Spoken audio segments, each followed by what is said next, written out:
Hello! What's going on? Let's see.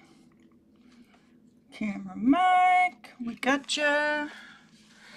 Okay. Are we ready for this? I'm excited. You'll have to forgive me. I have a little bit of a cold. Or it's not cold, it's allergies. And I just realized I haven't been taking my allergy medicine. So every once in a while, if I need to clear my throat or go off mic, that'll be why. I do have some hot coffee here. Okay, who I'm going to do today is Lucian Freud. Now, I'm going to get out the colors that are required. And I'm just going to go through these really quick because I want to put the reference photo up. And I see my light is flickering because I'm using natural light from the window, and that might get annoying. I'll put up the light blind thing. Okay, we're going to use titanium white, yellow ochre. I may use some of this raw umber. I'm not sure. It was suggested, but I don't know. Burnt umber. I don't have much in this tube, so here's a nice fresh new tube. I need some cad red. I've got this here. I don't know if I'm going to use it or not either, but it's a Venetian red, and it was suggested for the reddish flesh tones in the cheeks. So I've got that on standby. I have not used this yet. This poor tube came this way. It came in an Amazon envelope. Anywho, and then a little bit of Viridian. When I put up the... Here, let me go ahead and put it up. Boop. There. You'll see some cool tones in the shadows on like the left-hand cheek from our view. There's a little bit of like a green bluish in there. Hi Quad, how are you doing? So that's what the Viridian's for. But I'll also have an ultramarine blue, so I'll kind of see what works.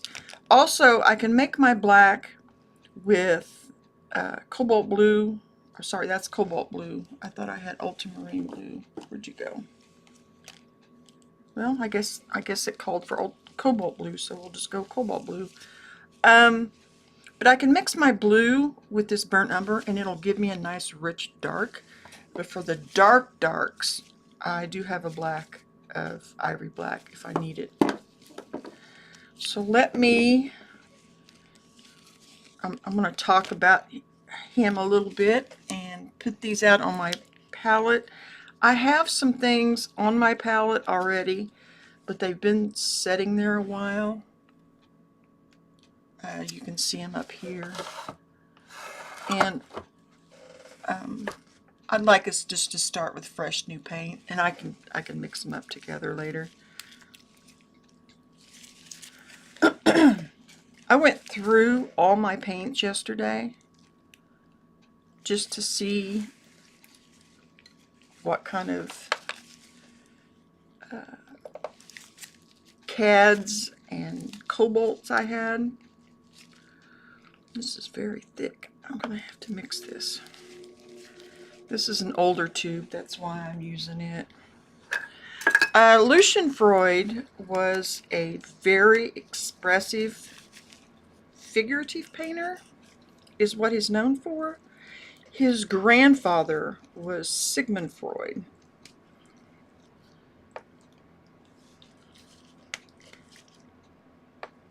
I'll probably use quite a bit of white, so I'll just put that there. Where are you located? I'm in the U.S. I'm in Kansas. I'm like right smack dab in the middle. So that's my titanium white. I'm just trying to use this tube up, is why I chose that particular tube. My favorite is this. I love the gambling. But I'm trying to use up all my tubes. Yellow ochre. This particular painting is called The Painter's Mother 2, number 2. And when he was growing up, he was not very close with his mother. I like this background stuff, this personal stuff. He was not very close to his mother. He, especially as a teenager, they did not have the best relationship. But when his father died later on, they became very, very close, and she often sat for him. I'm trying to get that last little bit out of that tube. Sat for him for paintings, and he said that that was the only time she really looked or behaved like her old self. She had become terribly depressed after his dad died, and he stepped up and made a big difference in her life by doing so. I think it's safe to say I can throw this tube out now. That's a great moment. I threw a tube of paint out. You know much about oil painting? I can shoot you a name and get you to say something about maybe. I don't know. Kansas, yeah. With a K. Kansas with a K. This is that raw umber. I'm just going to put that right there.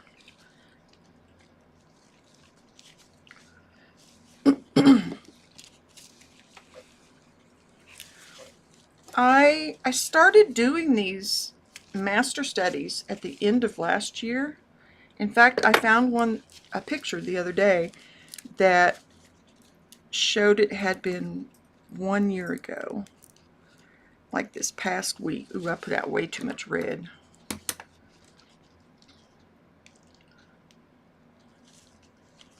I'm going to take this off real quick just so you can see.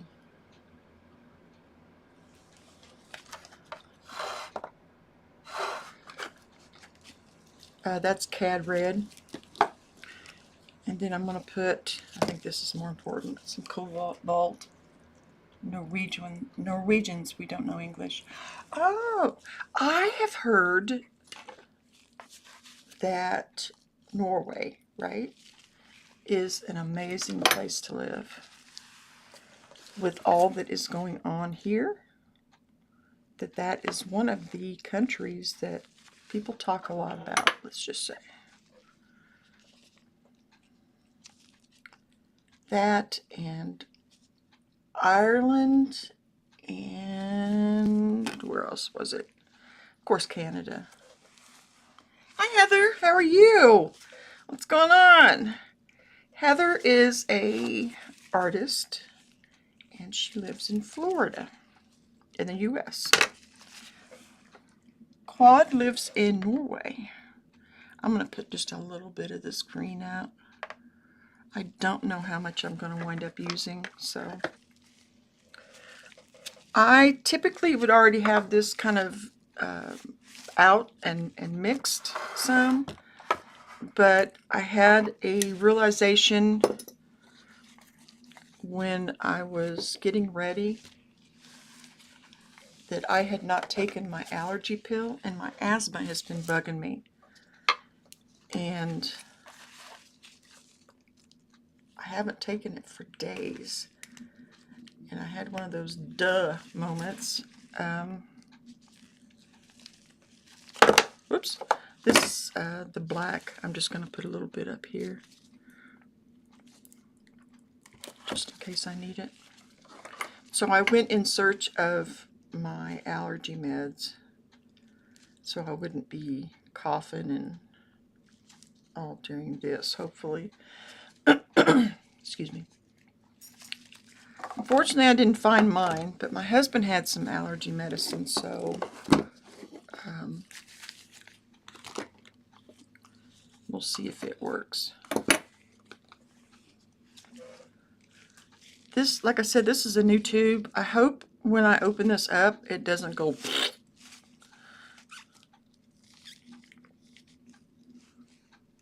It's going a little. Not bad. But I'm going to put that up here behind this red. That's a pretty color.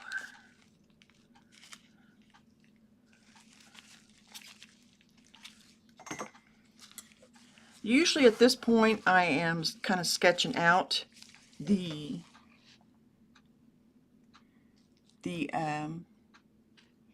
R. Frey was the name. Oh, I'm not familiar with them. I'll have to Google them. R. Frey.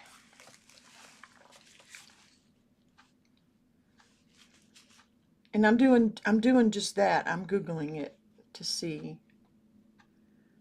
R. Frey. No. Excuse me. Comes up as a race car driver, female. Paintings. R. Frey paintings.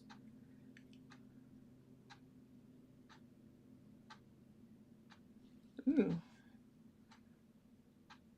There's a Robin Frey that did some really nice portraits.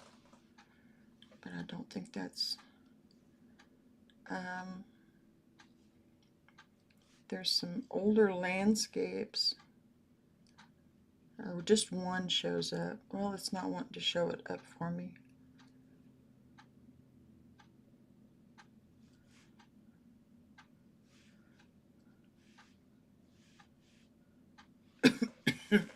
Excuse me. Sorry about that. I'm mixing a little bit of walnut oil in with this because it came out so thick.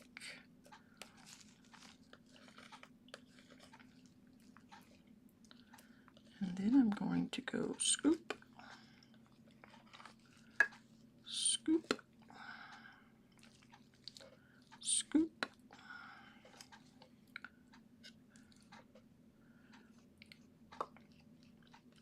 That's that Venetian red. Wow, it's really got a strong tint.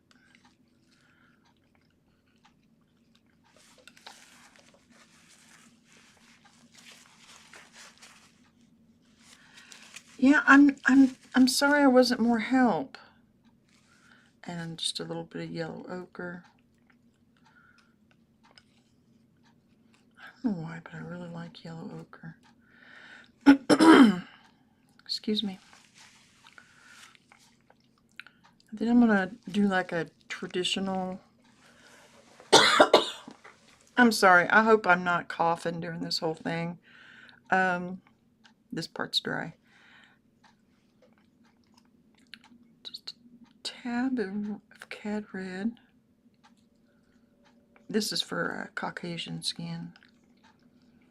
And I can see some of the yellow ochre.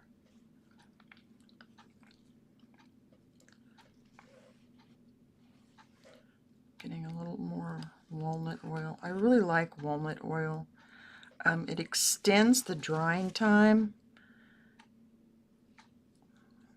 a little bit without being too overly aggressive, in my opinion. I went through yesterday and shot a video on how to read your paint tubes because I'm not the best at that. I think I've just forgotten over the years. So, and I found it really interesting.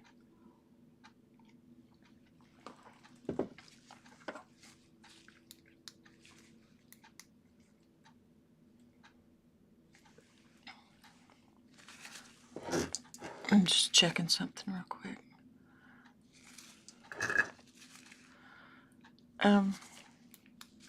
I have some older paints. I've inherited a lot of paints over the years, and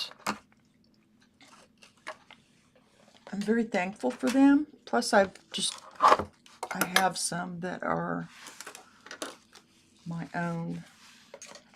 I'm getting my paintbrushes ready to go here. Whoops. The paintbrushes I'm using, there's a variety. These are just inexpensive, what is that, long neck, long, whatever that is. And then I've got some Rosemary & Co. And then I've got some Transin.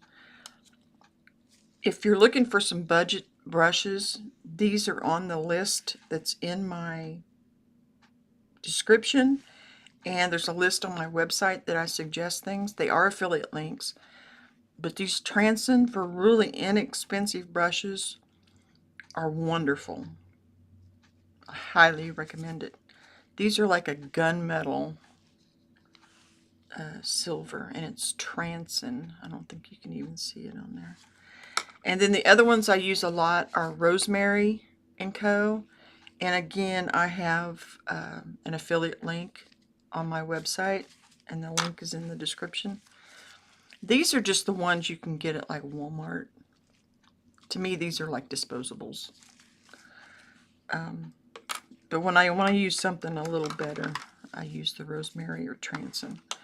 The Transin are workhorses. And I'm not going to talk about this very much, but you can get this set. And it has a palette knife in here too. And it's $12 or something ridiculous like that. And they, you can repair them really easy. What I'm doing is I'm taking that burnt umber and I'm adding just mineral spirits to it, not any oil. I just want mineral spirits. Let me go back on my notes here. I had notes. Where did you go? So what are you all working on today? Do you have goals that you're trying to do before the end of the year? Are you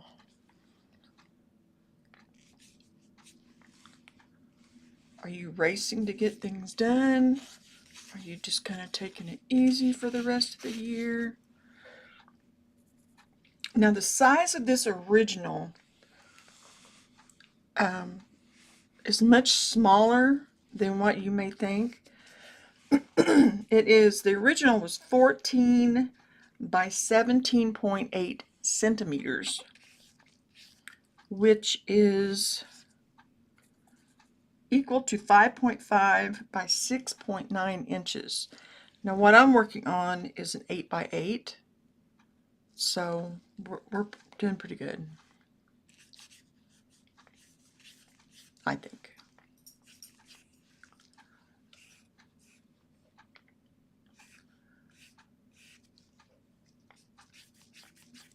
In other words, he tended to work small often.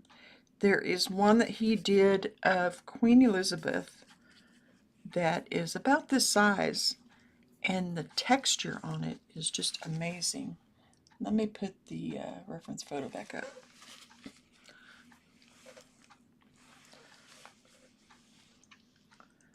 I find his use of texture just very interesting. I love it. I know his figures are not always the most attractive. He does not try to romanticize how someone looks.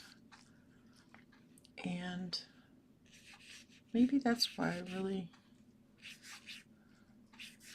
that's one reason I really like him. Plus, he was just an interesting guy.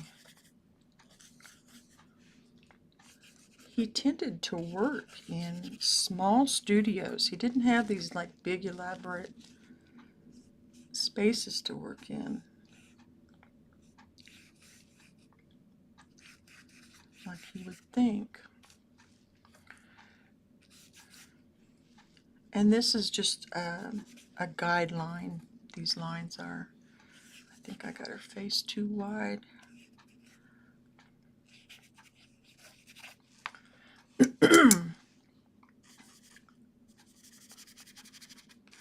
And again, I'm only using mineral spirits here. One reason is it dries really quickly.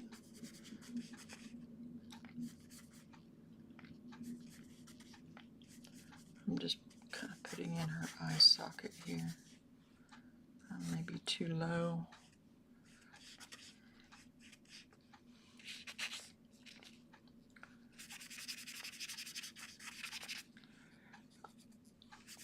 Let's see what else we got about him.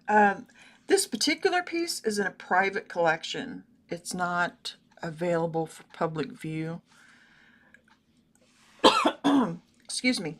I did not find a lot of reference images for this one, but I saw it, and I'm wanting to do a self-portrait. I haven't done one in a while. And I'm not young and beautiful. So the fact that he used his mother as a subject, and she was not a traditionally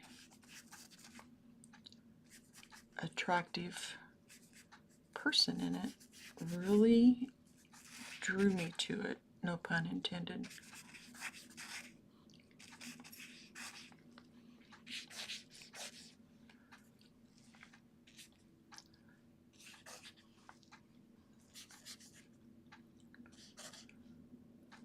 I debated on doing Master Study Mondays, but there are 7 weeks left in the year, and I'm at least going to finish out the year.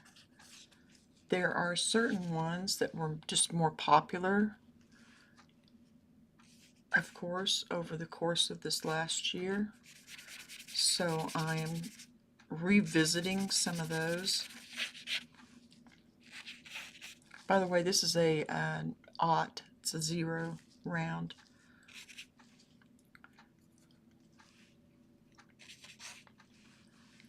This almost looks like not a burnt sienna, but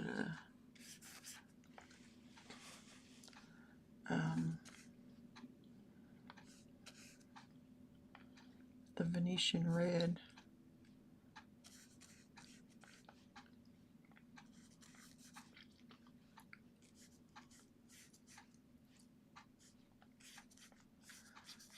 These marks are more like notes to myself.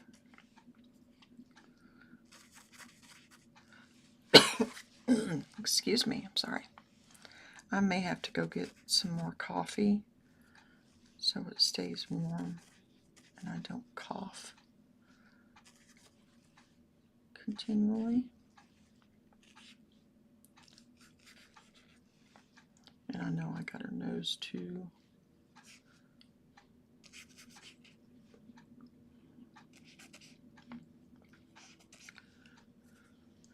I'm just sort of working on the proportions.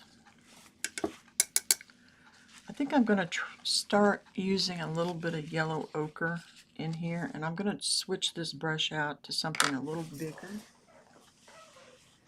One reason I don't use my Rosemary & Co. a lot on camera, even though I love them, is that I got long-handled ones, and if I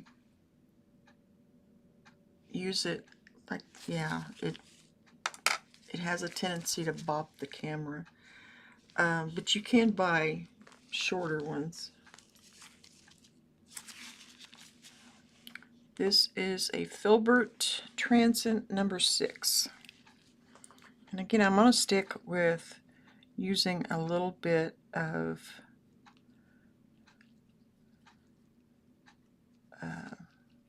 mineral spirits.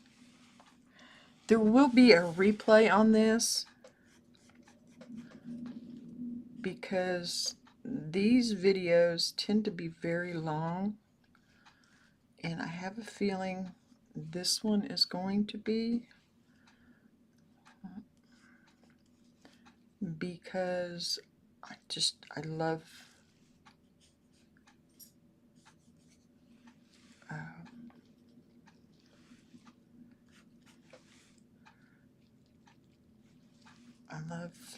I love Freud. This was created in 1972. So it's an oil on canvas. The work is classified under Expressionism movement, and it exemplifies Freud's poignant approach to portraiture.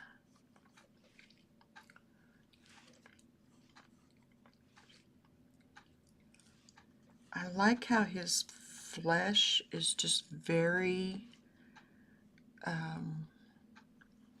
textured and just very, you can almost feel it. Let's see if we can get rid of those.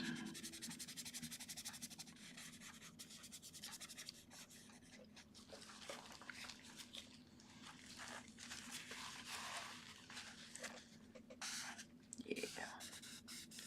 Good job. That's a great thing about just using mineral spirits. And by the way, this paper is Bristol paper that is gessoed. I only put one layer on it. I've found that putting more than that really doesn't make a huge difference on this paper. It is a Bristol paper that obviously, because you can see over there, it's in a sketchbook, and I do that so that they're all together.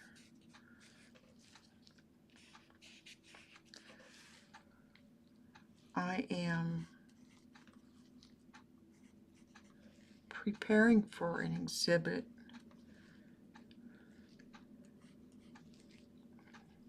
next year, and I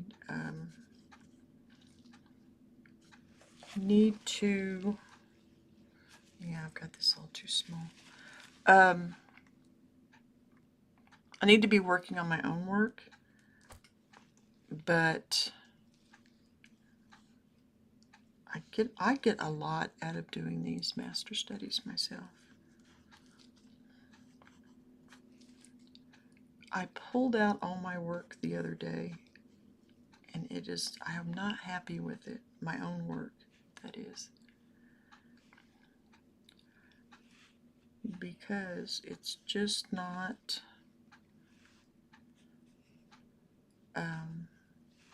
expressive enough, in my opinion. So I'm going to recalibrate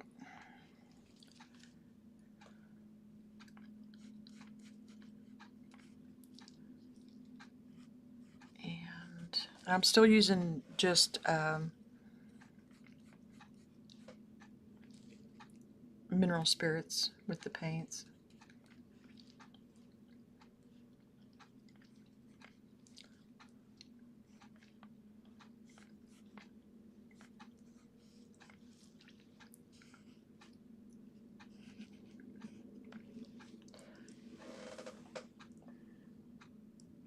Gotta run, working a bit in the background here. Hope to come see you again soon. You too, and have a great day. Thank you for being here. I appreciate it.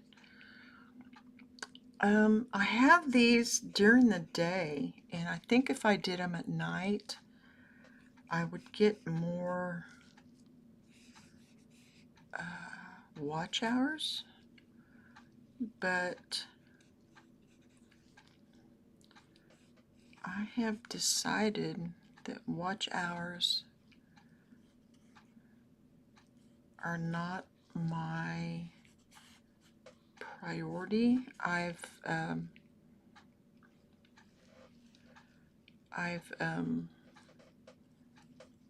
become monetized,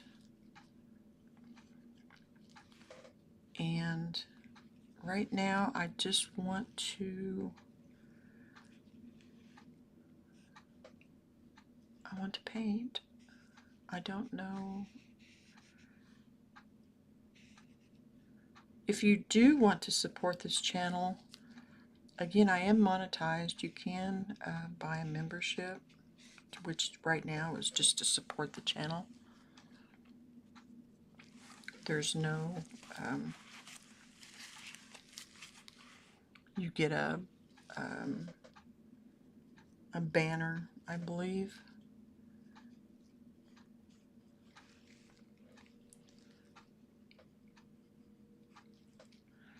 One thing about when he worked very slow.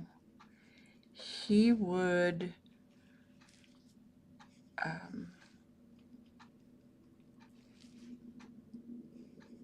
he was very calibrated, and people that have sat for him said it felt like he was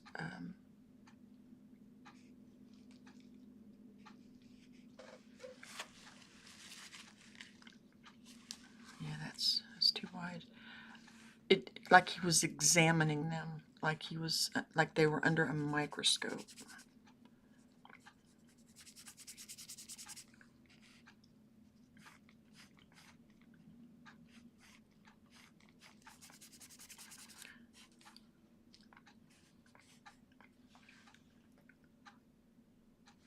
That's closer.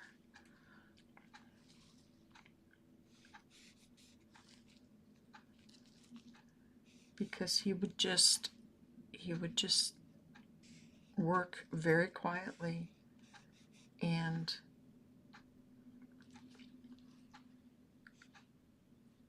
be watching them. It was like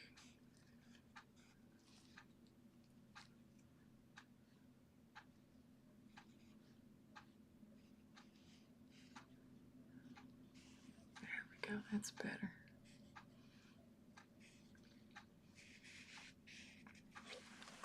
That's better. Hi, Heffron, how are you? What are you doing? What's going on? Woo, that's too much.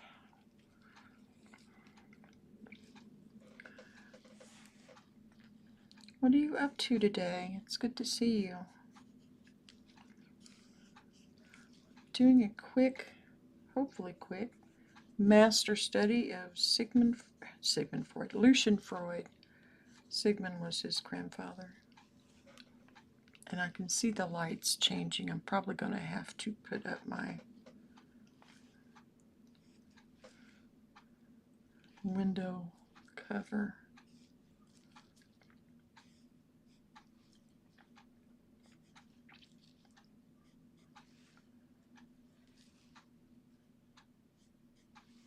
It was overcast, and so I wasn't getting any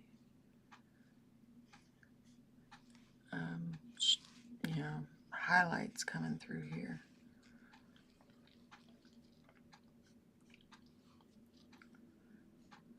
It looks like I am now.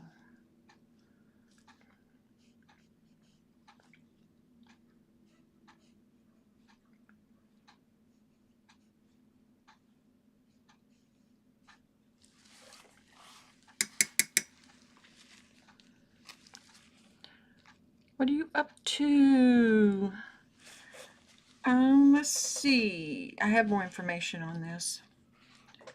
The intimate piece captures a striking depiction of the artist's mother, currently held in a private collection, as I said. This remarkable work is a testament to Freud's profound ability to convey human emotion and depth.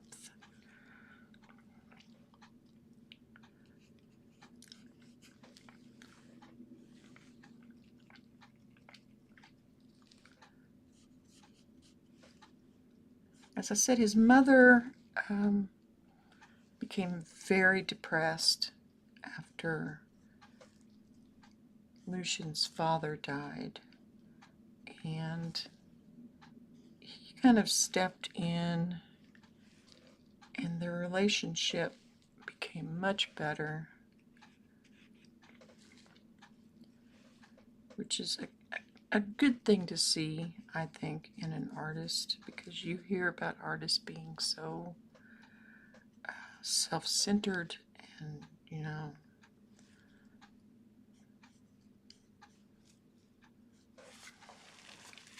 narcissistic, sort of, is the stereotype.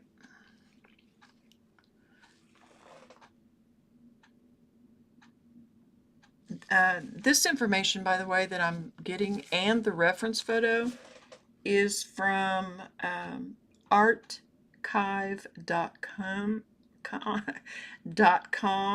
archive.com. It began a long time ago.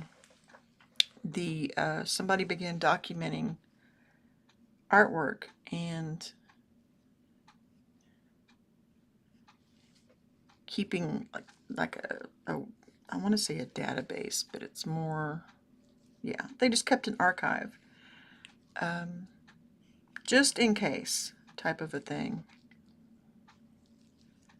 And I think the person that started it, has passed away, but they've kept it going, kept the website up because it is so useful. That Venetian red is wonderful.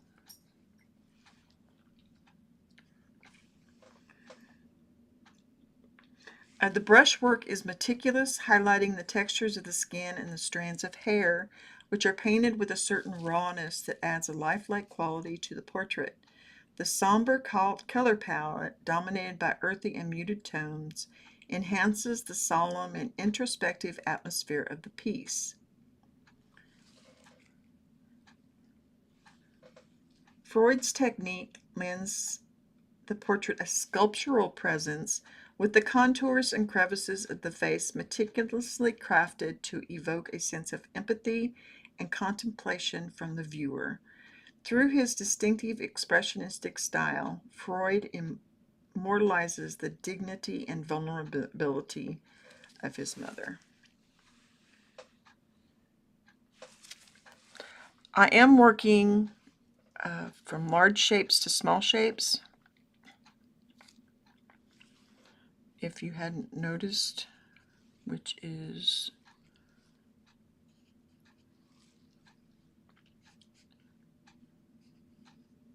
the traditional way to work. And I'm kind of just drawing in notes here and there.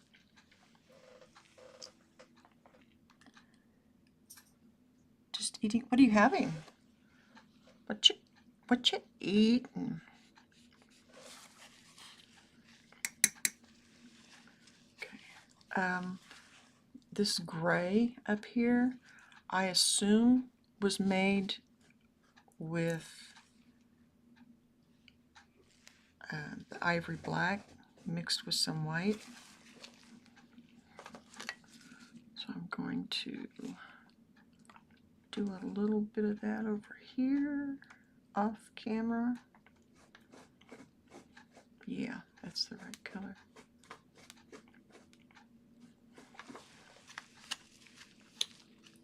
I have a rag in my hand too.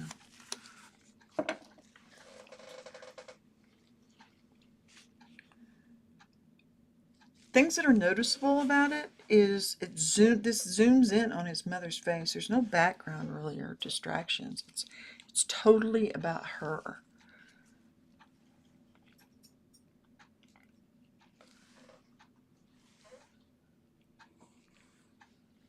Which I find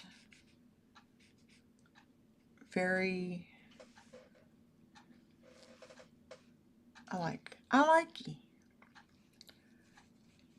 the intimacy that he brought to it.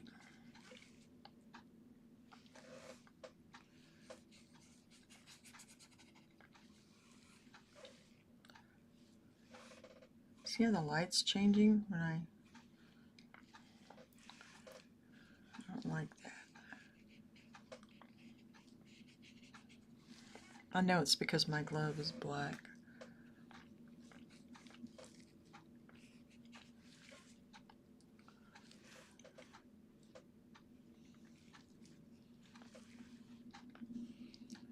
I personally like doing portraits like this, where it's just a close-up and they're not smiling. They are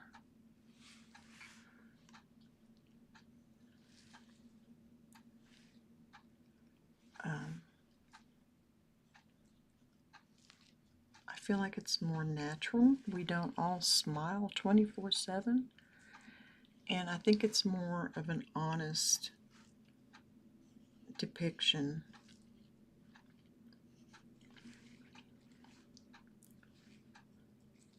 When you're not around other people, you don't necessarily smile all the time, which is part of what gives this the intimacy. Critics noted that he treats her face like a landscape with wrinkles and folds and textures, and it carries out emotional gravity.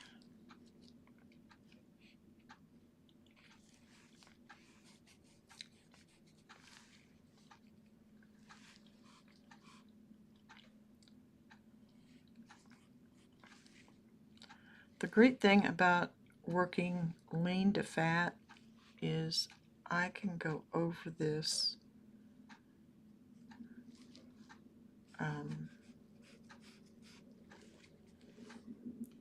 where I just put mineral spirits. I can go over it with paint directly from the tube and it will cover it. Let's see, more about Mr. Freud.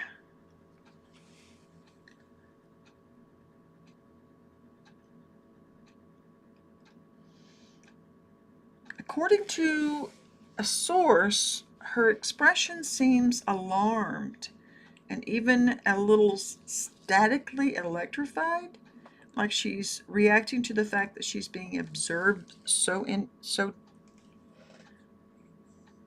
intensely. I don't know if I read it that way. I mean, it's her son, you know? I don't think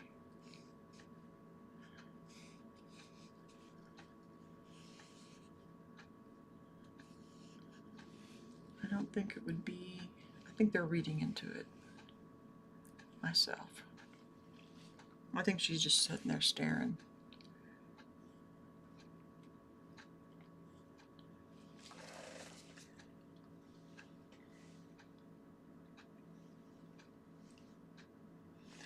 This particular portrait is part of a series that he did of his mother, which I find really interesting. I need to find some more. Her name is Lucy, by the way, and she's set for him repeatedly after his father passed away.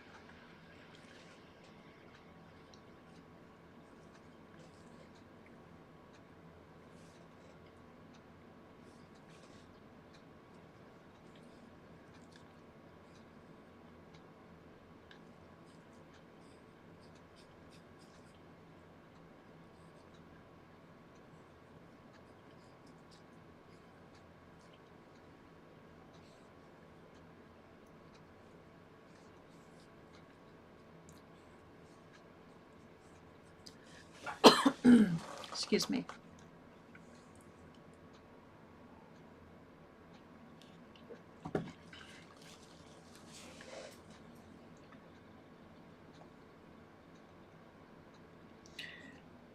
His mother's portraits are among Freud's most psychologically potent works, and critics call them unflinching, raw, and deeply intimate.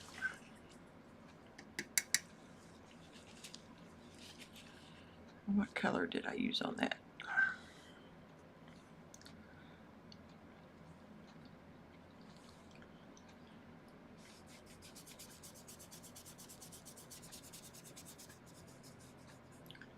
I can see that.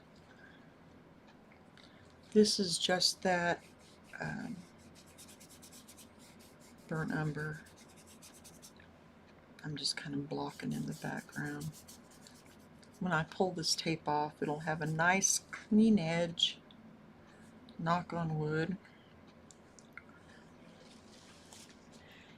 Freud doesn't idolize his subject. He shows aging, fatigue, and the vulnerability of flesh, which makes the painting emotionally powerful and honest. This is not just a likeness. His work often probes identity, mortality, and the emotional bonds between the artist and the sitter.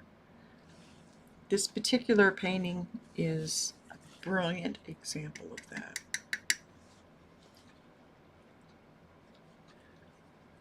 The small size paired with thick, expressive paint makes the work feel both precious and intense. Freud's technique brings out both the form and the feeling. Now, the information that I had just on the painting at the very beginning, when I mentioned Art Archive, that is the only place. The rest of this is from elsewhere. It's just from research and whatnot.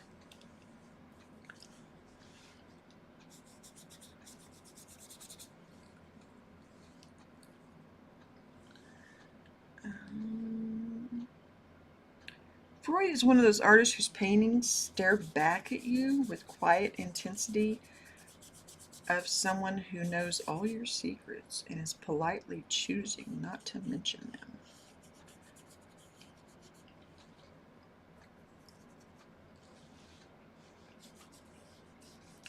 And I'm laying in this burnt umber here to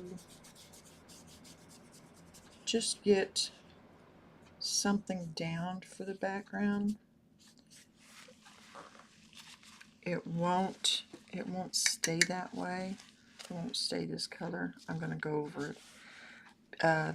Again, this is just with mineral spirit, so it'll dry fairly quickly. He was born in 1922 in Berlin, but fled, excuse me, fled to Britain as a child, growing up to become one of the most formidable figurative painters of the 20th and early 21st century.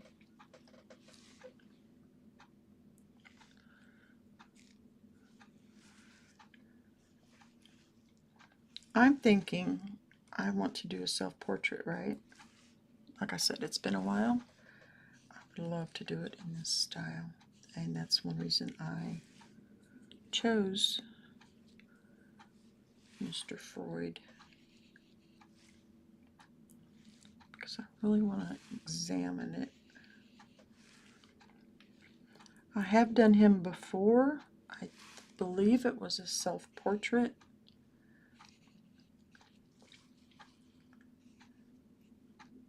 Of himself. Self-portrait, yeah. But it's been a little bit. It's been a hot minute. So I think this is good for me to do.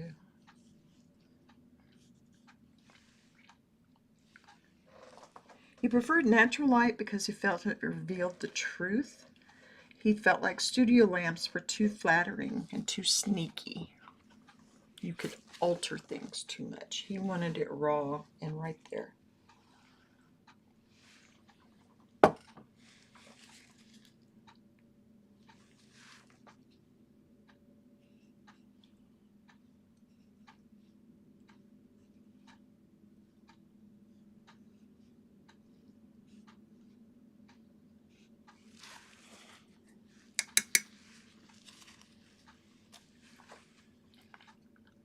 If you look at some of his earlier works, they are very different than these.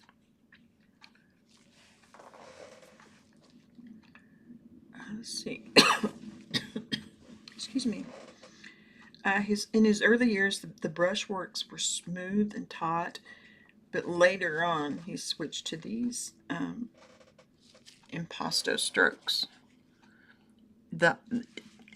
His early ones, I don't know, they kind of freak me out. I don't care for them. They are not my favorite. I wouldn't turn one down, but they just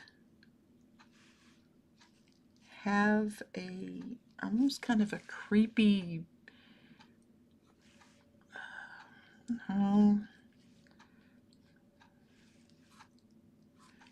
I don't know. I don't particularly care for them.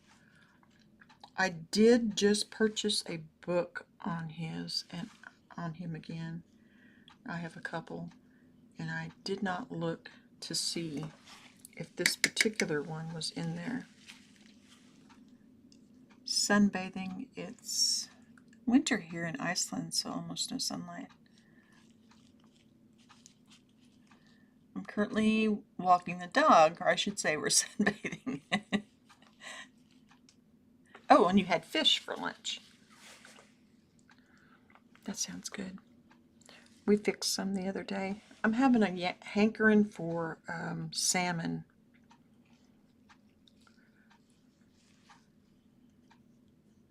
Maybe if I get a chance, I will fix us some salmon patties for lunch or supper.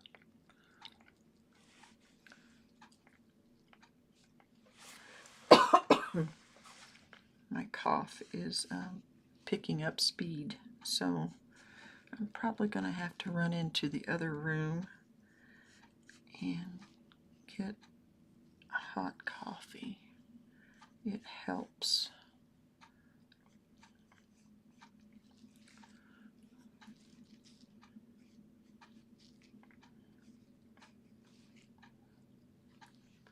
I'm a little embarrassed it took me that long to figure out it's because I didn't take my allergy medicine.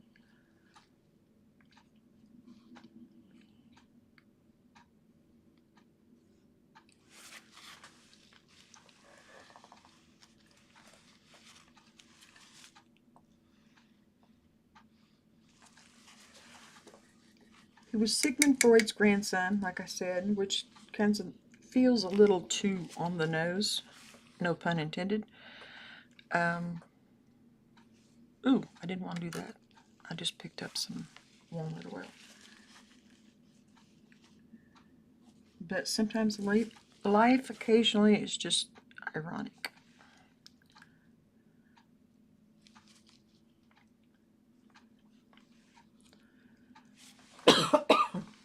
Excuse me. I'm really sorry I'm coughing. If I could avoid it, I would. It seems like the more I talk,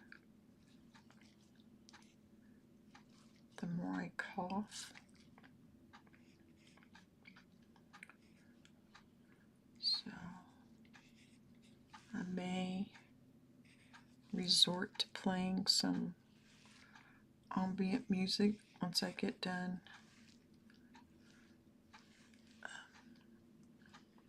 giving a little more information about Mr. Freud here.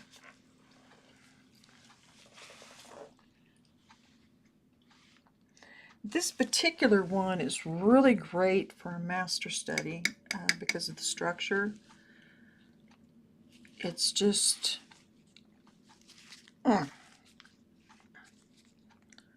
that's a technical term.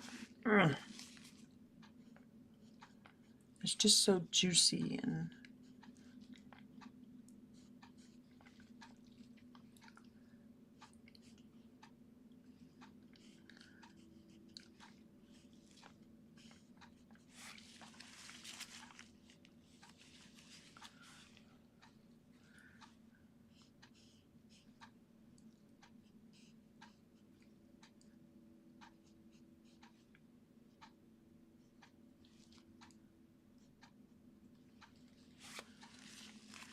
his earlier pieces have these really almond-shaped eyes that, I don't know,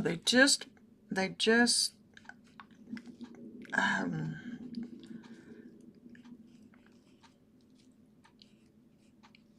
they're just not my cup of tea.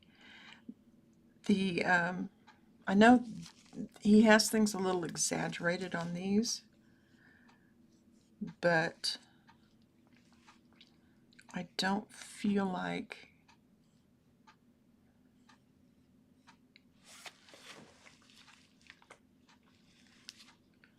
they are as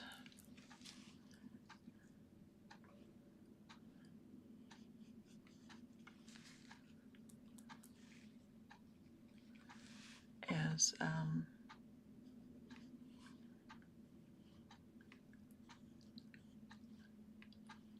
drastic. I feel like it's more, these are more believable.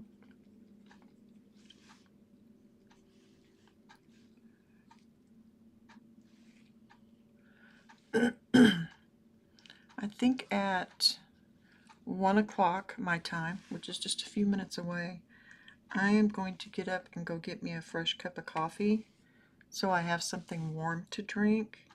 So hopefully I will not be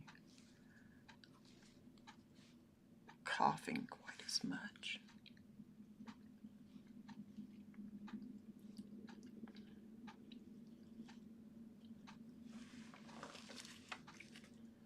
I feel like I have her face too wide,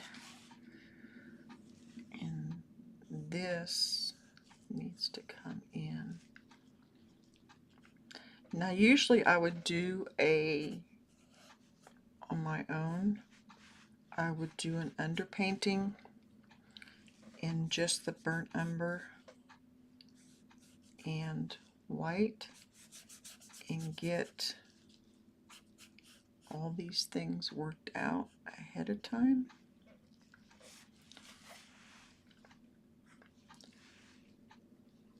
But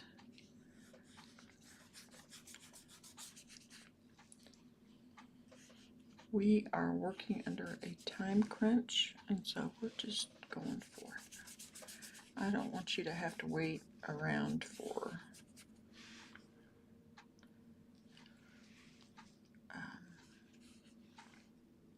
days.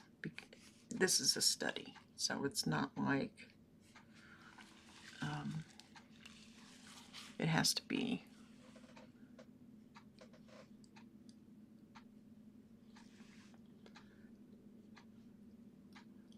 It's a little higher.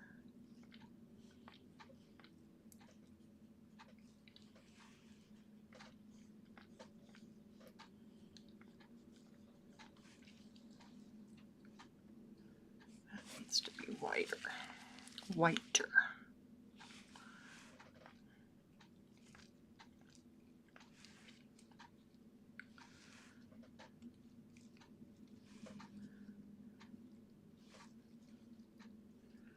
I found Gamblin has a has a Instagram that discusses how they make their paints, and I spent a lot of time on it yesterday because I found it fascinating.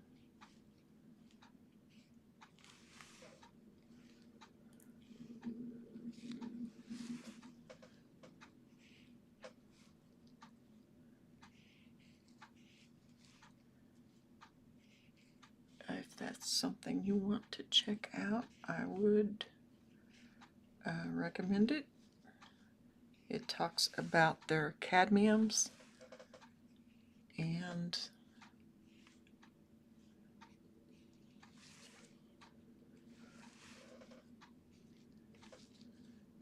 the torrent gray that they come out with every year, which I have a tube of. They don't charge for it. You have to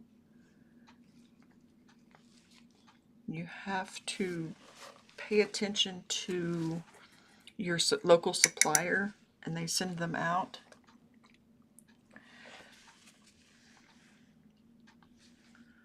When I got mine, I got it through the mail, and I believe they've stopped doing that. They just send them to their suppliers.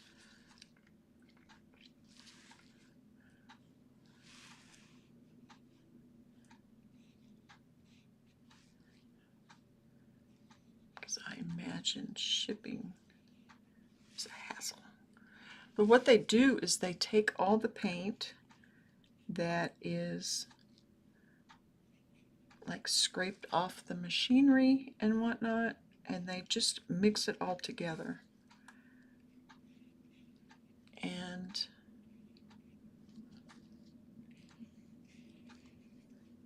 they give it away.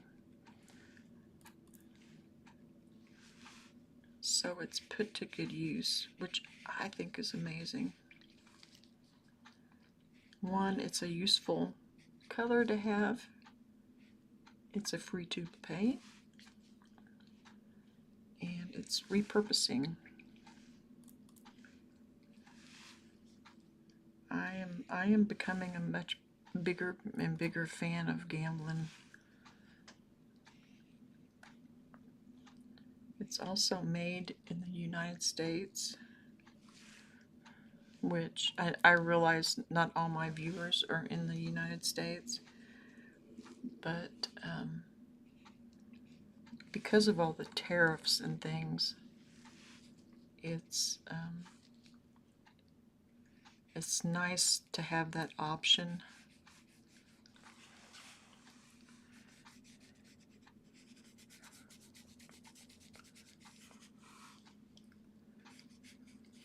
For obvious reasons.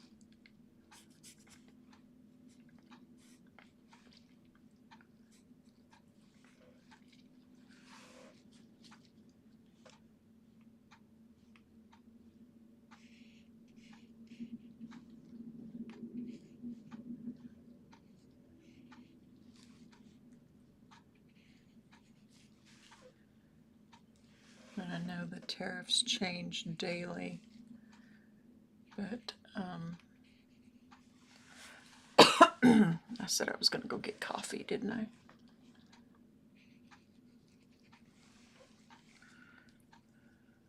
But it's just, yeah, it's nice to support something. The 1980 label that I use a lot of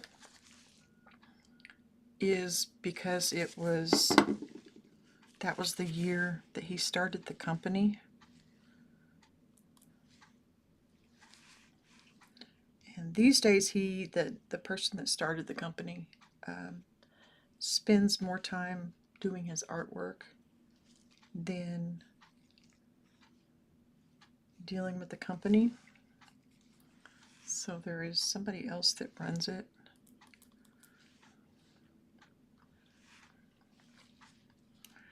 I think I'm going to go ahead and just put this black in here.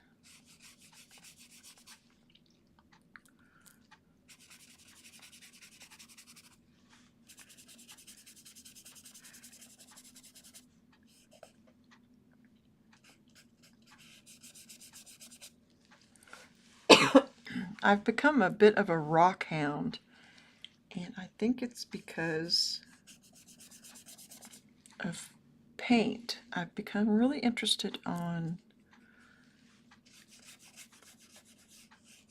what are things made from and their history, and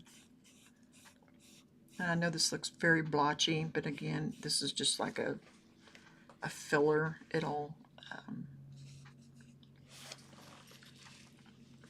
It will take care of itself. once I'm ready to put down a thick black,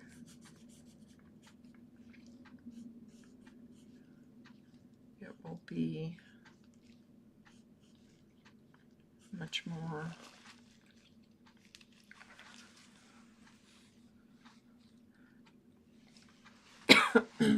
excuse me, I'm so sorry.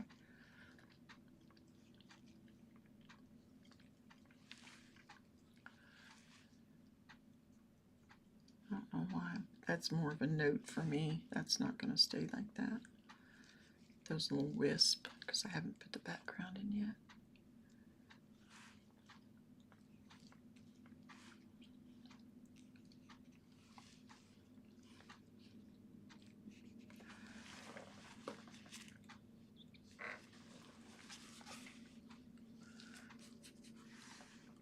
I'm still only using mineral spirits, by the way.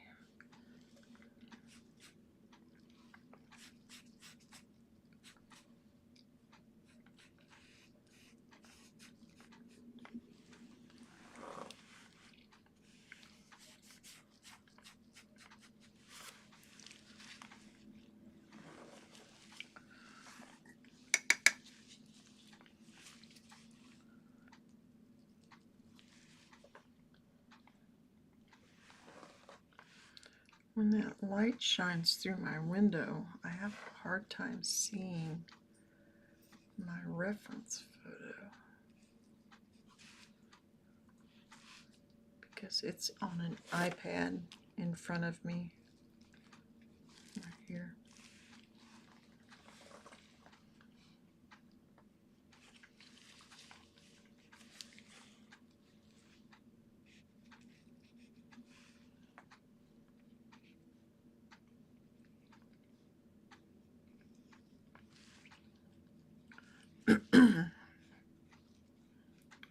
Coffee. Coffee, coffee, coffee.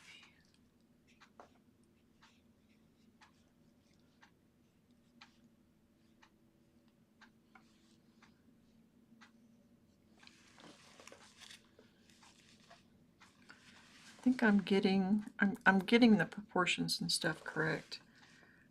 Like I said, I would have already done that before I started adding color.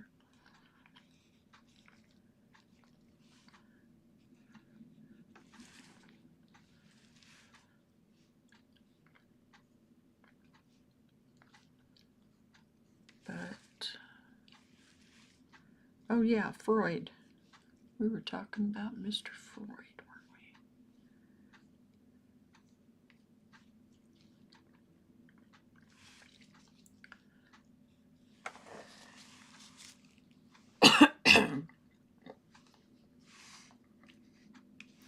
This tight scale means that every single brush stroke matters. And it is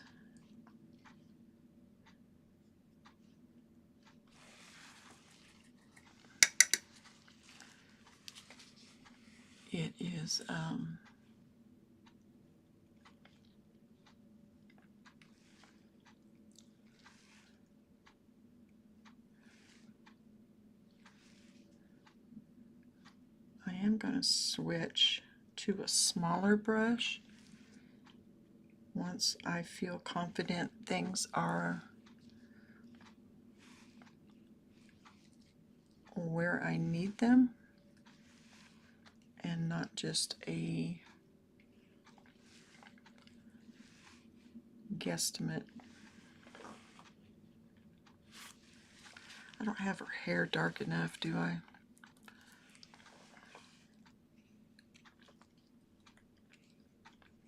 It's got more of a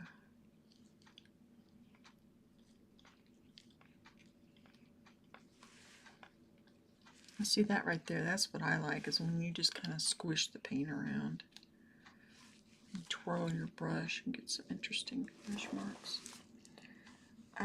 Her skin is not uniform. There's a variegated quality, and there's dashes of different tones, which makes it feel more alive and kind of worn, you know, more realistic for somebody that's a little older.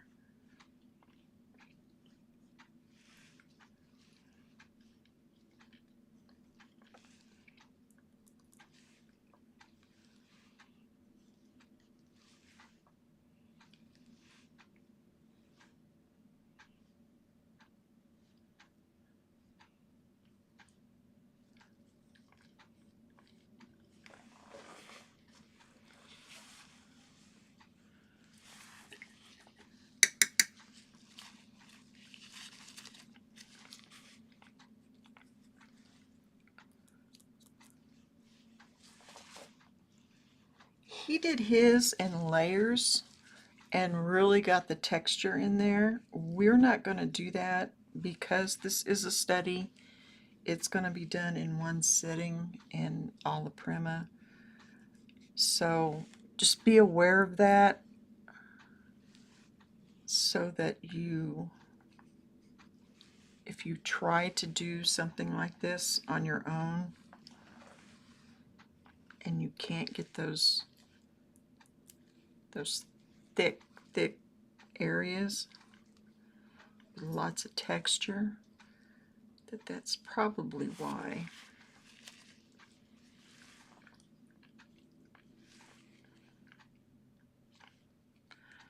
I need to put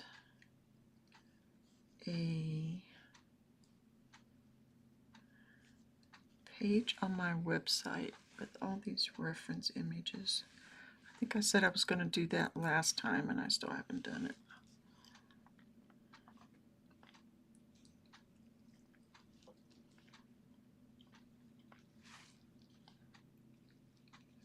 I'm just trying to darken up some of this gray so it's not so white.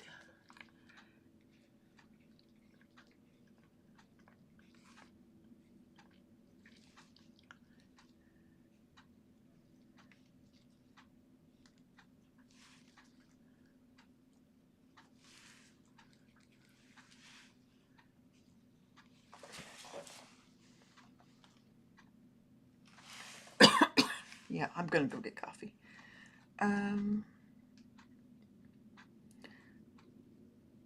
Some ideas that you could do, if this interests you, is maybe do something like this of your own mother. If you're lucky enough to still have her, and try and have it say things about your relationship and about her.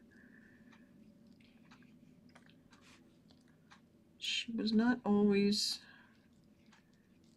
your mother. She was a full human being. Not that being your mother doesn't make her a full human being, but you know what I mean. Children often see their mothers very two-dimensionally.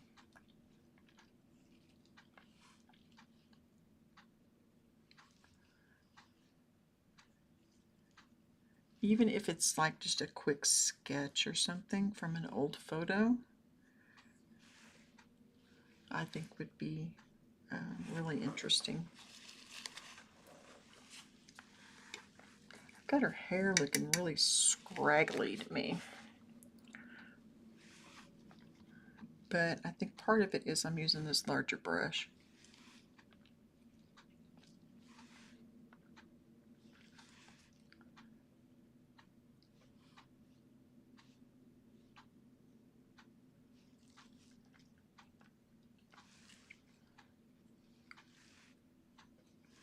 And we will work that out.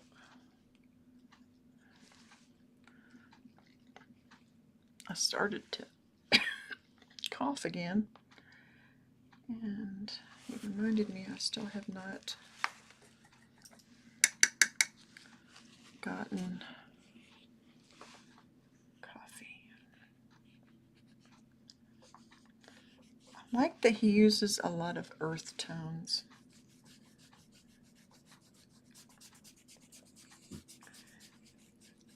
I was speaking about gambling. They have a set of paints. Well, they have a lot of set of paints, but they have one that is reclaimed from mining areas and taking the iron out of the water. It's very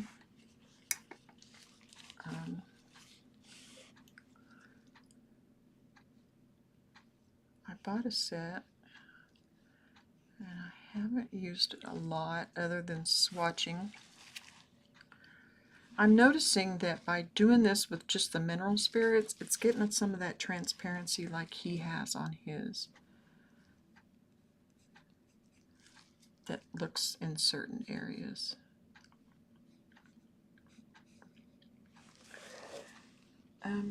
Some personal information.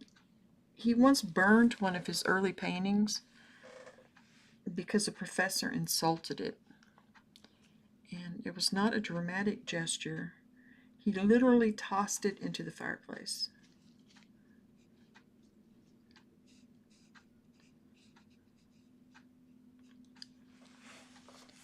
And I think some of us can relate to that. You either put a lot of weight in what your teachers say, or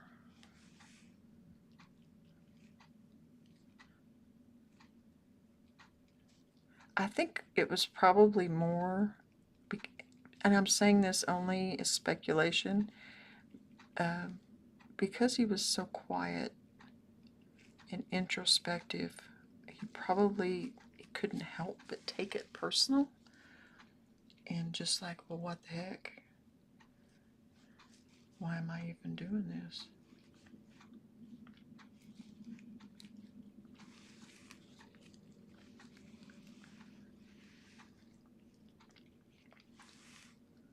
That's my take on it anyway.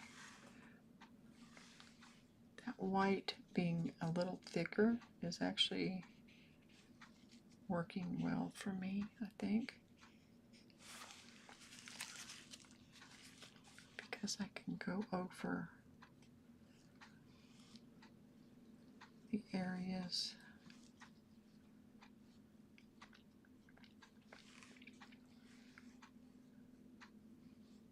with just the mineral spirits, with the thicker white paint mixed in with the colors very easily without adding a lot of oil. He was expelled from multiple schools. Not for anything really big, but mostly for being restless, mischievous, and drawing instead of doing whatever he was supposed to be doing.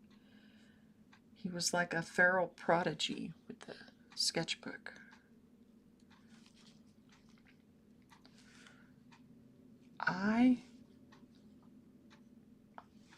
Well, never mind. One of my kids had a teacher that I had to have a talk with. I don't think it got through to her. She got in trouble because she drew on her paper. And she was mad because she was not told to do that. She did her work, but she also drew on her paper. And in big old letters, she wrote, she was not told to do this. And I was like, her mother paints at home. She has art supplies at her fingertips. Looking back, I would have told her to probably where to go.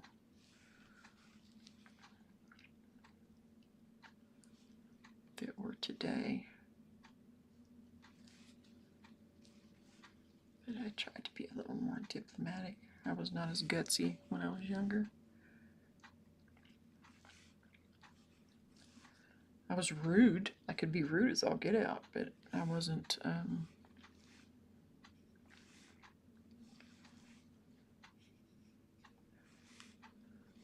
I wouldn't have had the nerve to say, hey.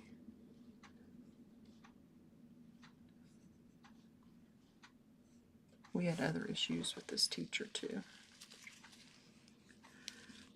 Oh, I'm glad. I'm glad it's relaxing. He worked at night a lot, and he slept weird hours and painted in this intense monastic way. And sitters described it as being studied by a hawk, and they weren't joking. He was very intense about looking and seeing what was there.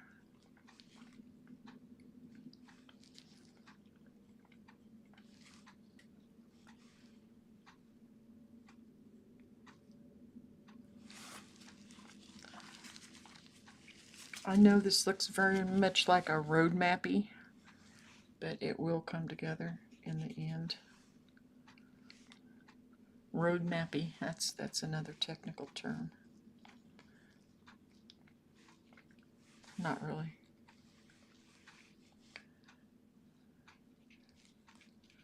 People don't take me too serious on things like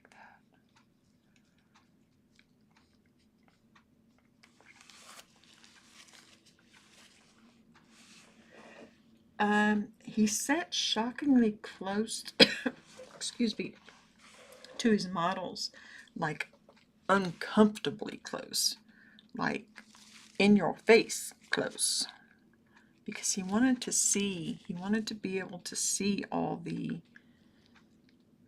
nuances and all the undertones and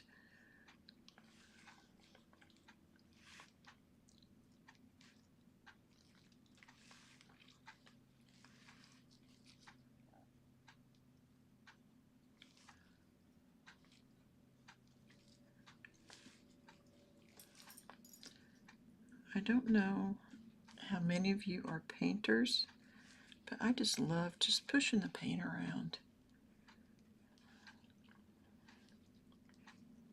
Just, yeah, there's just something about it. Mr. Freud, he painted the Queen of England and made no attempt to flatter her. Again, it was I mentioned this earlier, and it was a tiny one. It was like compared to this size. And again, this one was, what, 4 by, let me go back. I have the measurements written down. 5.5 by 6.9 inches. So this is actually larger than what he did his at, which I find really interesting. Because I'm working again on 8 by 8 by the time it's taped off.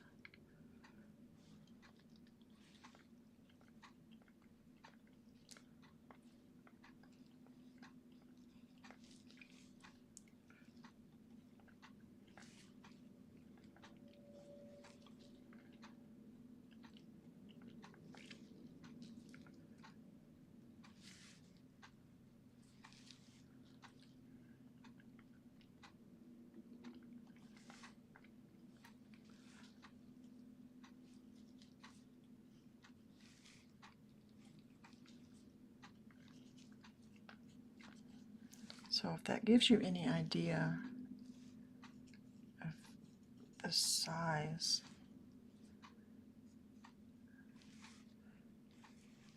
and if you look up the one that he did of the Queen, it I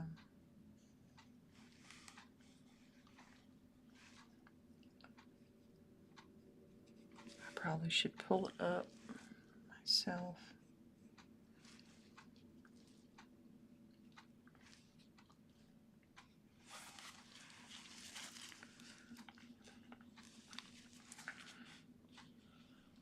but right now I'm focused on, ooh, that's too white. There we go.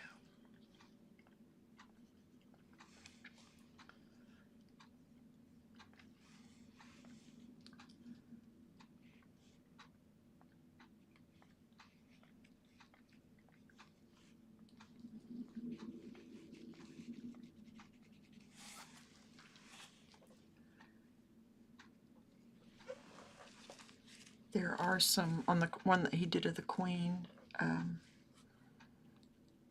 It's again, it's very textured and very.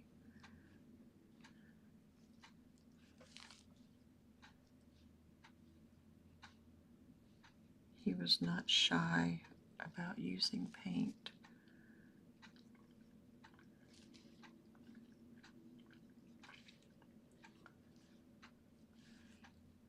Oh, I'm seeing now that that light is.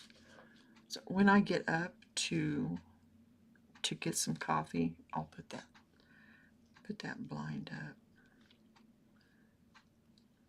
or block.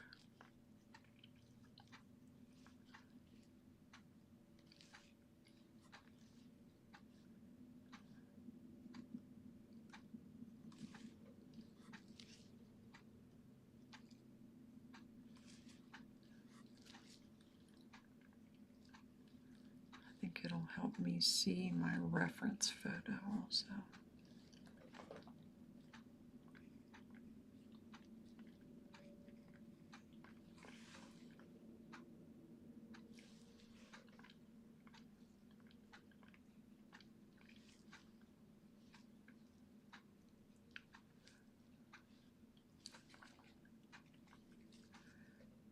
I just don't want to quit painting to get up and do it.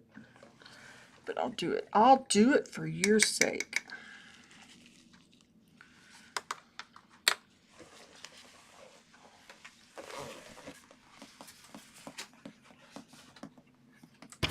Whoops. Sorry. Sorry about that.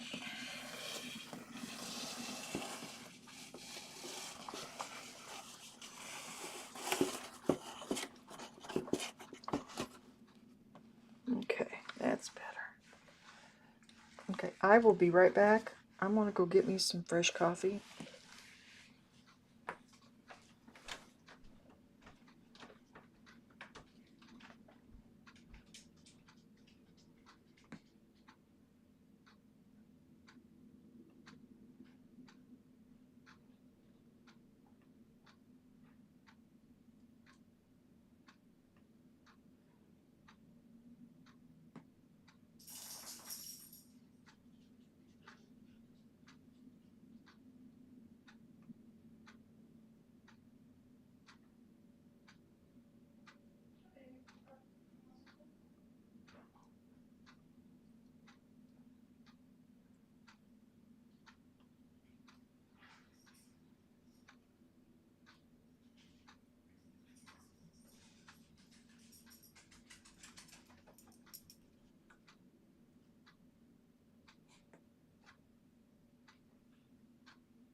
I'm coming. I'm talking to Poncho. He got a treat. He's sitting there looking at me. Whoops. I'll take care of that real quick.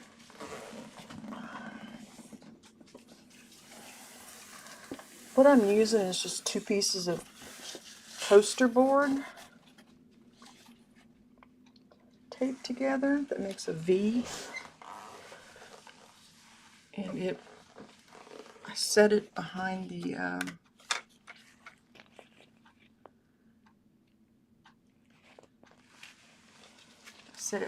my camera holder doohickey, my bob, and it blocks out any weird shadows that come from the light outside coming through the window with the trees and whatnot.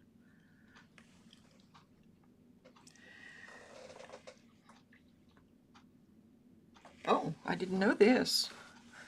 He gambled a lot, constantly, lost huge sums, won huge sums. He once traded a painting to a bookmaker to clear a debt. The bookmaker later sold it for more money than most people ever see in a lifetime.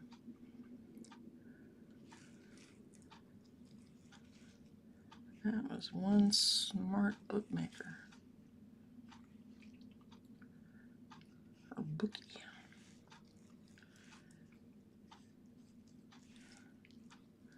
That is awesome. I had not heard that.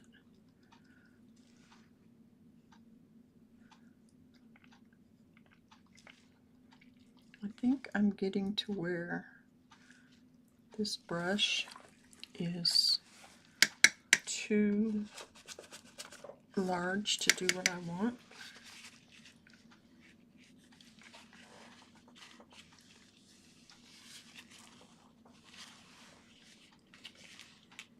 He was also obsessed with animals, especially horses and dogs. He said dogs were more honest sitters than people, which tracks. I am a dog person.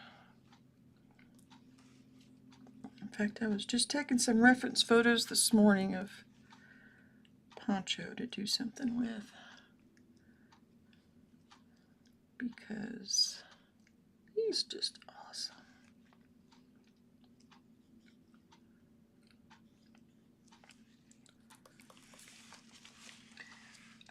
He also had a complicated personal life. He is said to have had many children by many women.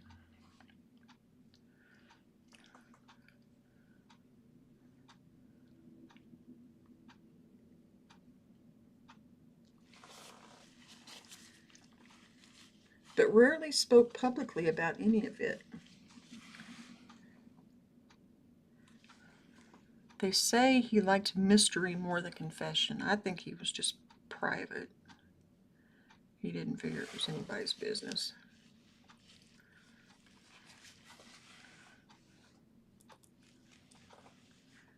In my opinion, however much you can take that for.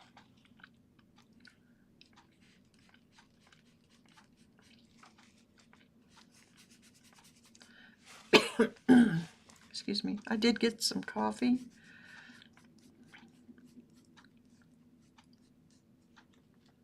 I wonder why he worked in such small studios, though. Okay. I think I'm going to switch up now to a smaller brush.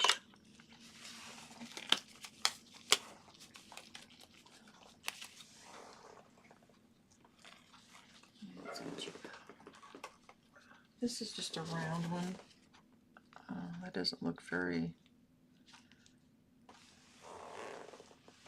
Whoops. Let's use this one. This is a something. It's worn completely off, so I don't know. All I know is it is a transom. I'm going to start working on the eyes. He was famously slow in working, that is. One portrait sometimes took months of daily sittings. People joked that being painted by him was a part-time job.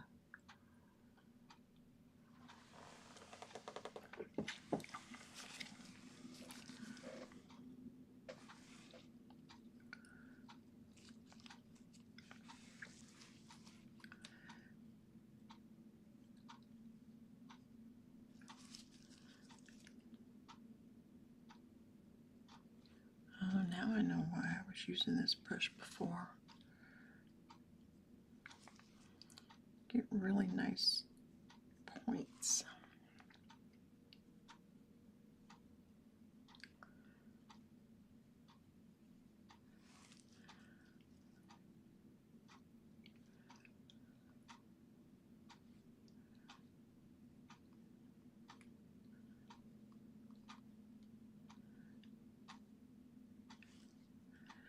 I blew up the eyes to look closer on my reference photo, so I could hopefully get a little better detail. It almost looks like she has cataracts. I wonder, or if that was just a reflection.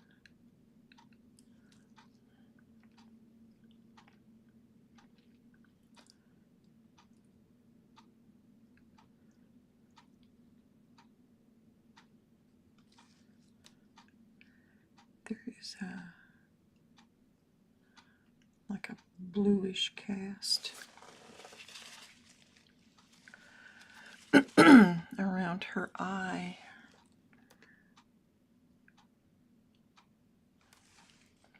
I'm going to use a little gray since I went over that with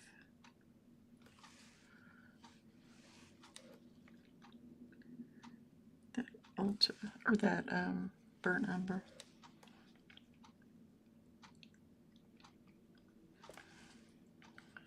That's pretty close to the color he's got there.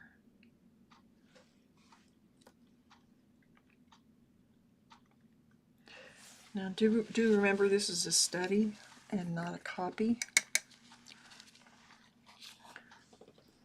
Let's see if I have an even smaller one nearby.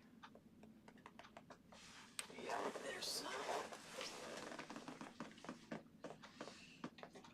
some.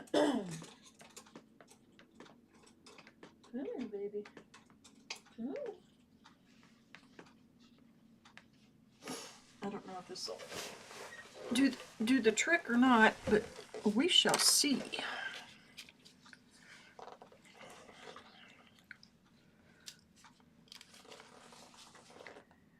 He didn't just paint people, he studied them. Sitter said they learned things about themselves from the way he looked at them, and he loved lived-in faces, anyone with wrinkles, quirks, odd angles. Beauty bored him, but a personality just really got him going.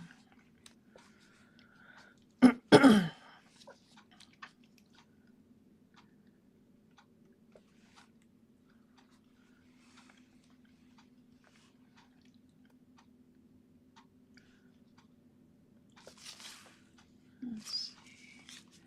You can kind of see the inside there.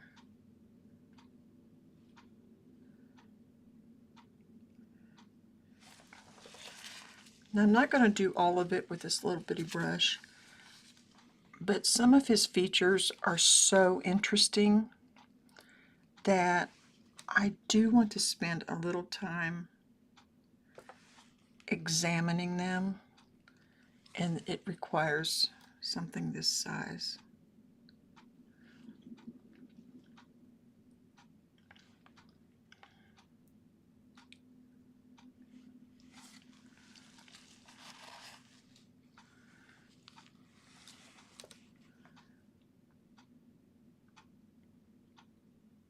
Probably should have got a liner instead.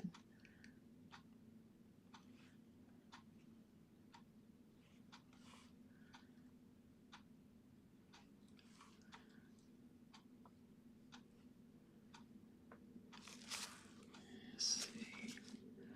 I can see some of that like bluish tone in here that they referred to.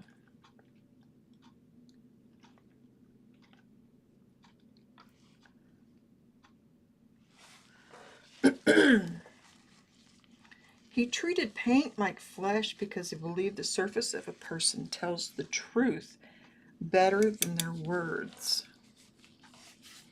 Interesting.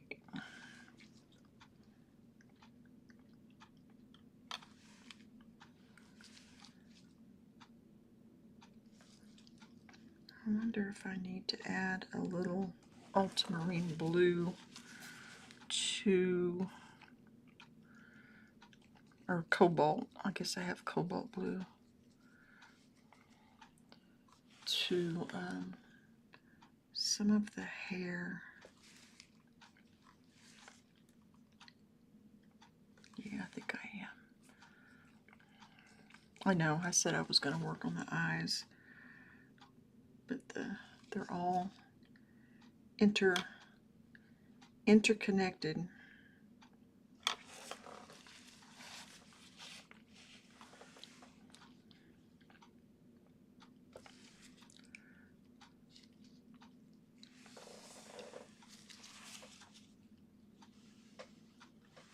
He once said, I want the paint to work as flesh does.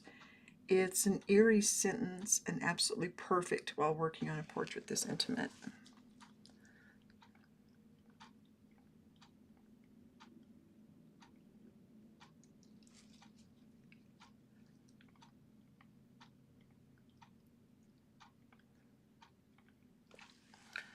I'm using a little bit of an sorry, I'm so used to using ultramarine blue, of that cobalt blue to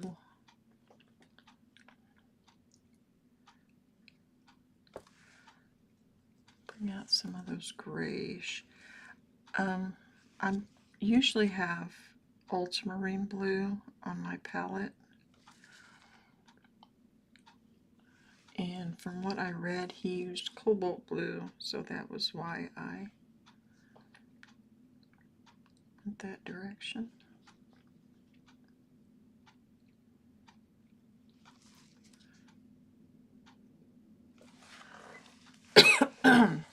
Excuse me. So sorry I keep coughing.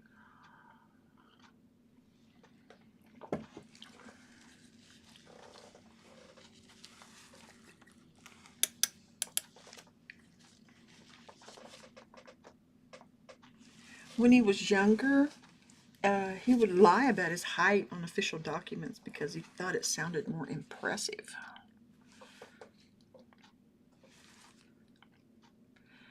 I've managed to stay away from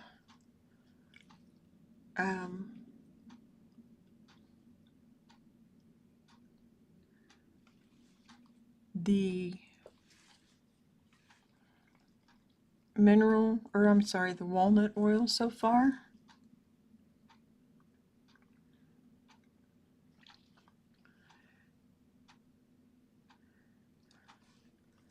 Which I'm not really sure how I managed that, but here we are. Use just a little bit of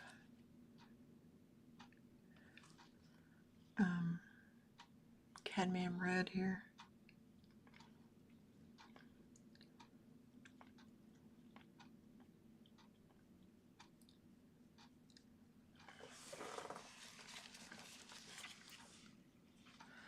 I need to dull that down.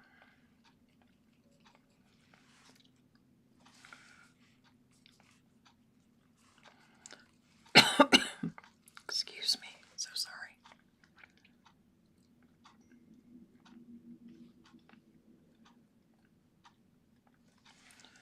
My husband's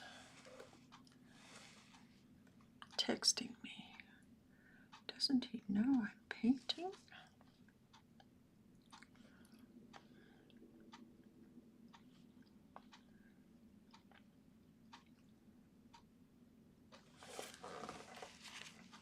It's very interesting.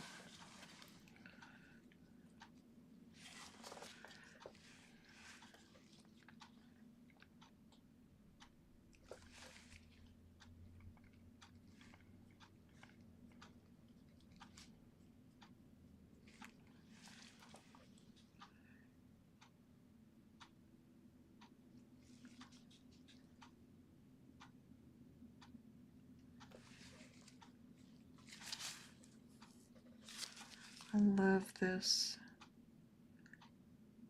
use of like the grayish on her eyes, on the, I believe it's called sclera.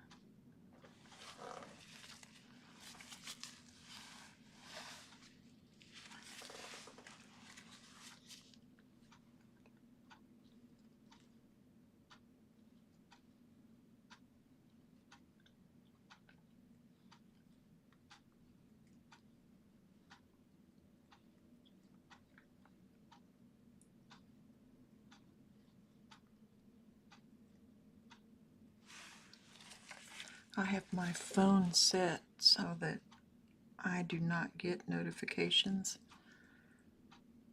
from anyone but just a select few people. So, and my husband knows that, so.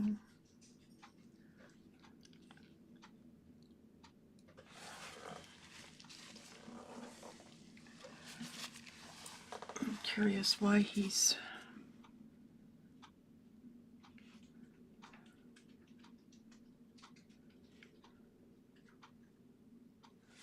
this has just amazing detail in it when you really blow it up.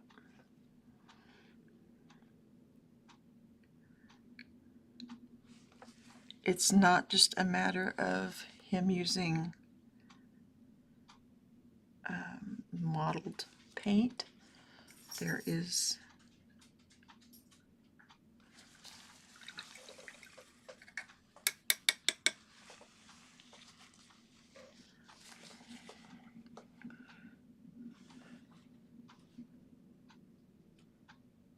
see what this raw sienna does. Yeah, that's what I want. That's what I want.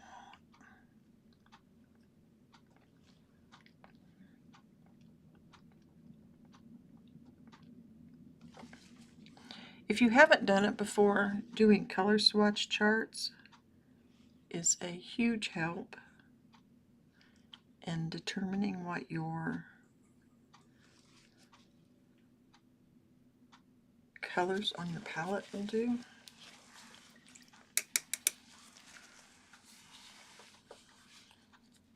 And I can see from looking at mine on camera, mine is much too clean. It doesn't look as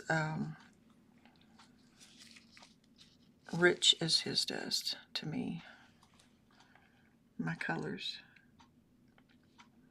And again, I know he worked in layers, so I'm sure that's a huge factor. But I'm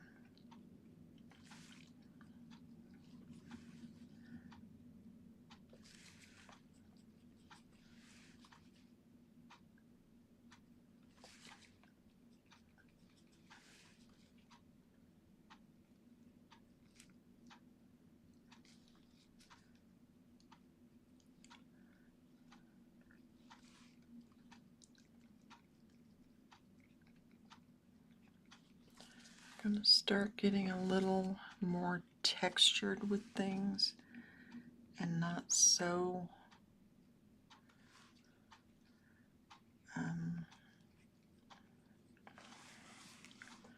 such, yeah. I'm going to let the goop show.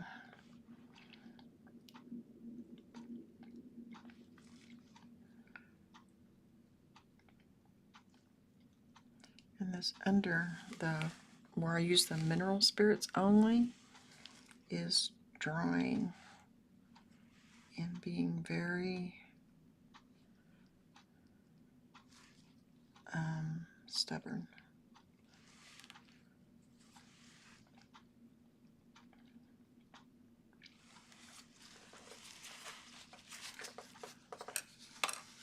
I'm going to go back to this little bit of a larger brush.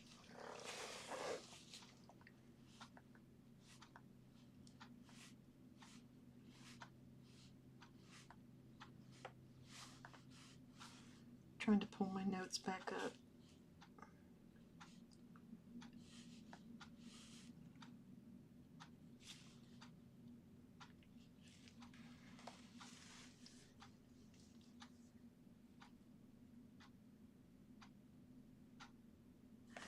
His relationship, like I said, with his mother changed drastically over the years.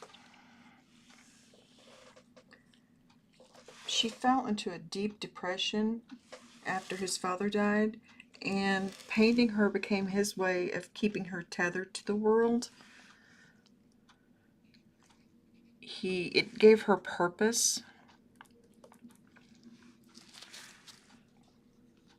If he was painting her and needed her for as something like that, he knew that she wasn't going to be going anywhere, if you know what I mean.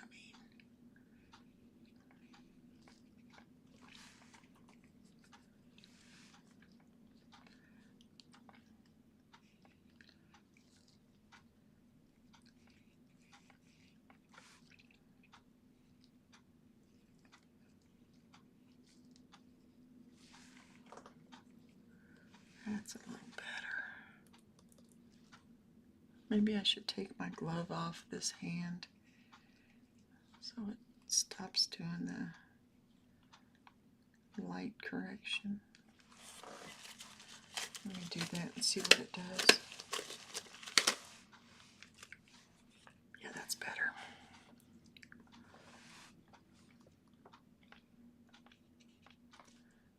I do have it on my other hand since I have my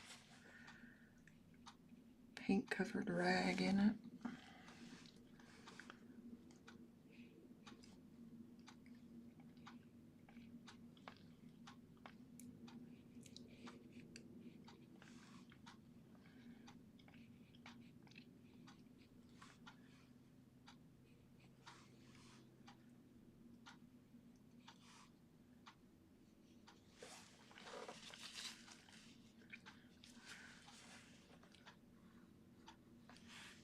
This is really enjoyable. Thank you for joining me to do this.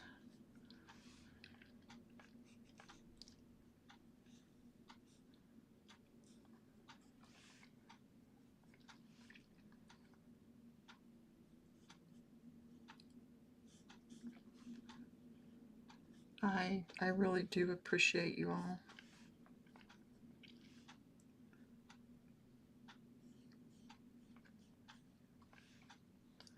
She does have some of her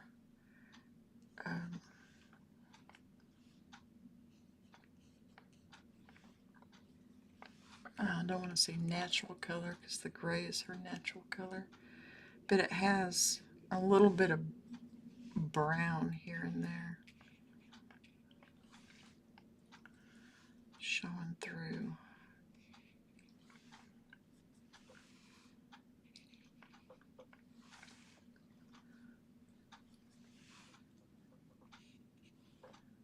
And yeah, I know I got off the eyes. We just won't tell anybody. We'll just keep going. Let's see. He lived with the intensity of someone who saw the world under a microscope. He was the grandson of Sigmund Freud, but instead of analyzing people's minds, he tried to understand them through skin, light, and the strange honesty of a face at rest. He worked slowly, obsessively, often keeping sitters for months. People joke that a Freud painting wasn't something you posed for, it was something that you endured.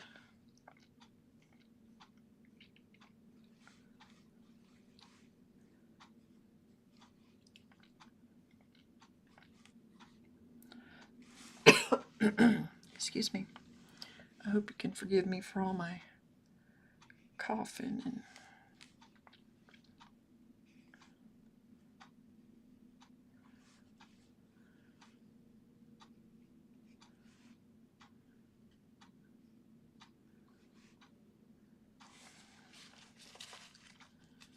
okay. Let's see. Whoops. I have not used any of the Viridian Green. I may use some of that around her mouth a bit.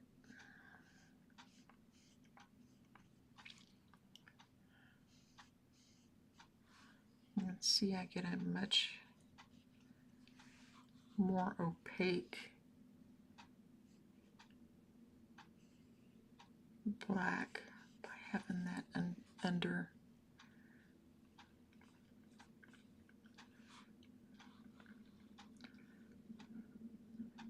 painting on there.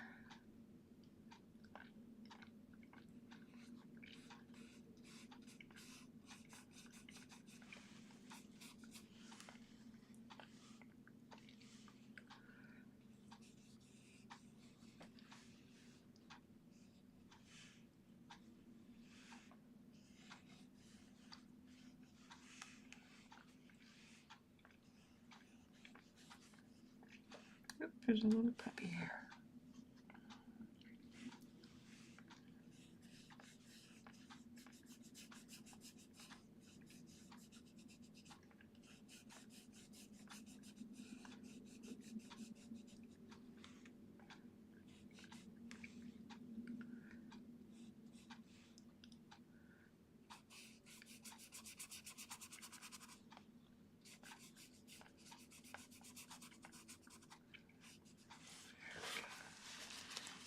I think that helps give me a little more truer values to look at.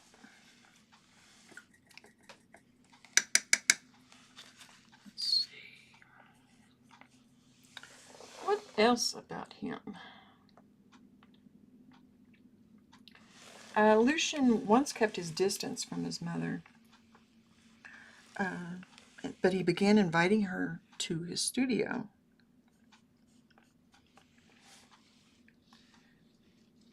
Painting became a way of pulling her back toward life.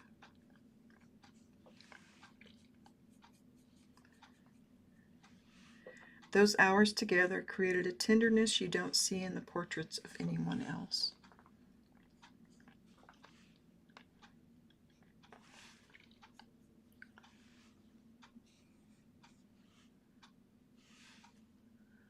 I find that just really endearing and just very human.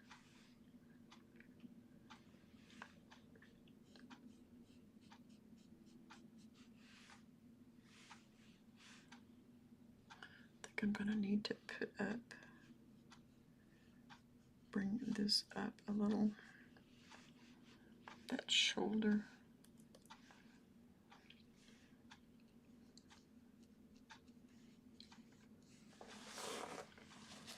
Yeah, that's better.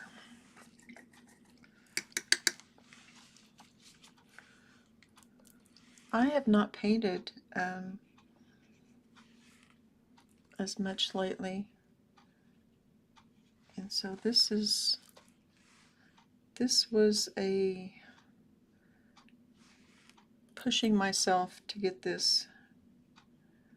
my paints out.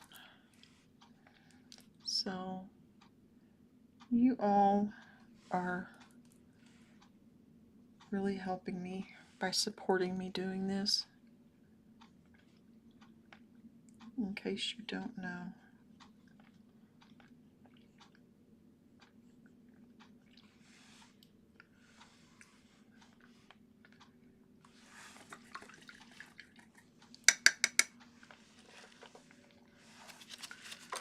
Switch back to this one. I'm going to get some of these reddish tones in here and some of these thicker yellow ochres. And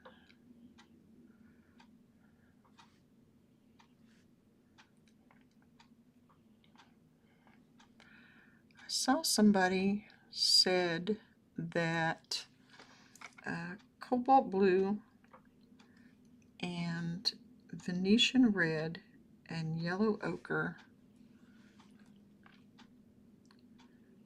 was the perfect palette for portraits, and I have not used those particular ones a great deal until today, and I can definitely see why they said that. There is a warmth to it that just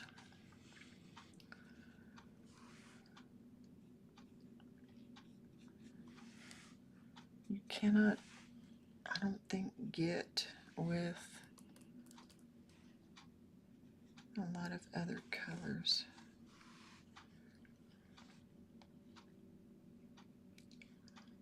I may be using this a lot in portraiture in coming days.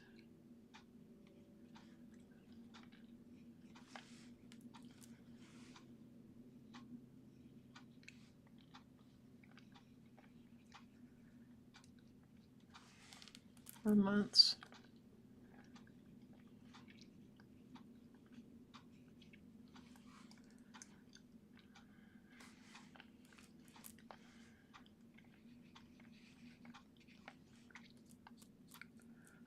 I'm trying to hold off on using any walnut oil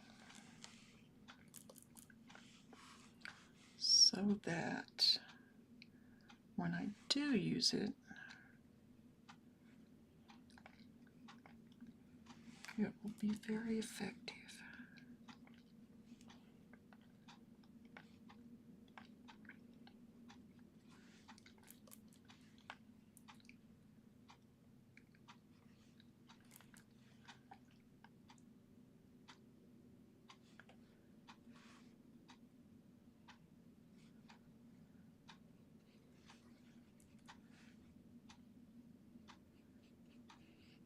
You could probably hear my clock ticking.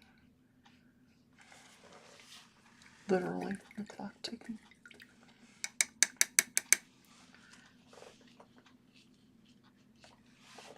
He was not a glamorous artist. He often worked in these cramped studios, slept weird hours,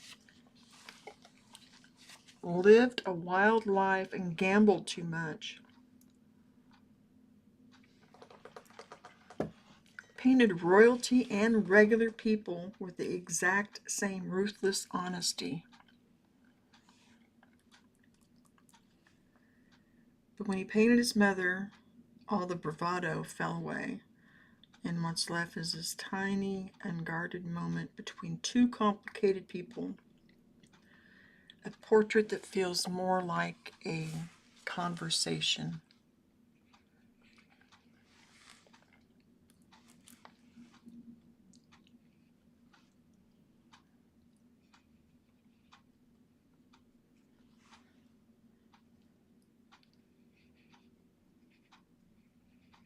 If you've painted your parents, let me know in the comments how that went. Even if you did not do it from life, if you did it from a reference image, was it just like painting anyone else, or is it was it more intense? I knew a art teacher that taught at the college when I was in high school, and he painted his, or drew his, was it his father or his mother? I can't remember. It was one of his parents, but he painted them on their deathbed. And I've always found that very interesting. And I've seen other artists do it. And in fact, when I had a sister who died very unexpectedly, and while she was on life support, I took photos thinking someday I may want these for that reason. And so far, I have not been able to. It's rather jarring when I see the photos to me.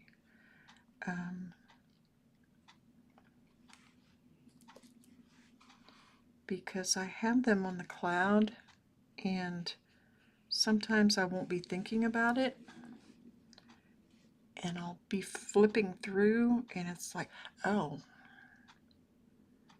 So I don't think I could do it. I think it would be just too much for me. Maybe it's just because it's her, and it was such a traumatic time.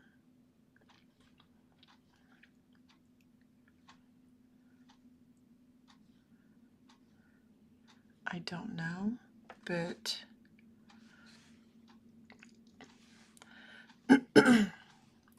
I can't do it. I don't like seeing her like that, I guess. Maybe if it was a parent, I would have felt differently. But I have also lost my parents, and since they passed away, I have not been able to do just a regular old portrait. It's just,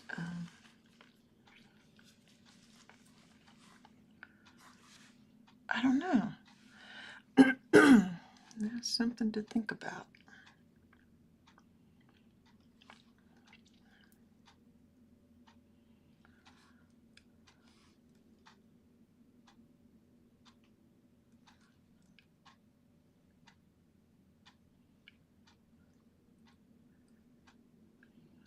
I have a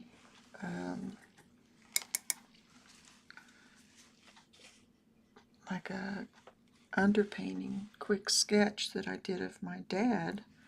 I have it in my living room, but I don't feel like that is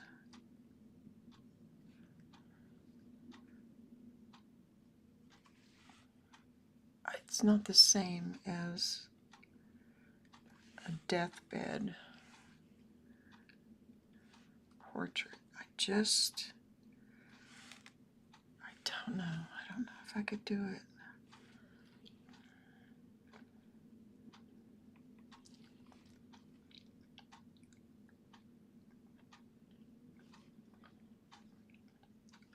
It just all seems like it would be very, very difficult to do. But maybe that's part of the point of it.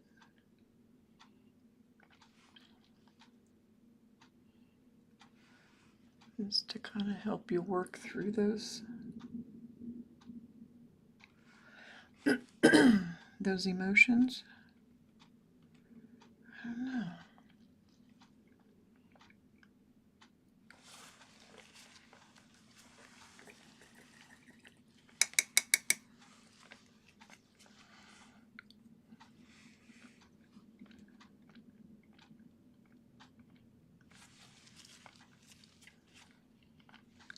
What do you think?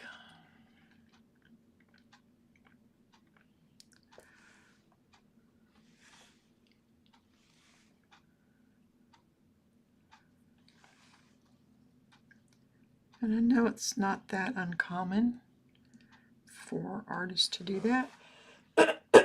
Excuse me. Please overlook my coughing and but I just don't know.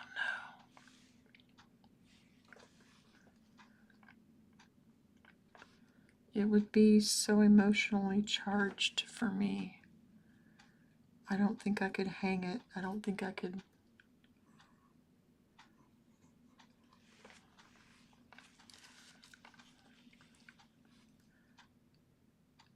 And it would be so personal. I don't think I'd want to enter it or let other people see it.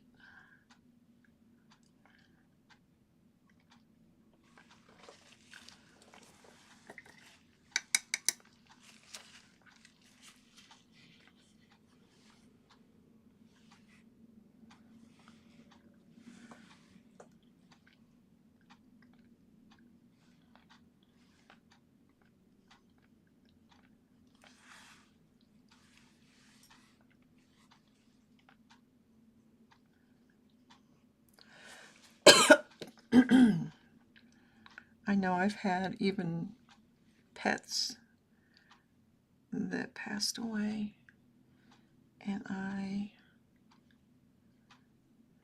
once they're gone, I just cannot bring myself.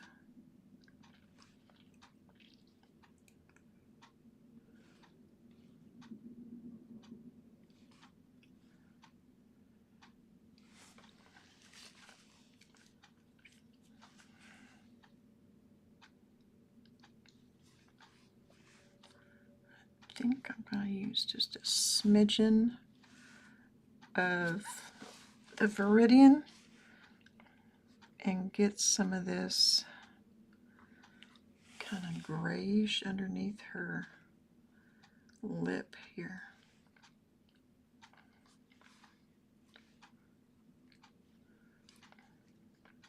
It's kind of a cool tone.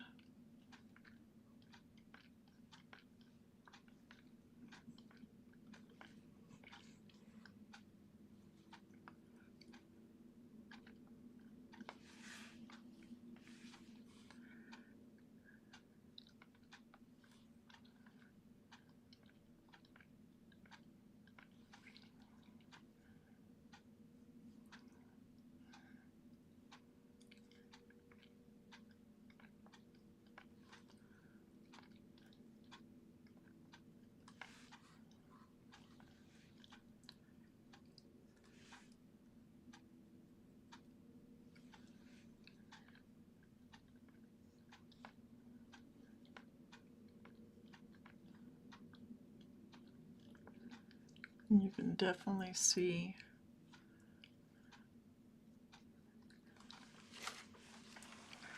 the cool tones coming out there.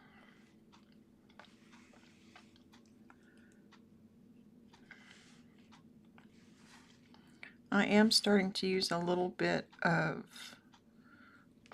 walnut oil, just a smidge, to kind of give it some flow.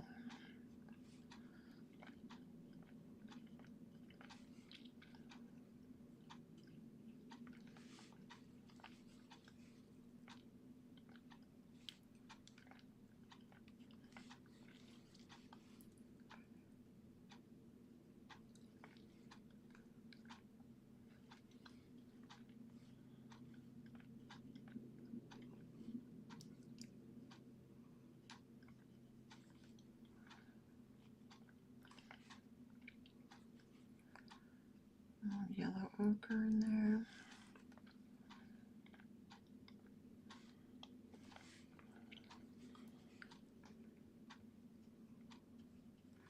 That Viridian mixed with the Venetian gives a nice gray tone.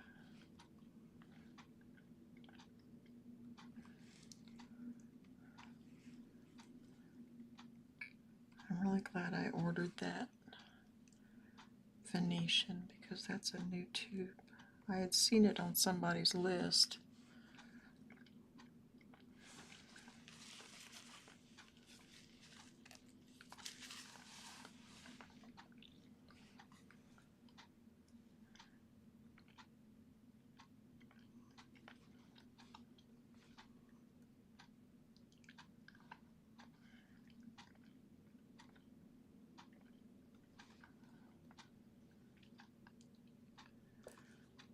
When I was doing some research, I don't even remember what I was researching for sure.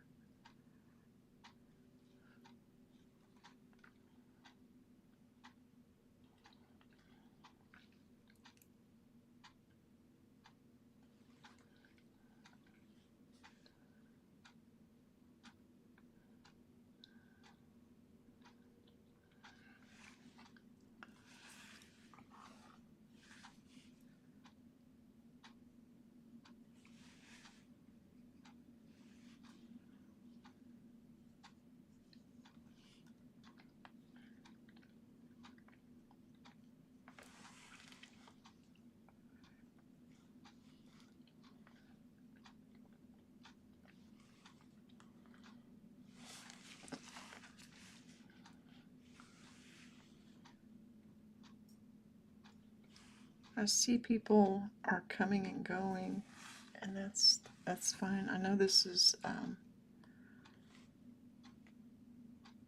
it's a lot to expect someone to stay this long.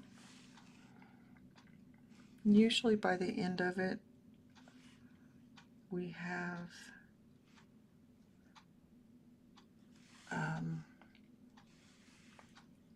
more people than we started out with.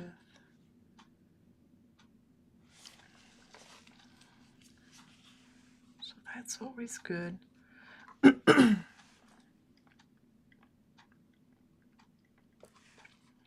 I don't think I'm getting the colors intense enough. They're getting a little washed out. So it's time to take it up a notch.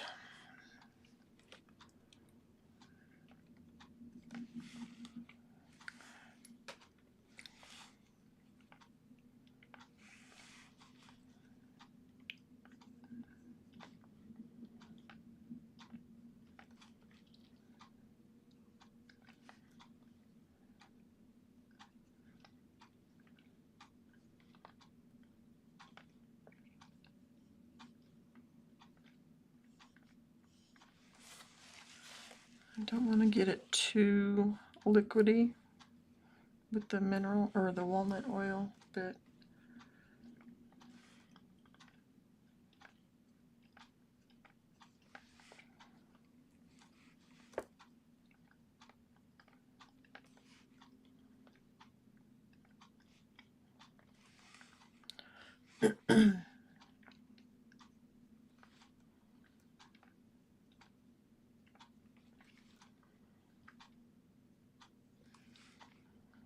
this is one of those that I could just work on forever because it is so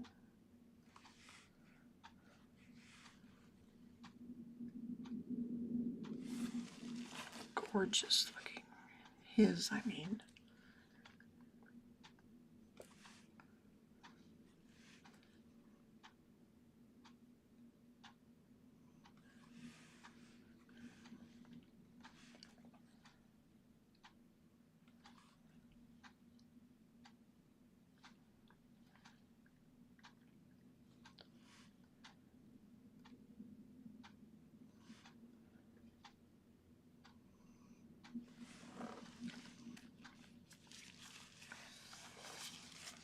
I feel like it's starting to come together a little bit more.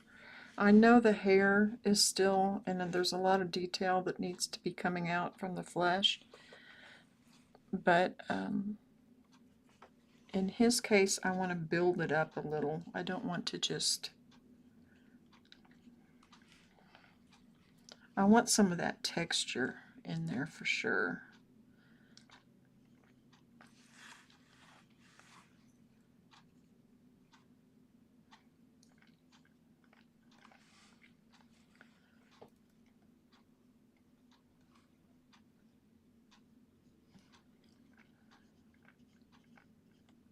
And I won't get his brush strokes exactly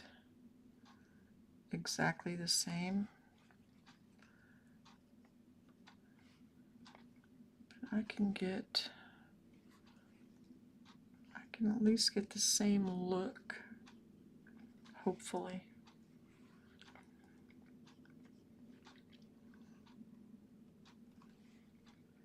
What time is it? Yeah, I started at noon, so this is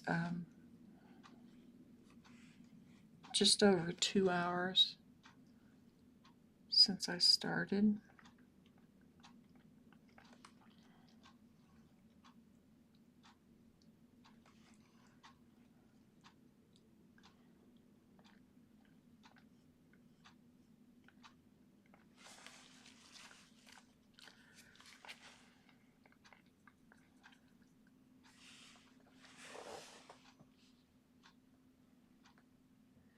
I think that's all the notes that I have on him.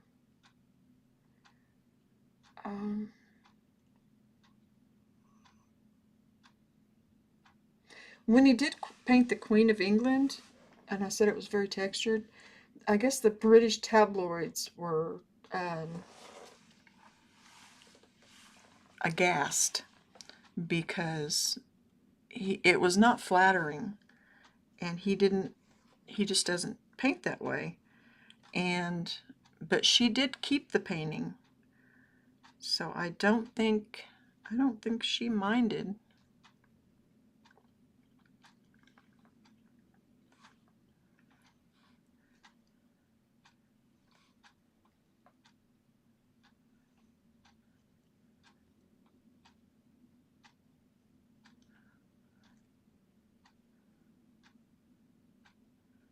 I would definitely keep a Freud painting if he had done one of me. I don't think I caught what year he died. Hey Siri, what year did Lucian Freud pass away? He died in 2011 on July 20th.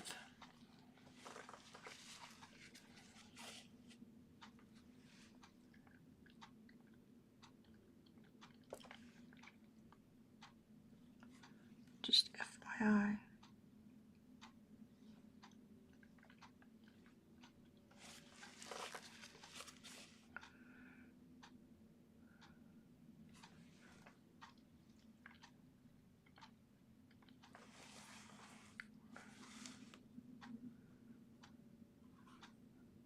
There is nothing more enjoyable to me than getting the paints out and painting.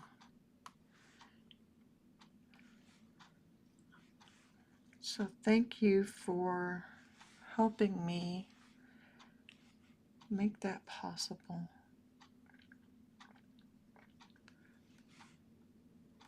Even if you have not done like a super chat or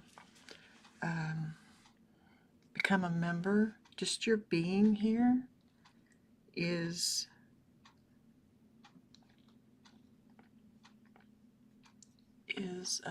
amazing.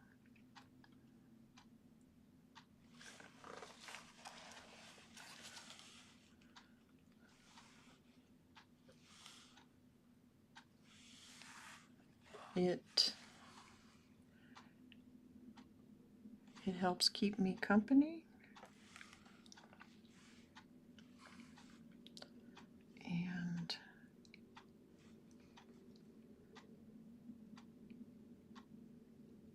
lets YouTube know that, yep, people do want to see her painting that darn thing.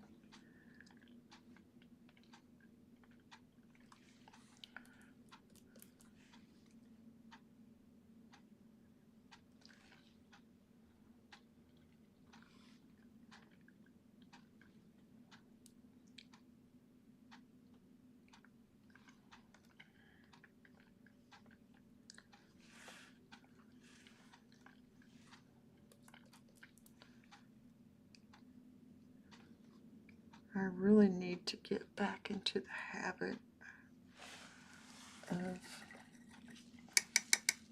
painting on a regular basis. I'm seeing this is too wide right here. I've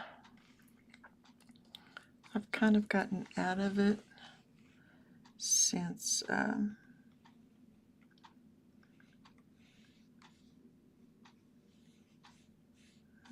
what kind of put it to a halt? I can't remember.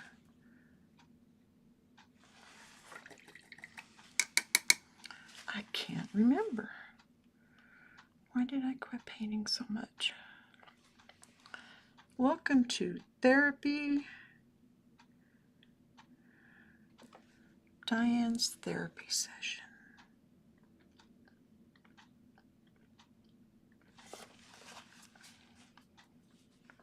All are welcome here.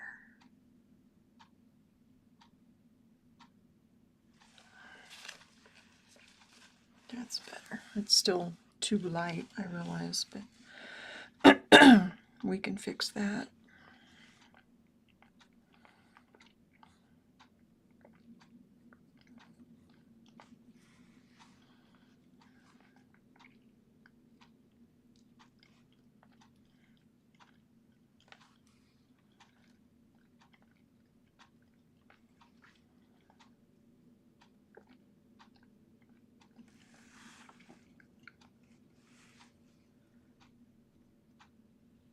I think it's getting there, though. It's not exact, but it's definitely got some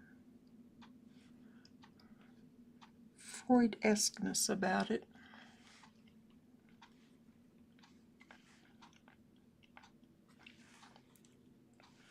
I won't be able to get a lot of the texture that he got, simply because my paint will not lay on that thickly.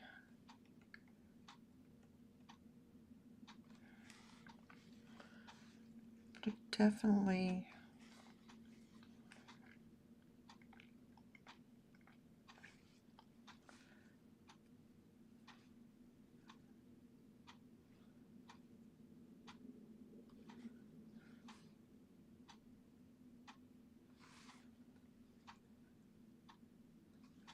will have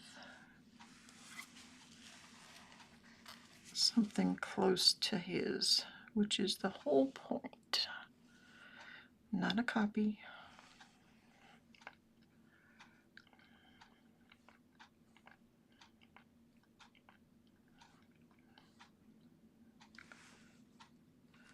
I'm noticing my cough is going away a little bit. So maybe my husband's allergy medicine's helping.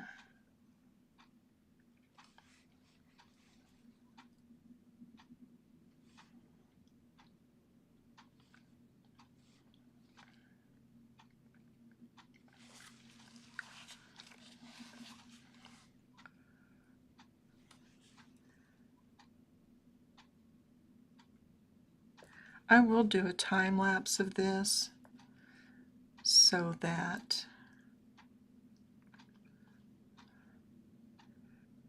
if somebody wants to see it,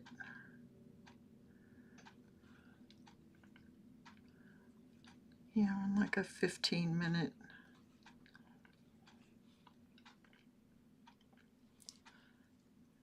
spiel, it will be available.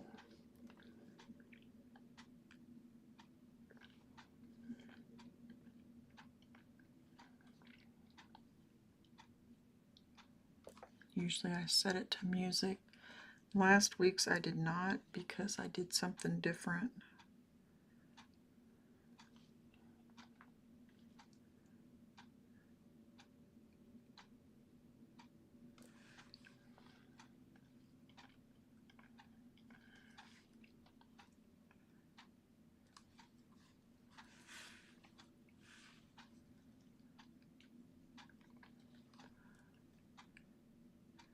Last week I did a drawing study with Sargent.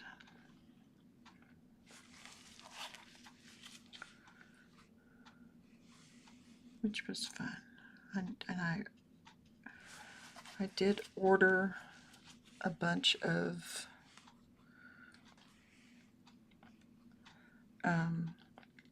new charcoal, fine charcoal and all.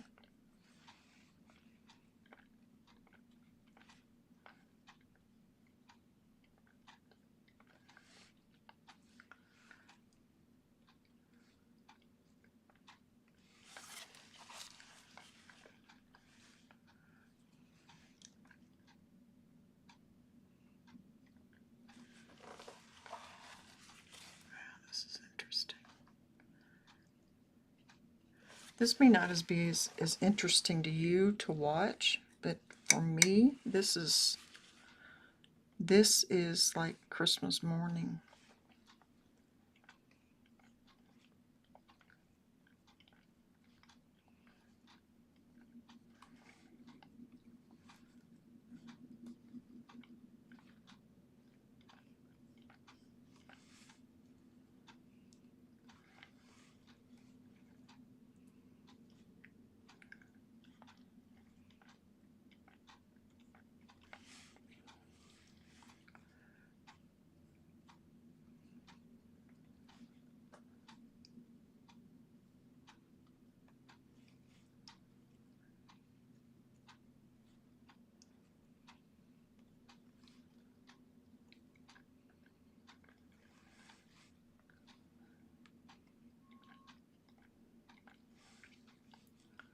In fact, there's a good chance I will be doing something like this on Christmas morning.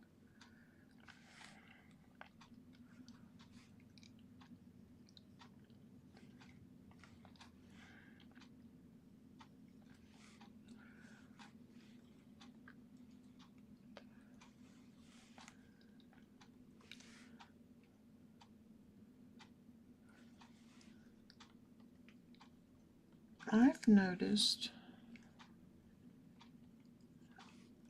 well, never mind, that's another Dianism that probably is of no interest to anybody.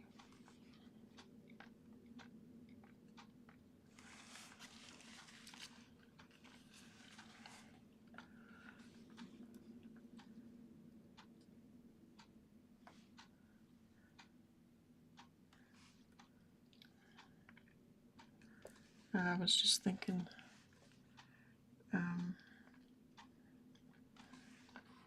people I went to high school with,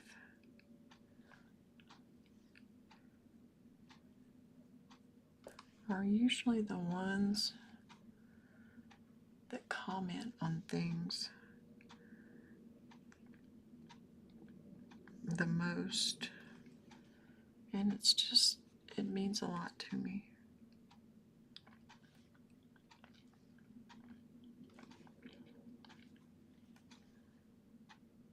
I just had a comment pop up in on my iPad.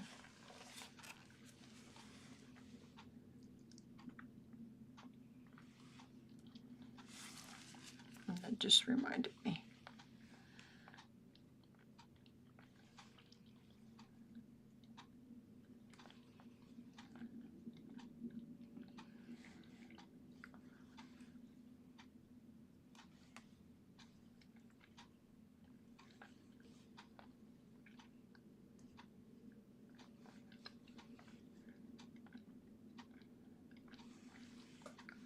I went to school with some pretty cool people. I don't think I realized it at the time.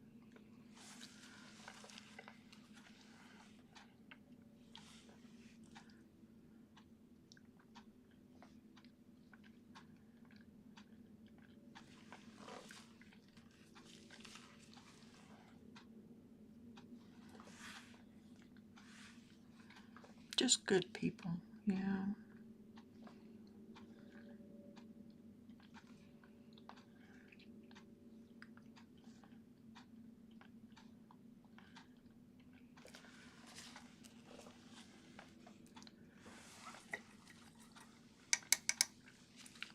Yeah, some became professionals,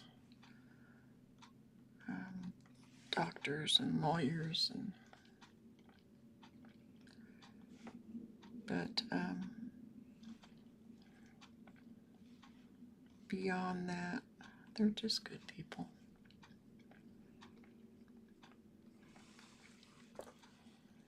The ones that I converse with online. It's nice when you can look back 50 years ago. Well, not quite 50, but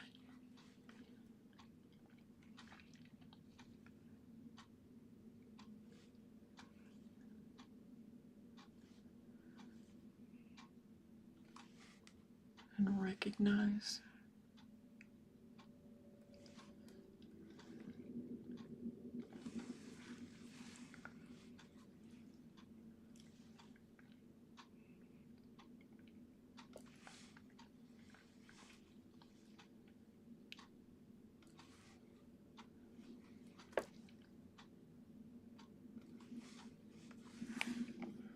Just getting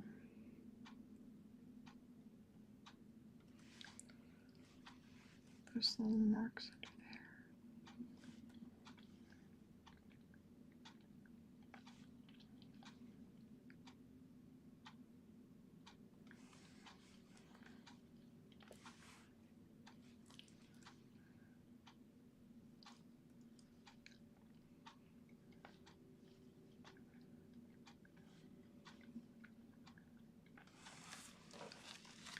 Some ways it makes me want to move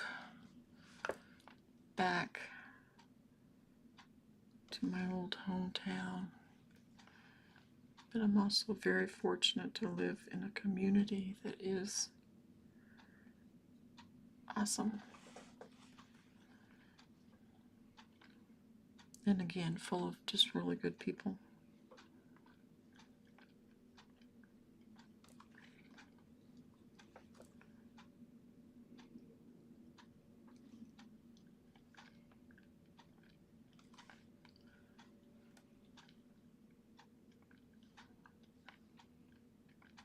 Not all of them, of course, but there's enough.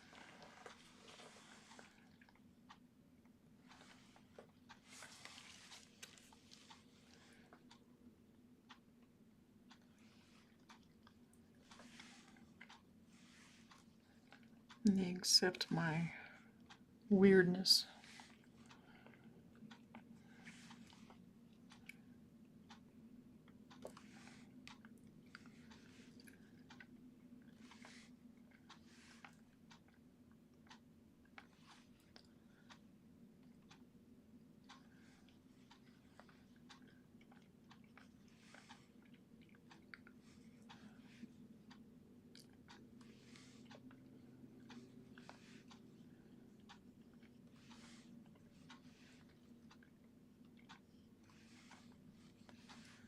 I'm really getting into this.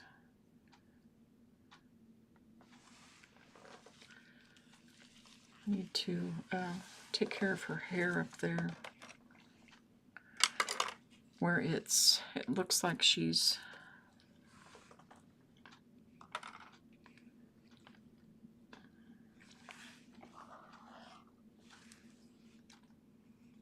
frightened.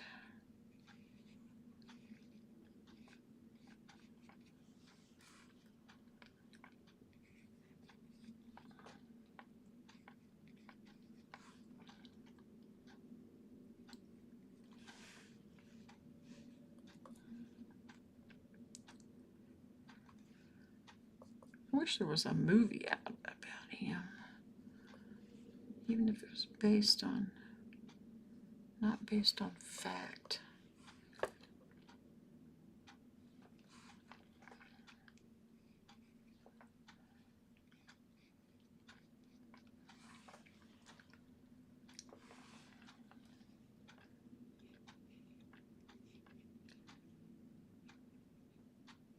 I know. I digress. I'll just talk about anything.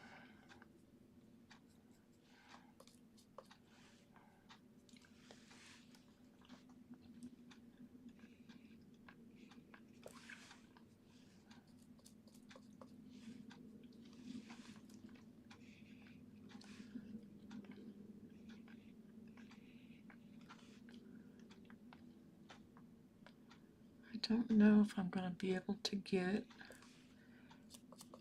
the hair exactly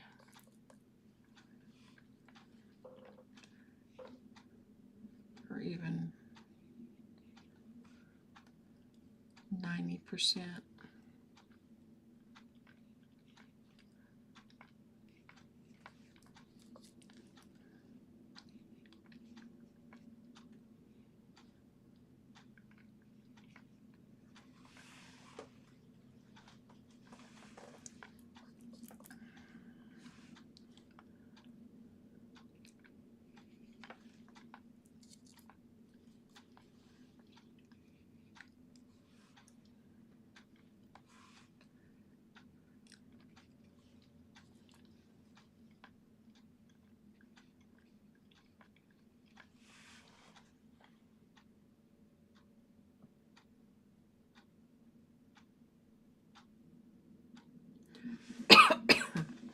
Excuse me. We can sure have fun trying.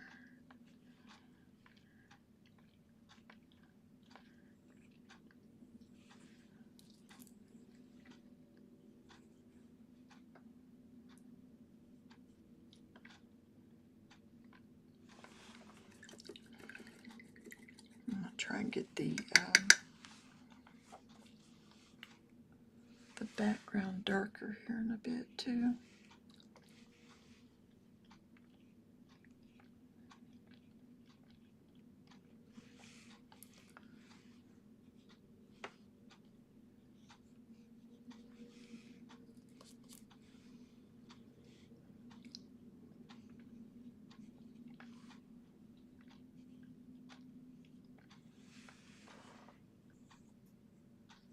See, there's two up there. There's that one. And there's that one.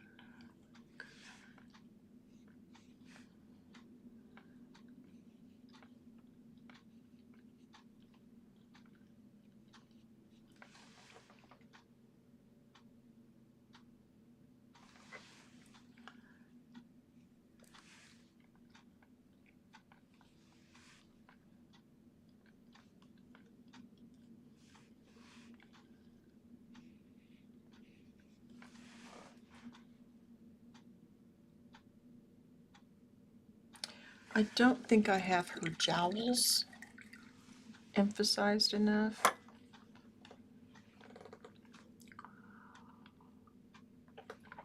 And the background is not dark enough.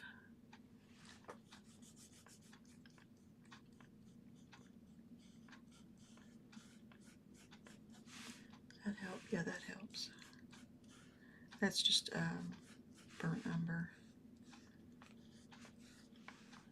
Very simple.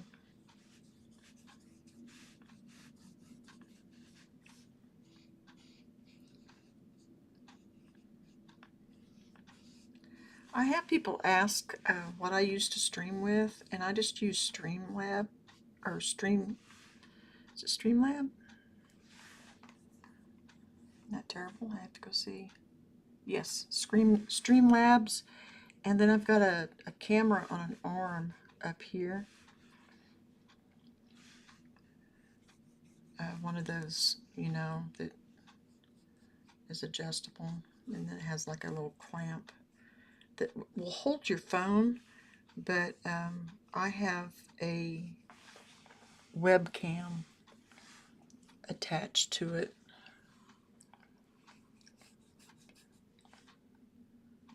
with a clamp, and the arm itself is attached to my windowsill because I know it's not going to move.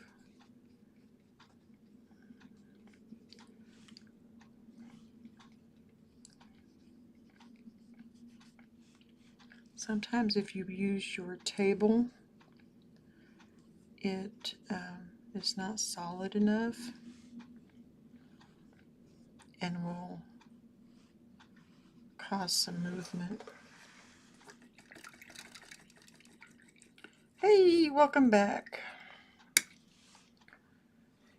And I use a MacBook. When I film at the easel, I also use the MacBook, but I have a different type of clamp for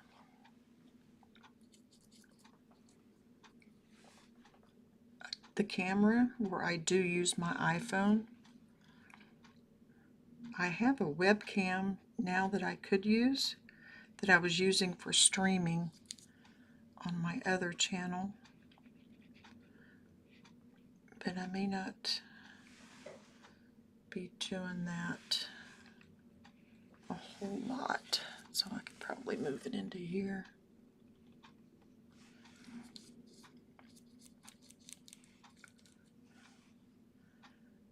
I did sprints on my other channel, which I kind of miss, and it's only been like a week. I'm seeing I don't have the value in here like I should. I mean, there's a lot of areas that don't have the value, but I need to I need to do something about it.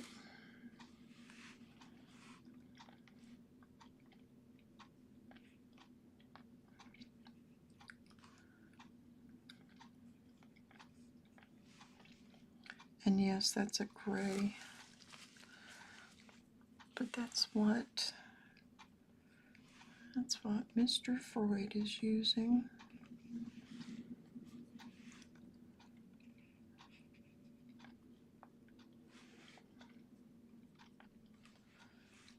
And then up here is this little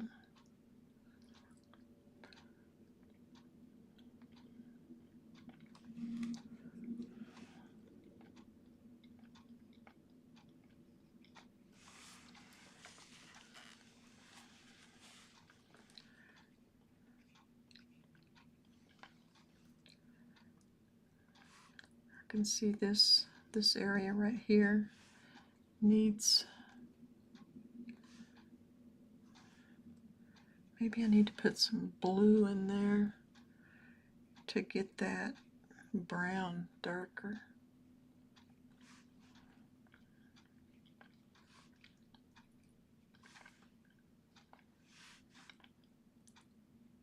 Oops.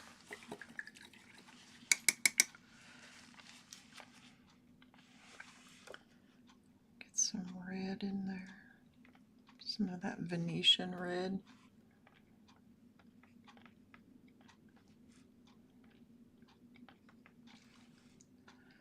That makes it look really red, doesn't it?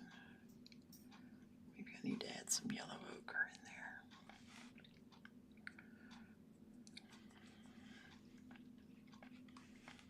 Come on, baby.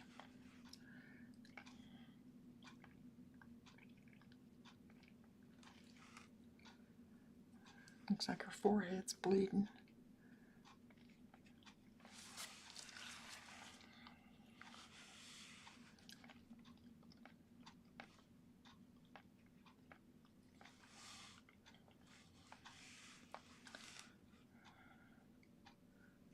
Come on.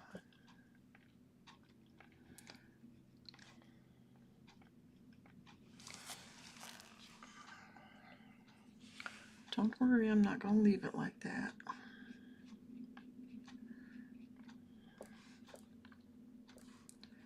Because that looks pretty rough.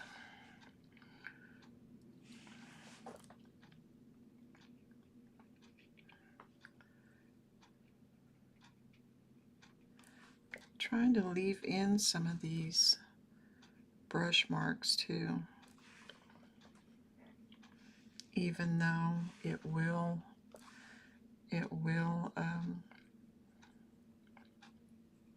mean I can't use this sketchbook for a little bit, because that page is going to have to dry before I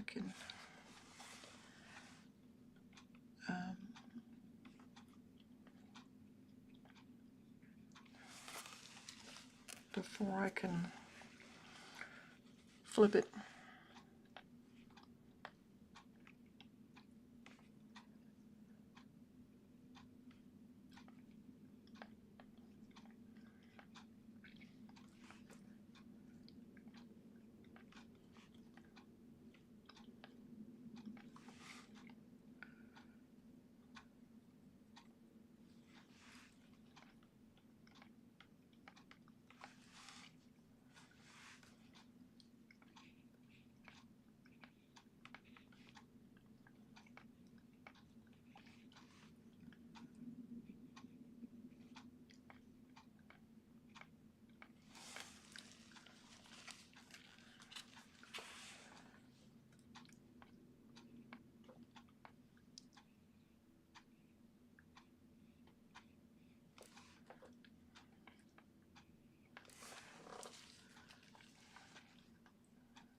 Kind of like that.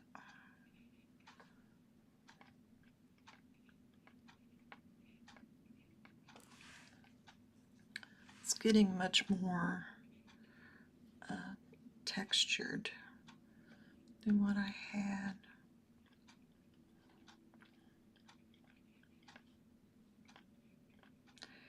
Hey friend, what are you working on?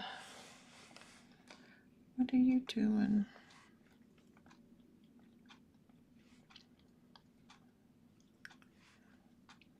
Anything exciting?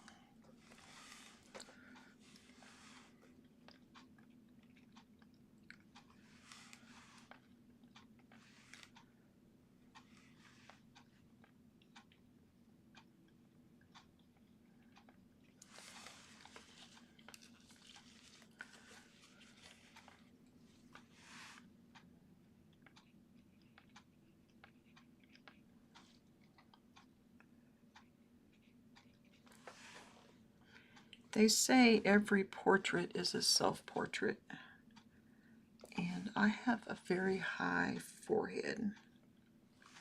I have a 5 head, as they say.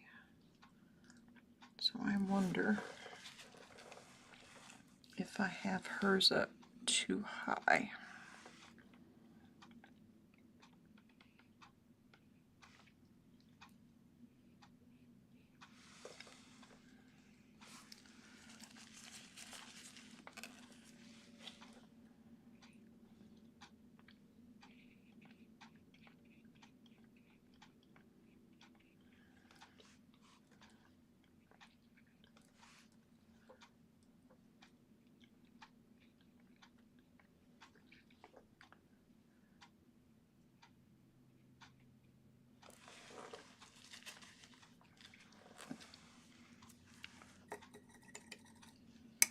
I'm coming up on 3 hours of working, and it does not feel like it at all.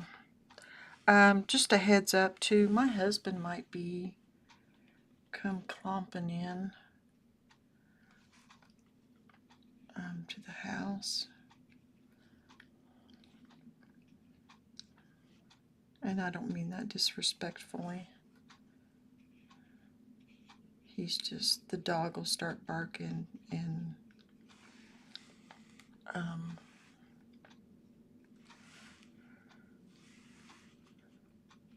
I'll probably have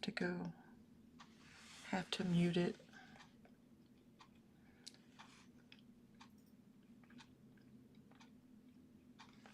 And or put some music on.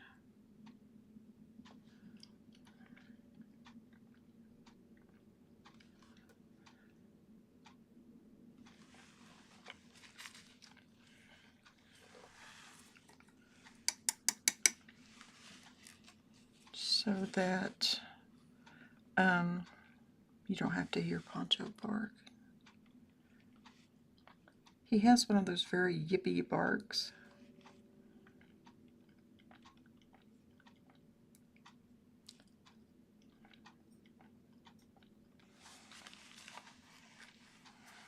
That are very distinct.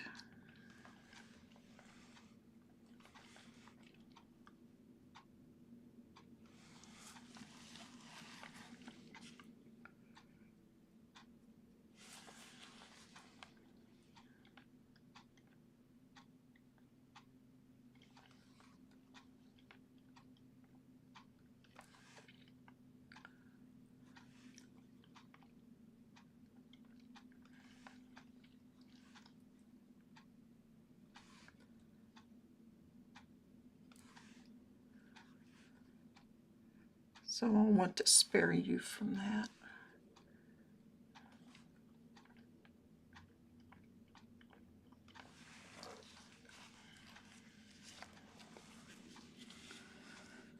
If possible.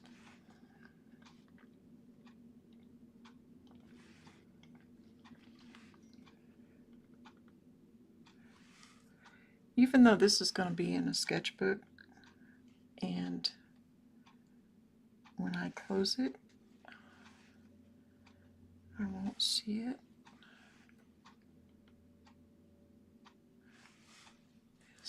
This act is just wonderful.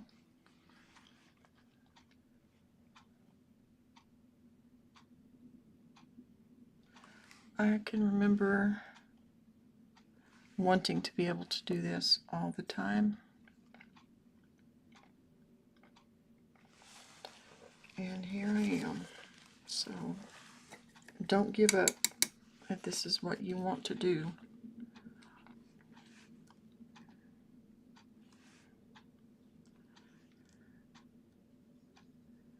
Life may give you detours, but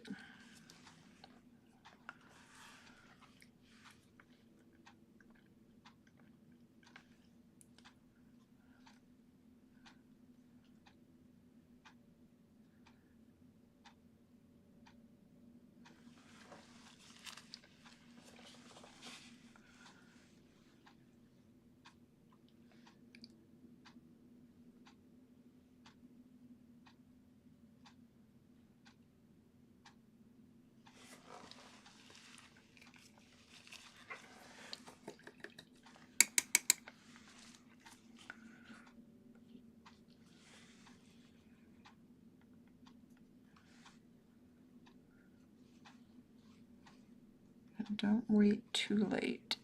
Life is too short.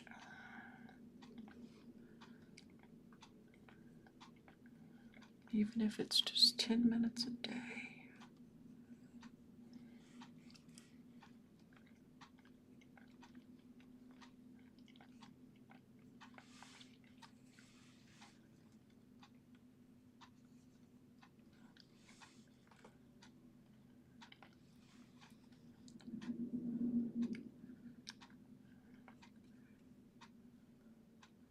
I've had many a day job. The longest one being 17 years as a working in a library. But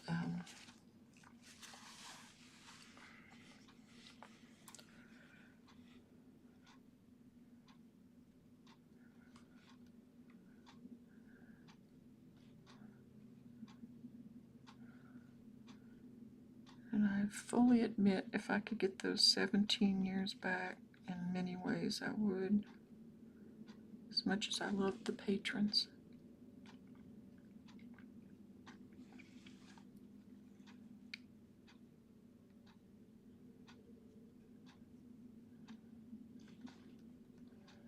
And I learned a lot.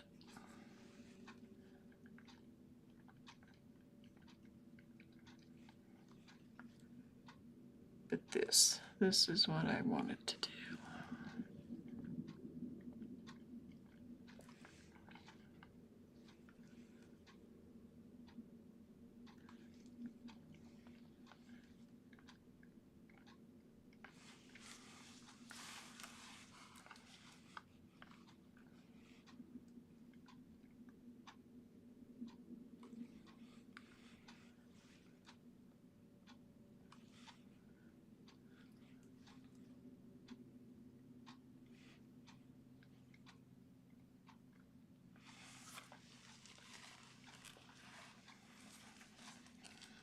It's slowly getting there. I think now that I'm putting the paint on a little thicker, it's really helping give it that nice texture that I want.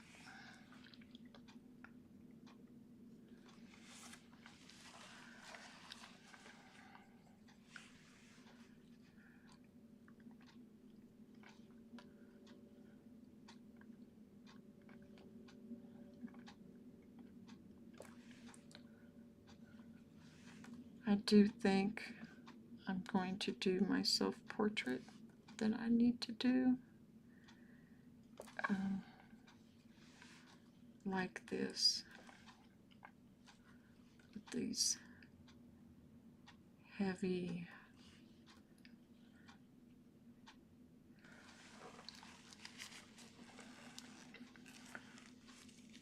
very textured areas.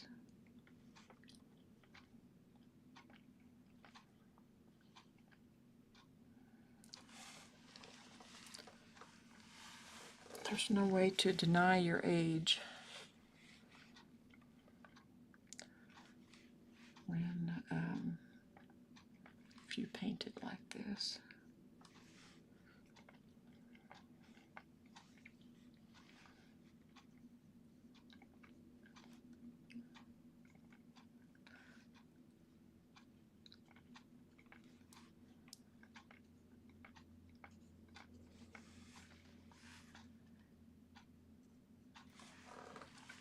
And again, this original is smaller than what I've got here. He did it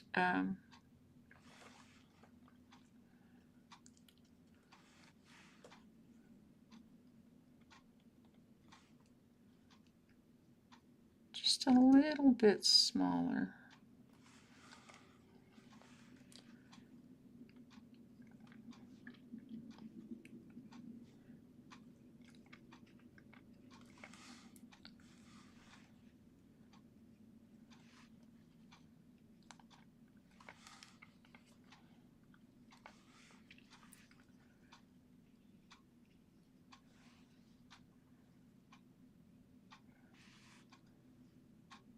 This is 8 by 8 on Bristol. And his was, I don't remember exactly. His was 5 by 5 by 7 inches, let's say. It says 6.9, but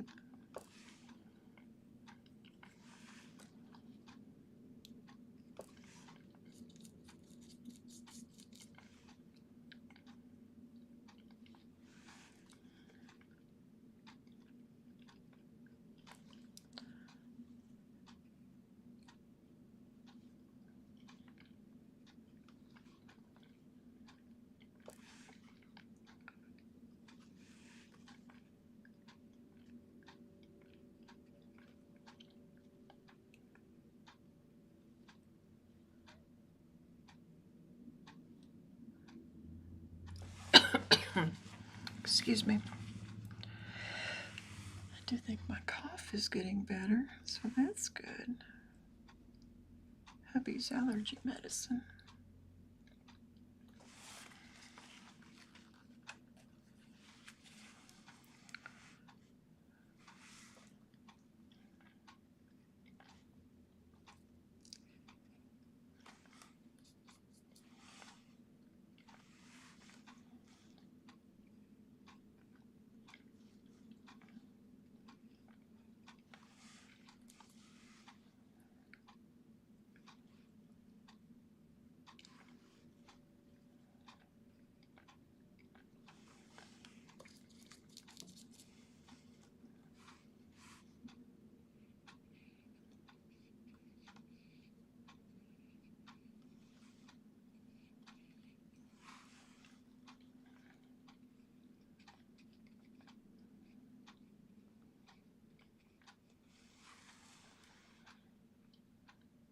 My asthma's been acting up. I couldn't figure out why.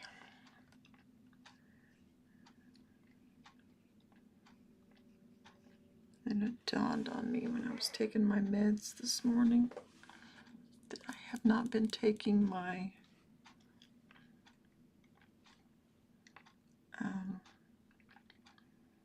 allergy medicine, which is just over the counter.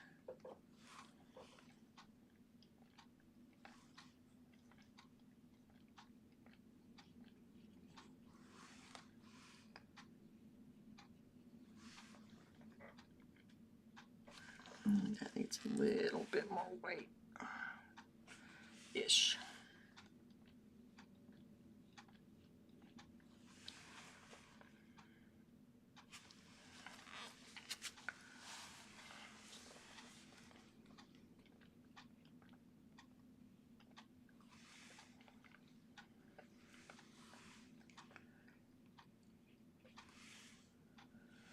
Just trust the process, right?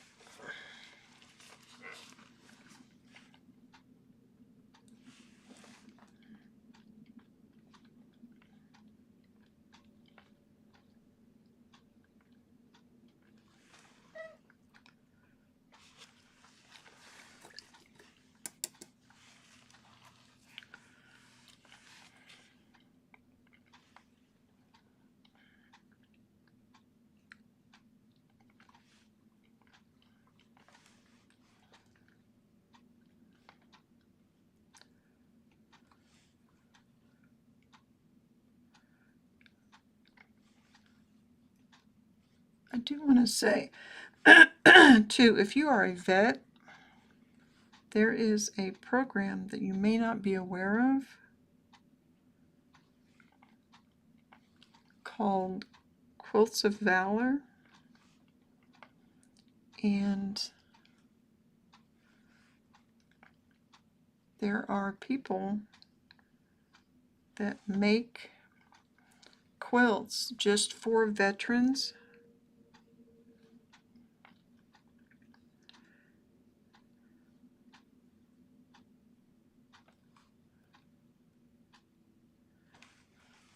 If you have not received one,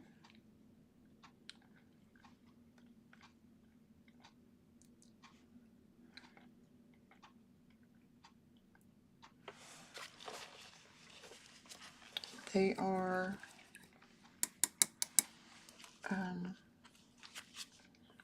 it's part of a program. There is a Quilts of Valor website, I believe. We did a presentation at the local art gallery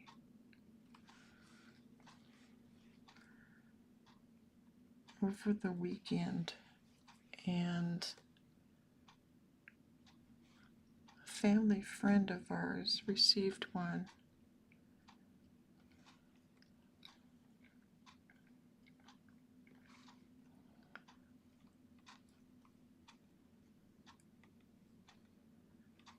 And the only reason I'm saying it is because a lot of times they are looking for people to give them to.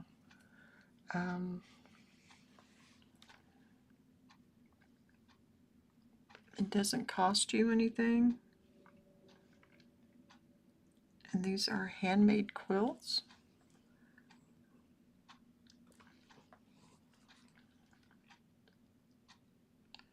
Made by volunteers. And it's just their way of saying thank you. If I remember correctly, the woman that started it, her son, may have been her son, don't quote me, was a veteran. And of course, when he came home, he had been affected by the war that he was a part of. But she noticed that when he was wrapped up in the quilt that she made him, that he seemed much happier and much calmer. And she felt like every veteran deserved that. So she started that program.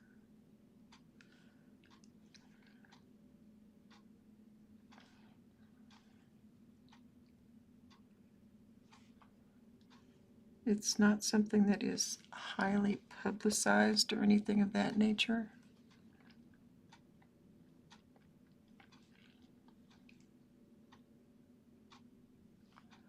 But is a wonderful program.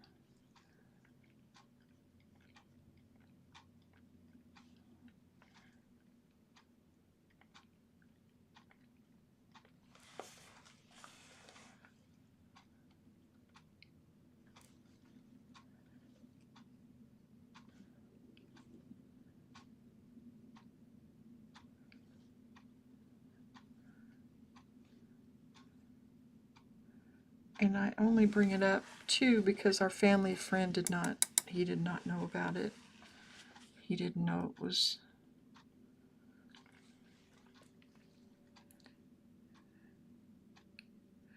And there were 8 people that got quilts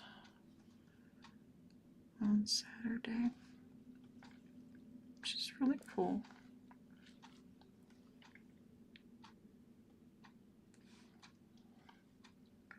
They do just a little informal presentation, and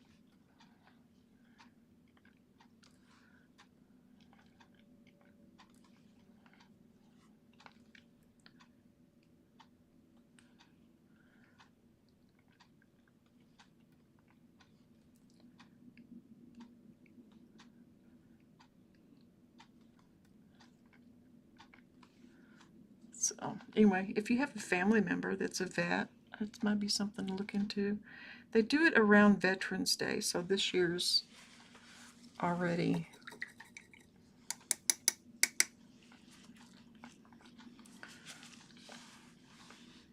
happened. But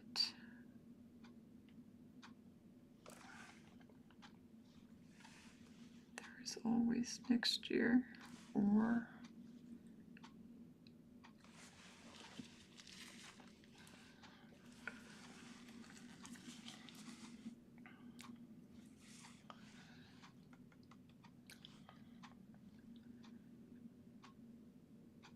I don't think my dad got one, come to think of it. I would have put his, but he's since passed away.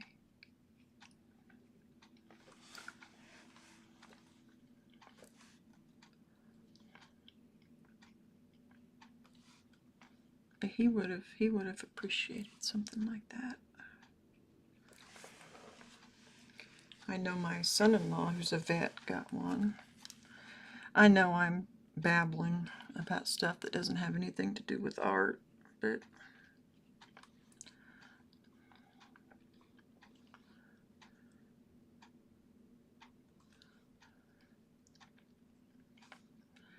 you'll have to forgive me.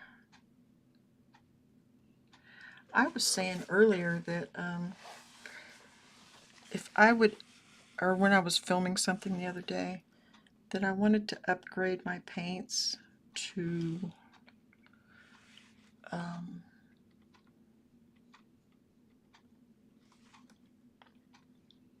a different brand or different type, because I was using the Gamblin 1980.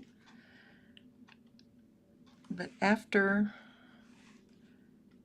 I've learned more about the company due to their Instagram, I think I just want to go with the professional grade of Gamblin.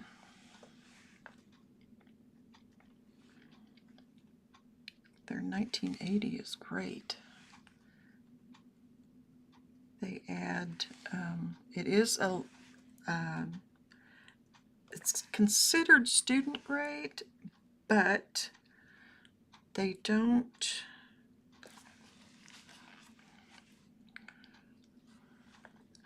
what they do is they add marble dust to the pigment on the 1980.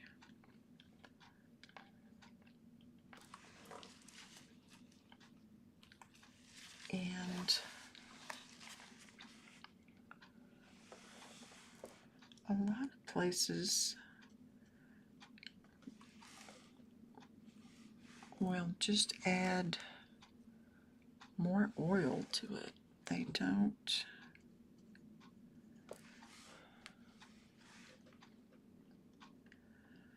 And their Gamblin is very environmentally conscious. So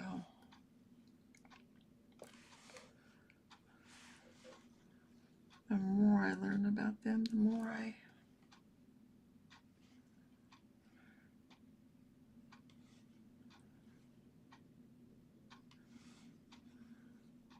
want to use their paints instead of getting something like a Sennelier or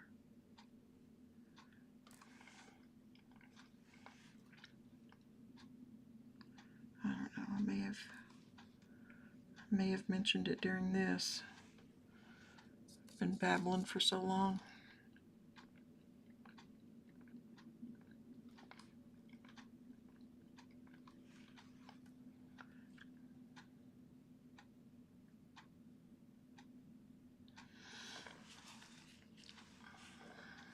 It is beautiful here today in Kansas.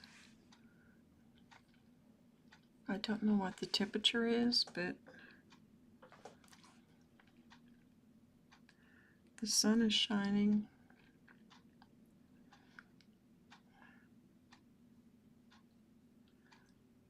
I stuck my head out to get mail. It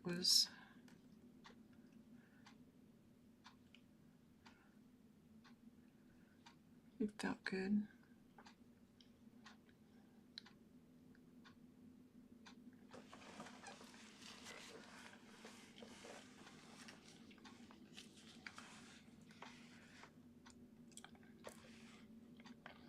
See, now I'm getting into where it's like little bitty things, or it would have been considered itty bitty things when I first started.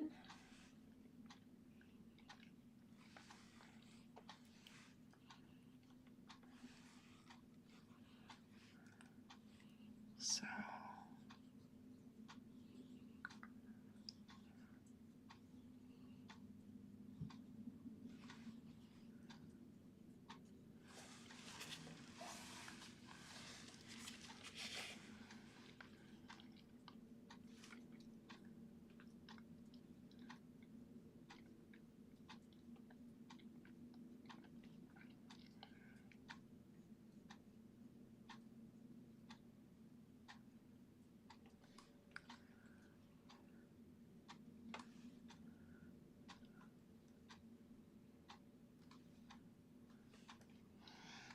trying to use one yellow ochre in there.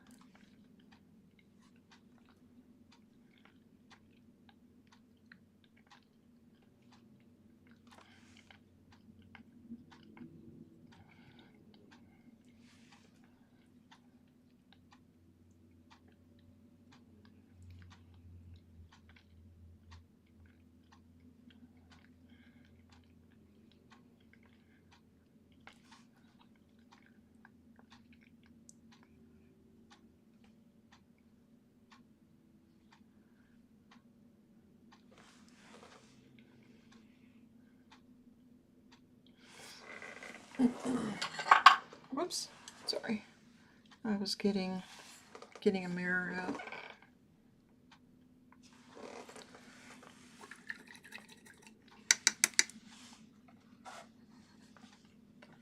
My cough is much better. I'll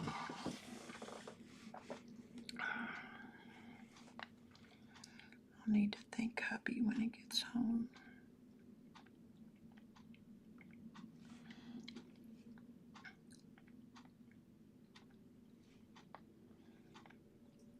I don't think that goes there.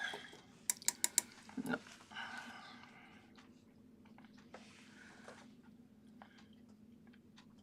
Whoops.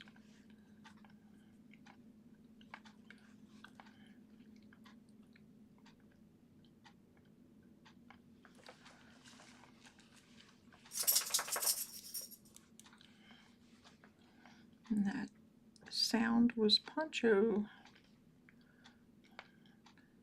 doing his Poncho things.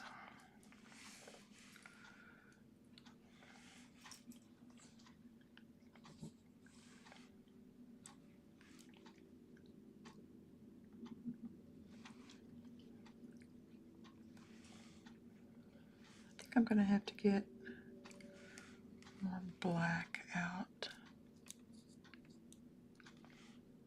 Possibly.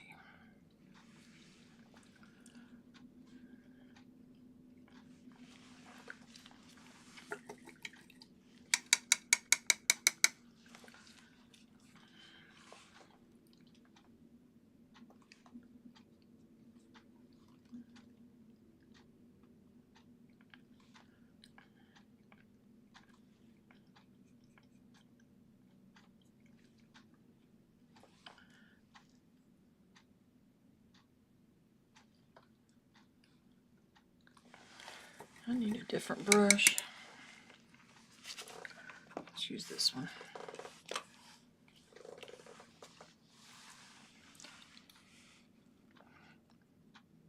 It's getting close. That's almost 3:30 though too. So my time.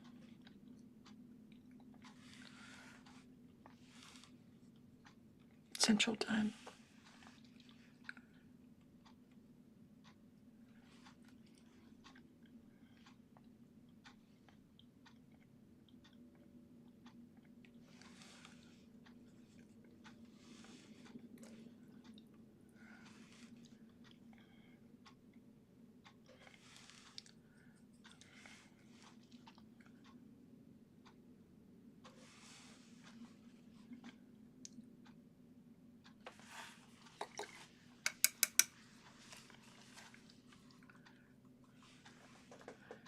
Remember, this is a study, it's not a copy. I wonder what brand of paint he used. I should look that up. Not that that necessarily will make someone a better painter. But it helps to have good tools.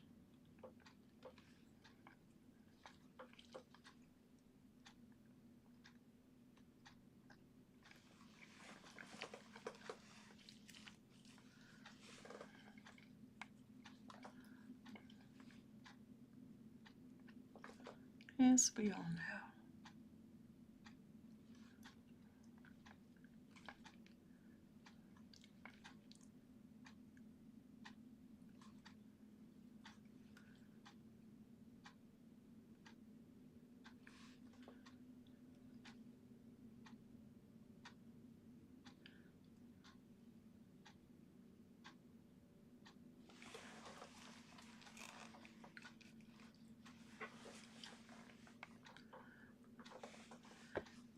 I'm going in on some of these areas and giving it a little more contrast with that burnt umber.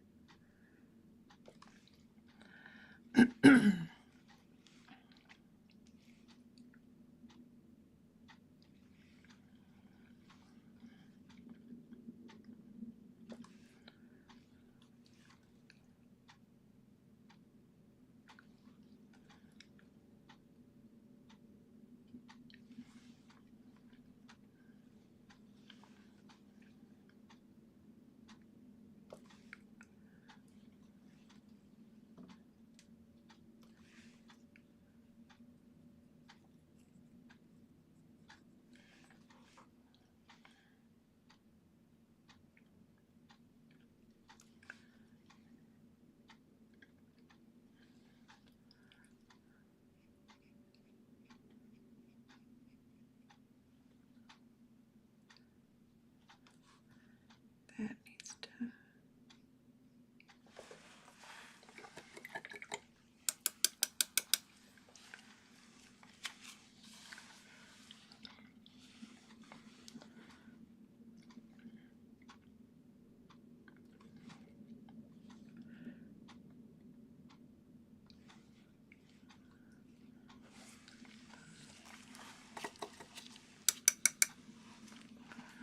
I need more gray around her mouth.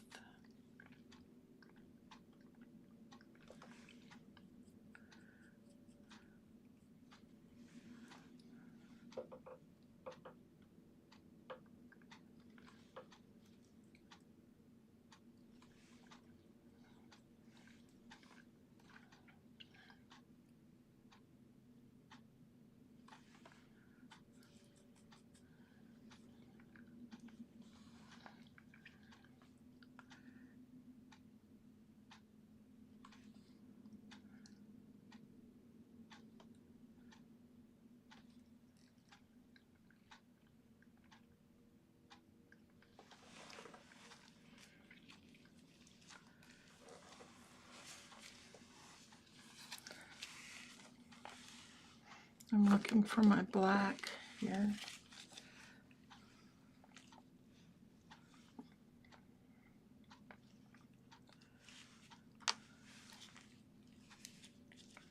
And it is an ivory black.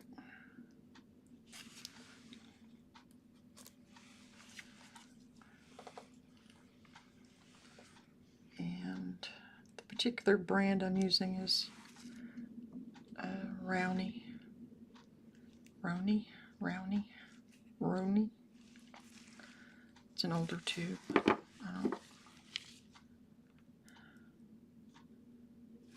Yeah, it doesn't even have.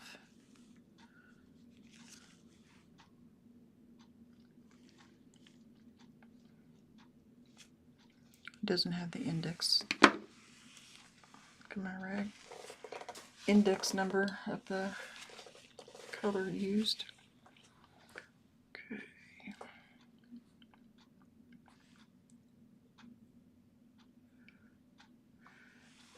I started wondering about that more after watching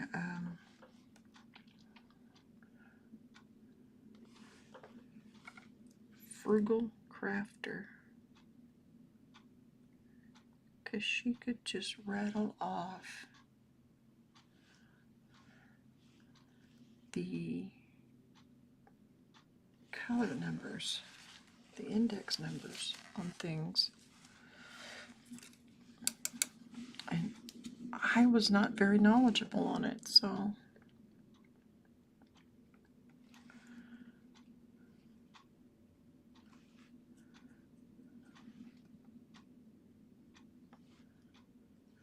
I figured I should at least know the ones of the colors I generally used on my palette.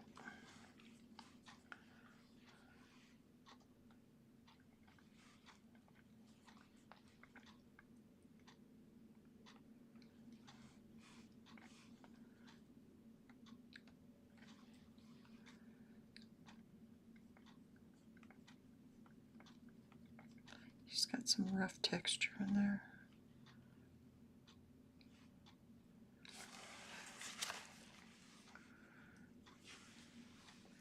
Yeah, I know it's not a copy.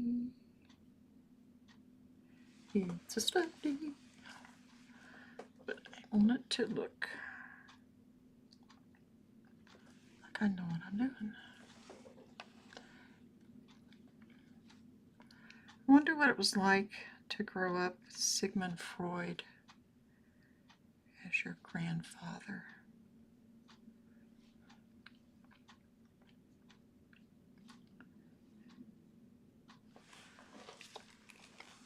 I wonder if that was one reason he had so many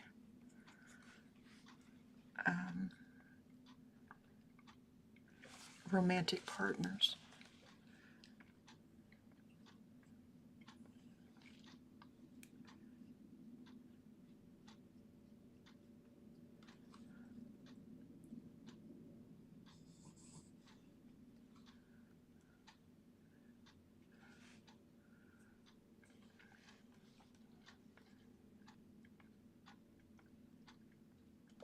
Notice how I put that very delicately. I wonder if there's any out there that don't realize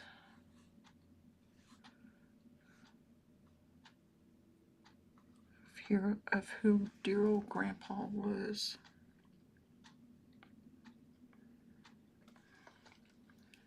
Because of Lucian.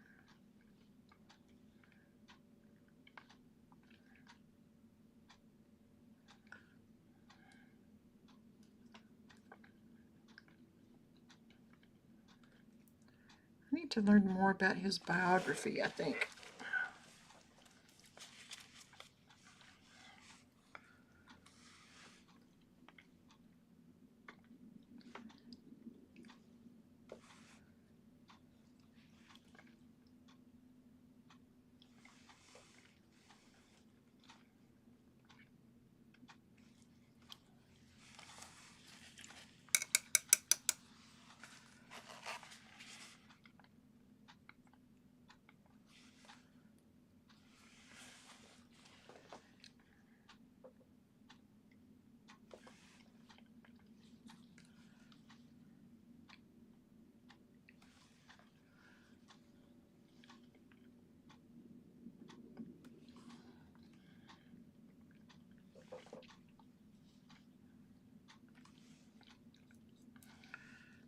Trying to get some of these really dark darks.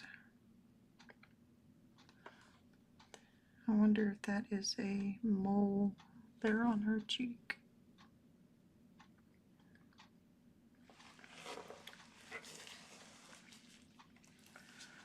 This is not dark enough. Oops.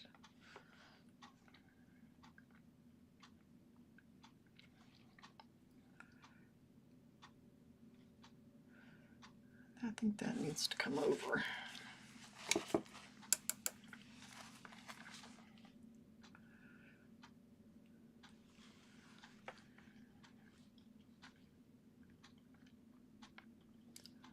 Yeah.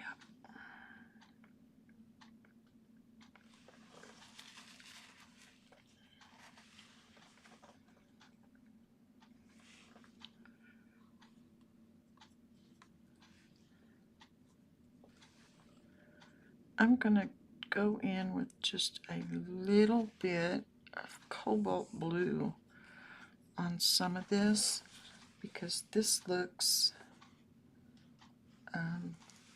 pretty close, but in here it needs, that reddish needs toned down.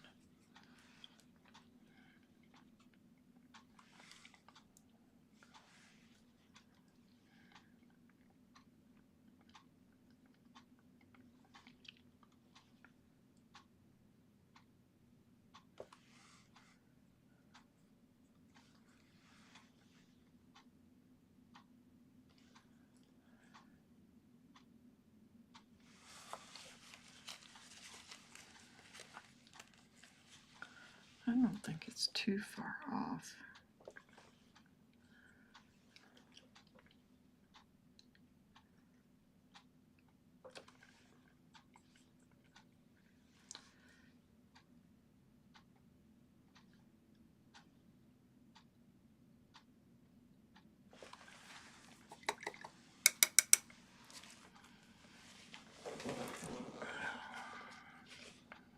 I think my whites are too white and I need to yellow them.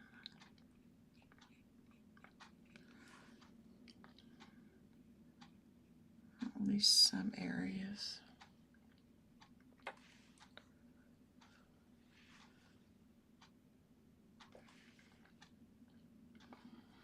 I'll tone them down a little.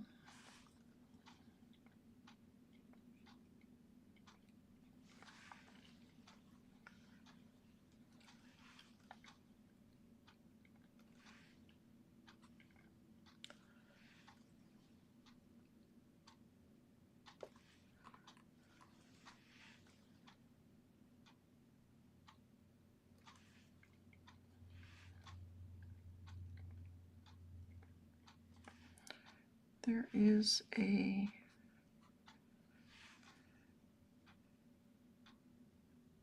heavy paint area right in here.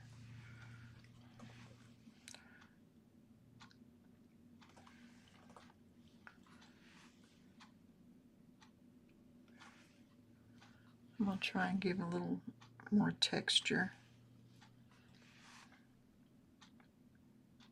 here and there where possible. I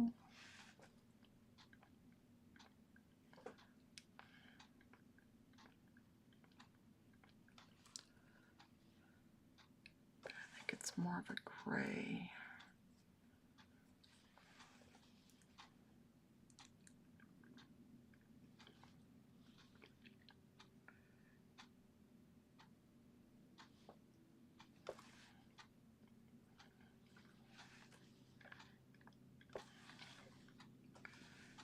I'm putting just a little bit of walnut oil on there too.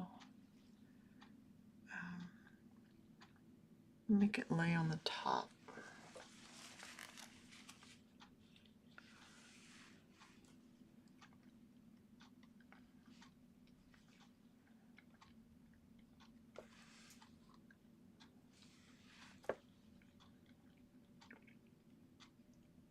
Again, if my husband comes home and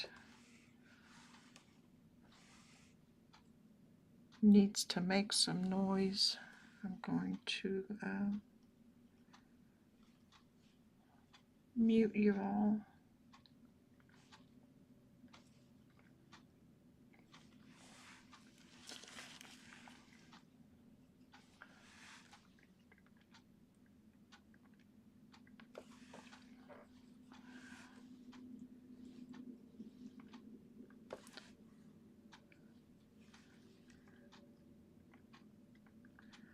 I don't know, like I said before, if you all are painters or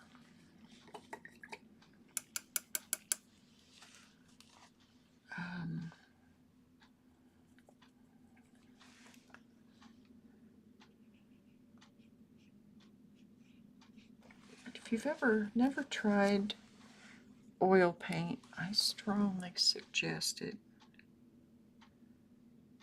It's not as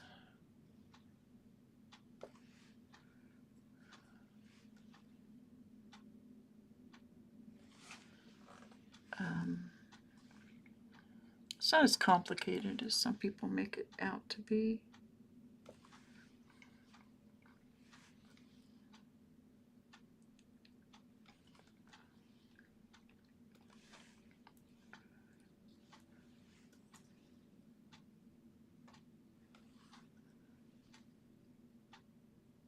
And I know some colleges do not allow you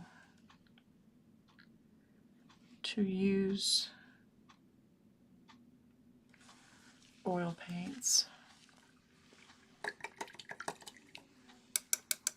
So that's the perfect reason for you to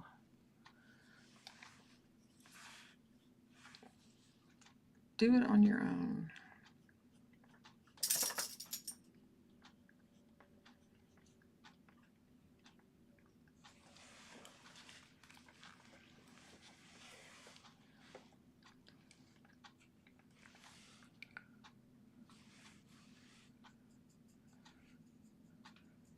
Because acrylics are great.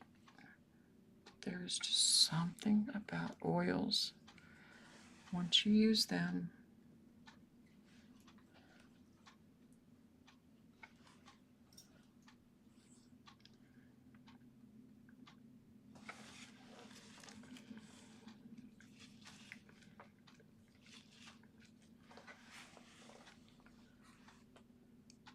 it's really hard to go back.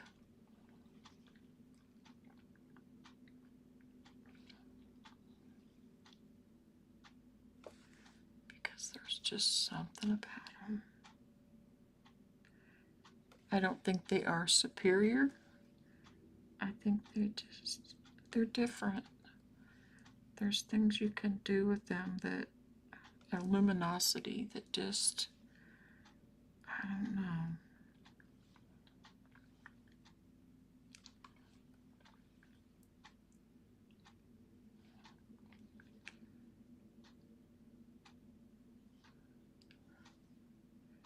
Not that you can't get that look with acrylics. It's just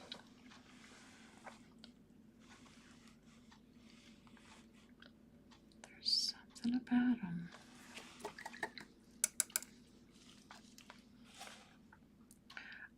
At this point, I am just kind of layering in a little bit of texture and some markings to resemble his, because I am a Lucian Freud nut.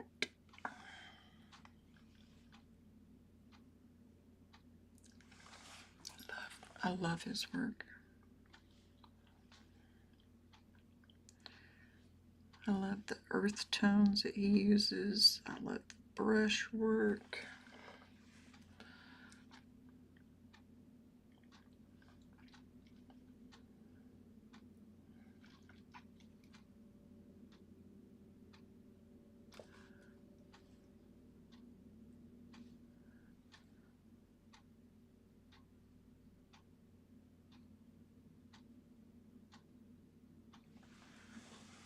There's a lot to love about Lucian Freud.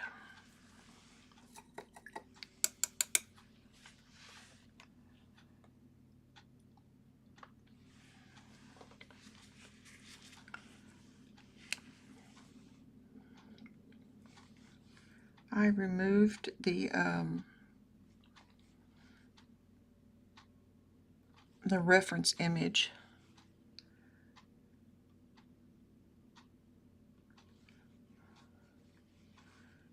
because I want to work at what's right in front of me and not what's on the screen.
And I have a tendency to look at the screen more.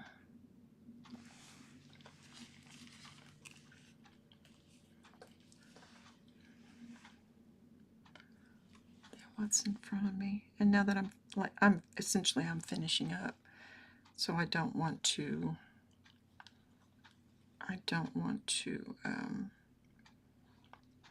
have the final say be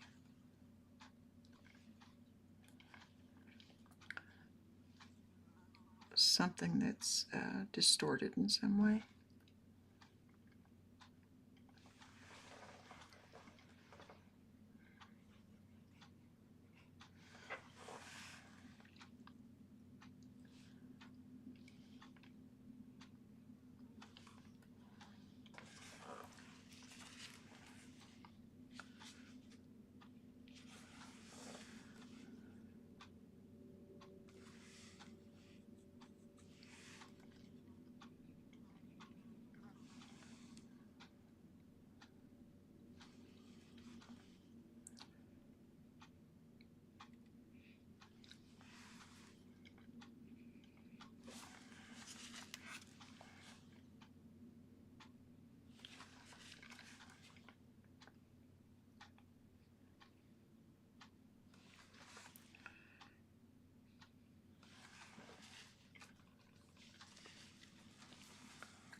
Okay, I think we're getting close.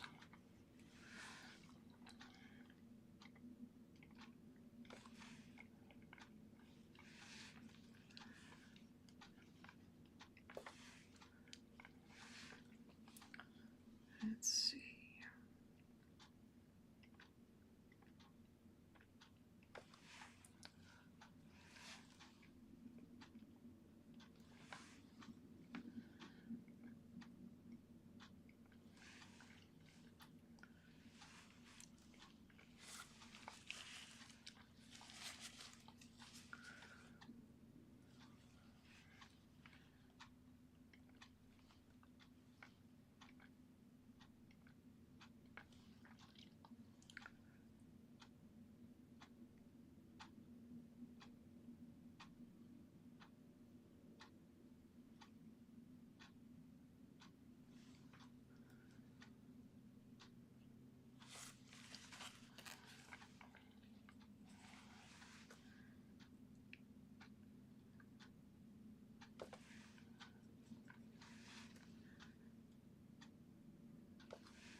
Oops, that was way too white.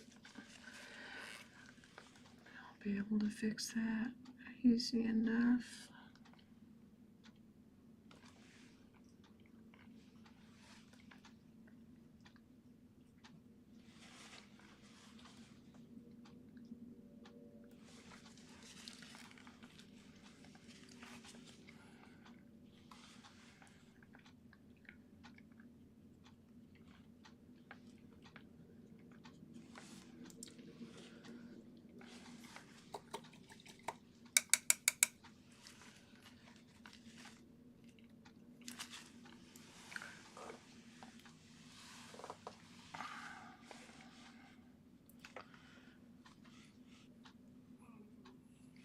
What, Poncho?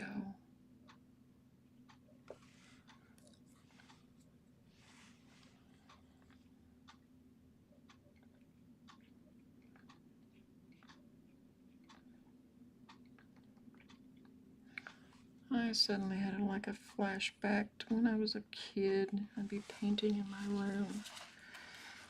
And by kid, I mean like a teenager.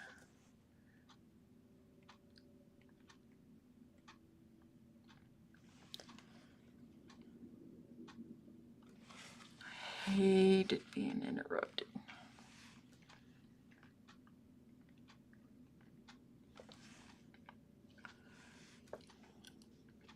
So a lot of times I'd paint late in the night, just like Sigmund or Lucian did. I wonder if that was his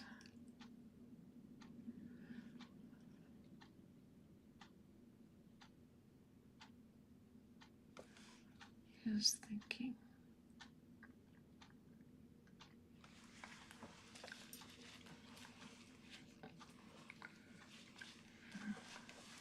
Okay, I'm going to go over some areas with this one, like in the background on his shirt, her shirt, the shirt, like right here, instead of just having it a lighter brush.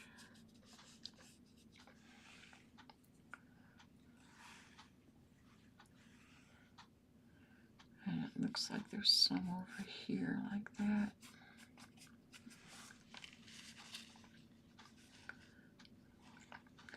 I see some on her nose that's different than what I have.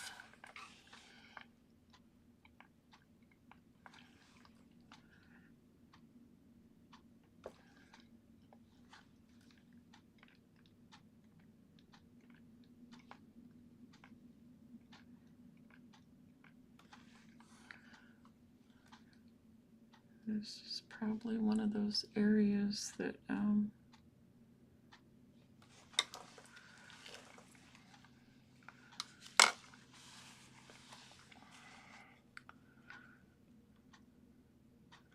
if I'd just seen it on the screen, I would have missed it.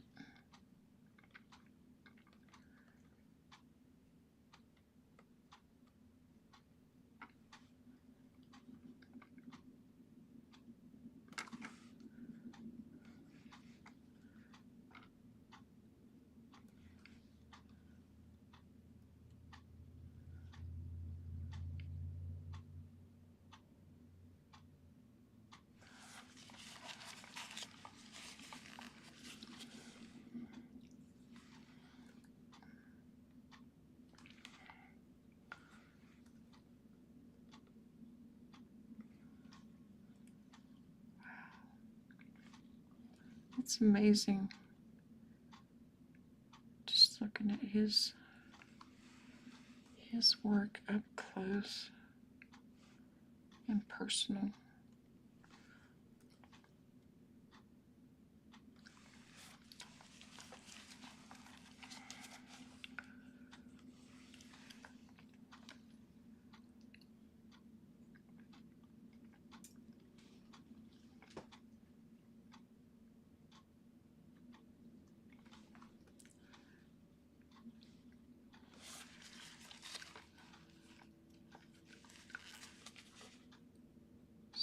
Lucian Freud, amazes me. I'm just about done. I know I keep saying that, but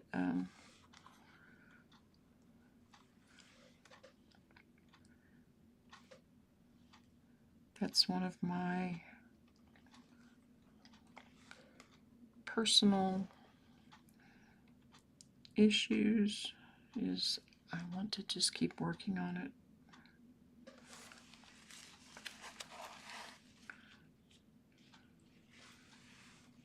Forever.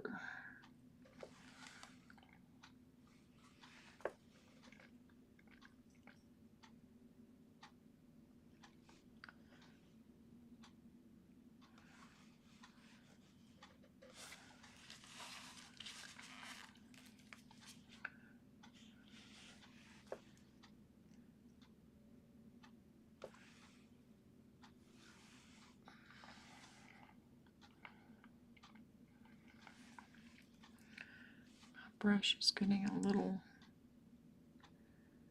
ratty.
Again, you can probably hear my clock ticking over here.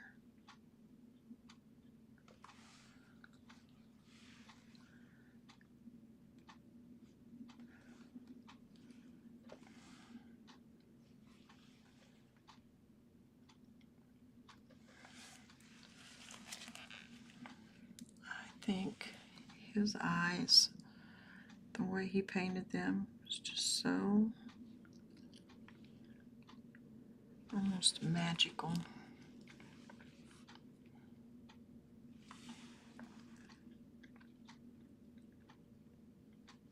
I'm putting a little bit more cobalt blue to just kind of tint on parts of her eyes.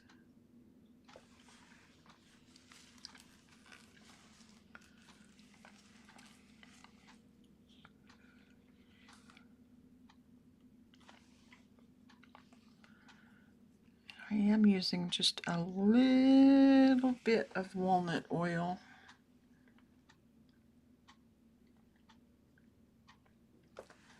to help get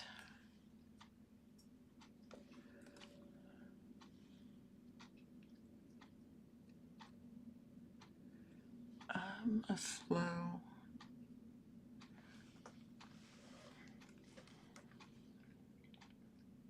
To the paint.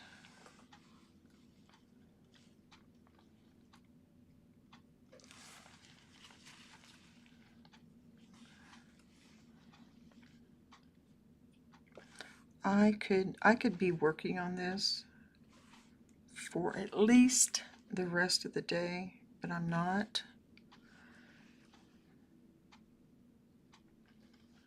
because this is, as I always say,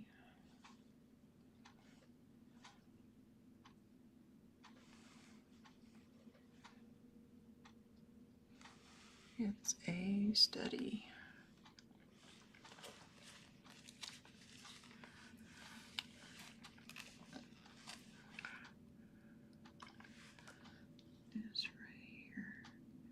Looks like she has a mole right there.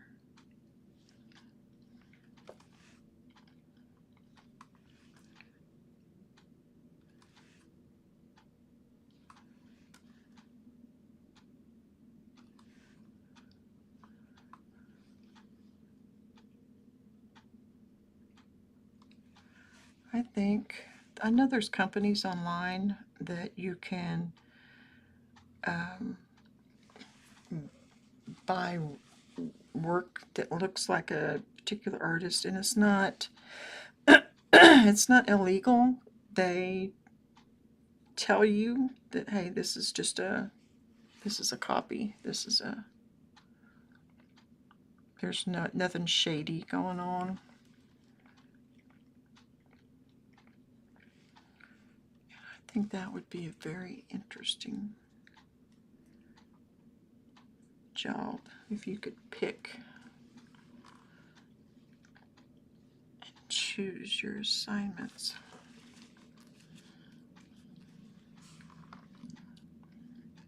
I know Hawk on TikTok and YouTube, he no matter what you think of his politics, he has a Jackson Pollock behind his head like that. That was created.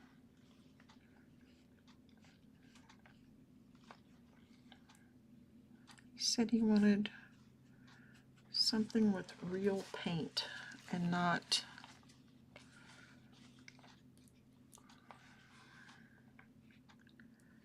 I wish he had gotten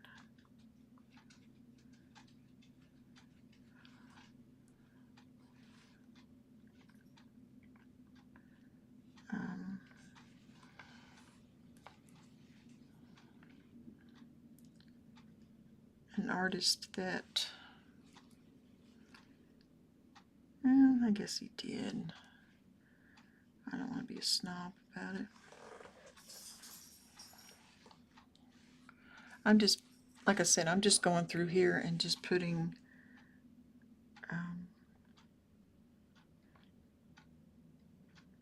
little things.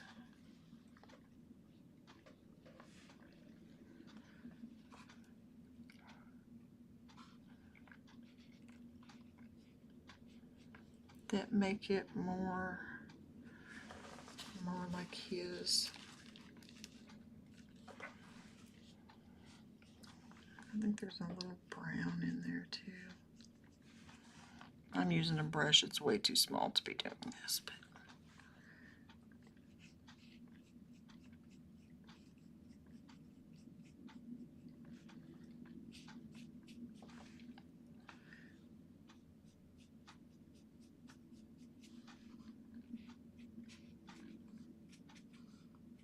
we just won't tell anybody, right?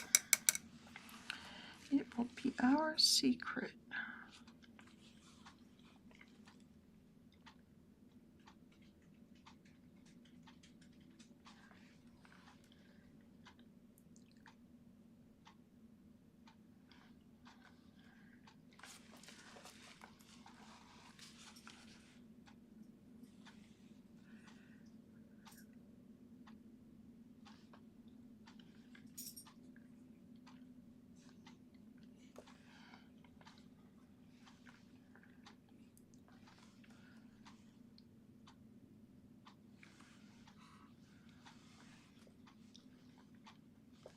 I think that's pretty darn close.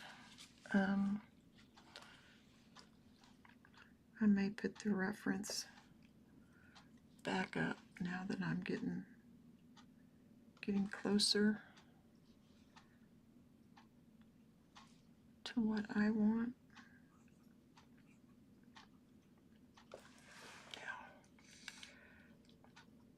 Sorry, my eyes started itching.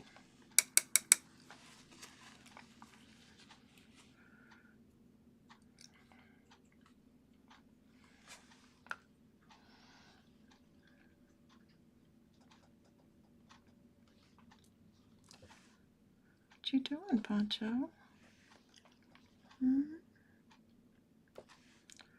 Trying to get that one spot in here a little lighter.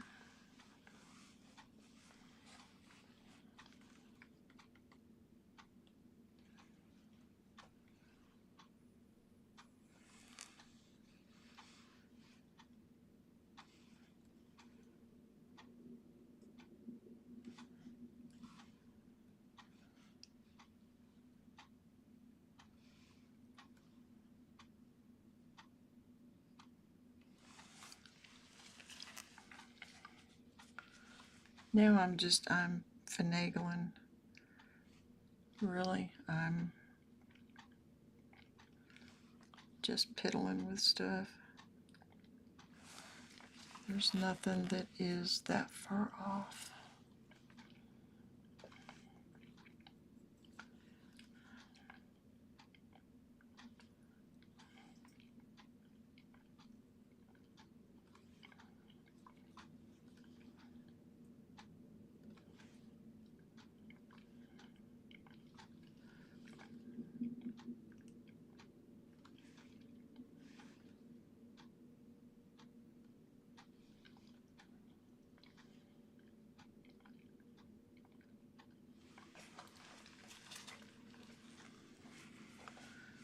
That needs a little more red. I'm using CAD just in that area. What time is it? Okay, it's 4 o'clock. I've been going at it for 4 hours. I don't think anything that I do is going to make that much more difference in it.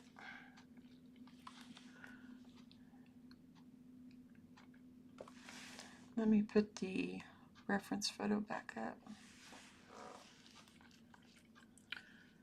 See this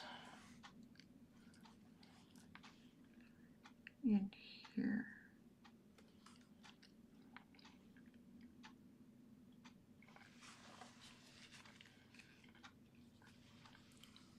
Oh, I definitely see something in there. This right here.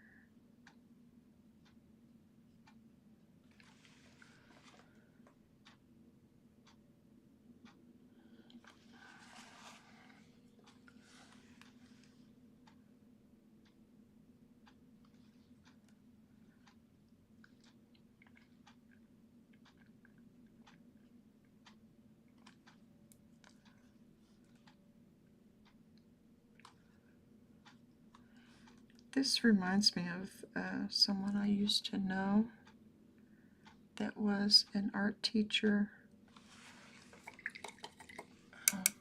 at Chanute in an area college.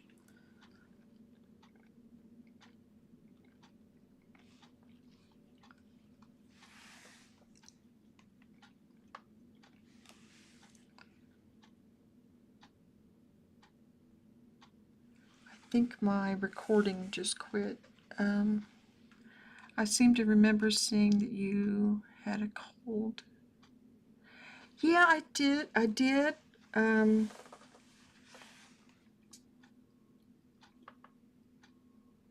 Hope it's not letting me record. That's okay. I did.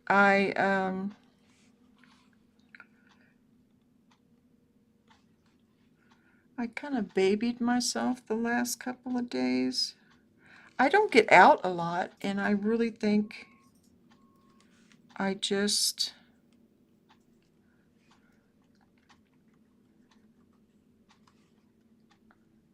picked up some cooties when I did. I keep hearing there's like a cold going around everybody right now.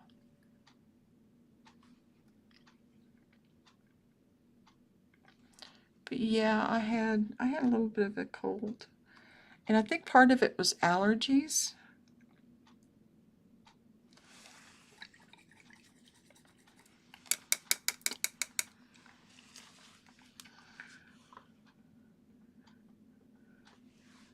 Nothing Nothing too terrible. I did take a COVID test just to be on the safe side because I didn't want to infect anybody else, and it was negative.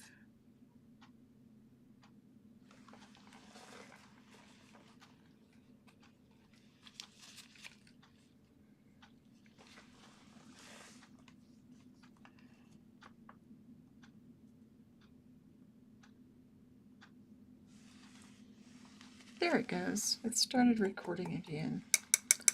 Yay! Okay. Only because I want to do a time lapse of this. Oop, and there it gave me an error. That's okay. I think we're about to a point where I can step away. Yeah, I had a meeting the other day that I did not want to miss,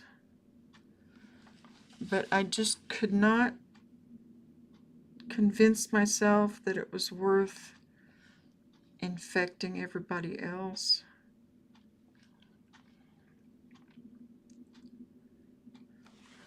And usually I hem and haw over whether I'm going someplace or not. And, you know, it's like, oh, I could do it. I can make it. I can. And this time I didn't. I was just, it was very definite. I did not belong infecting everybody.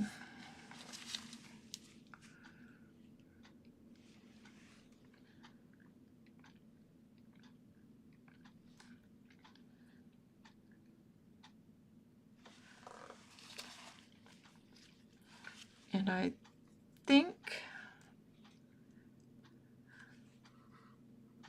part of it was allergies, and I did not realize I was not taking my allergy medication. I remember saying something to my husband about running out.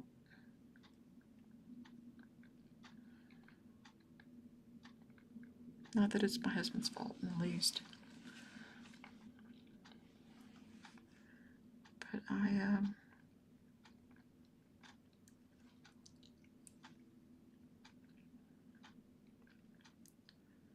just forgot.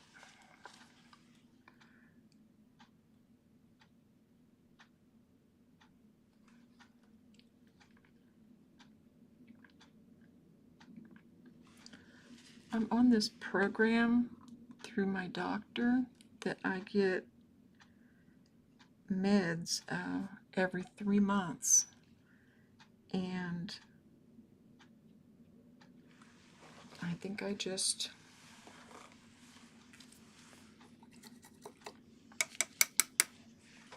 spaced it off. I'm going to work a little bit more on her hair because that bothers me. In here, it needs more black to give it a little more depth.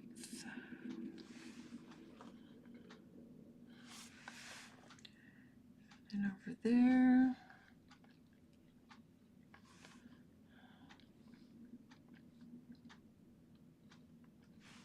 Okay. And I do see I need to bring her shoulder up, particularly over here. It is more like right there.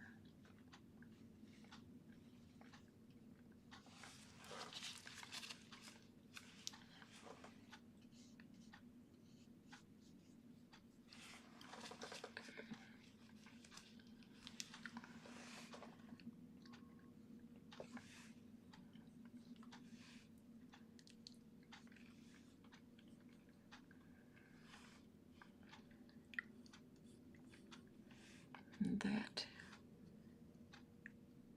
That's a definite. It's not a copy. It's a study.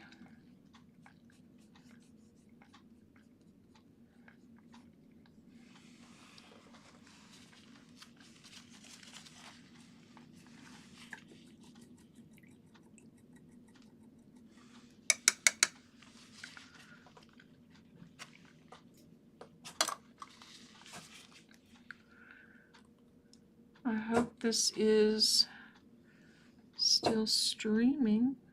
I am going to mute myself because hubby's coming home and Pluto's going nuts.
Okay.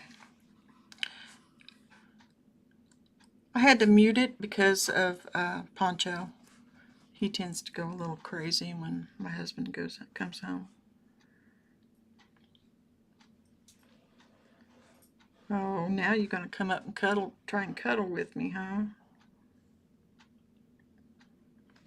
Dog. Not hubby.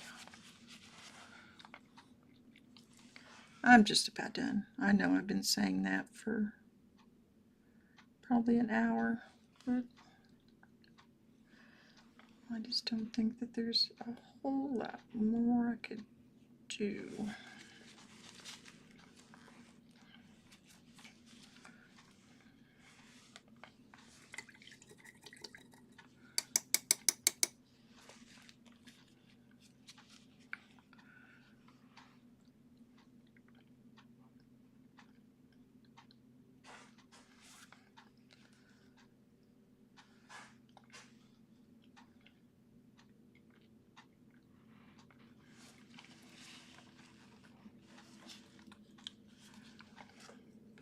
I don't think this looks as light down here as what I've got it. I'm losing daylight too.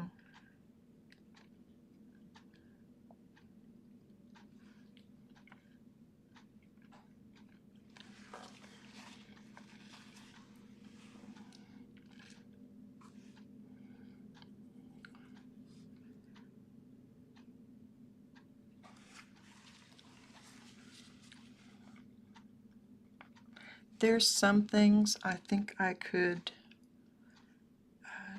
do better, but since this is, as I keep saying, a study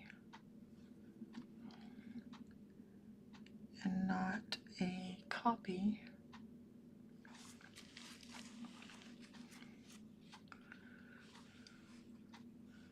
I'm going to let it go. Maybe.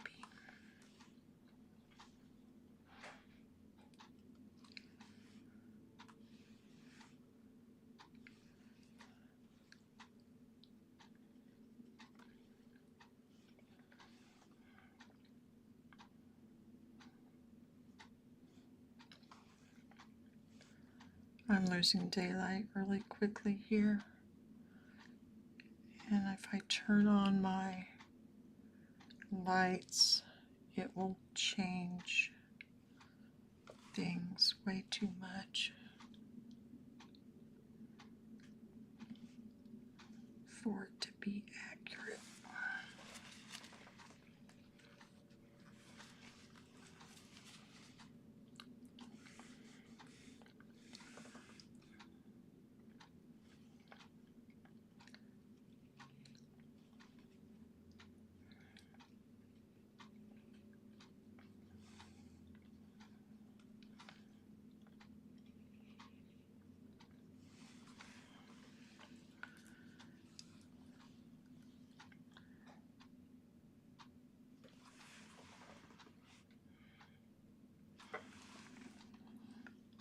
I'm not going to get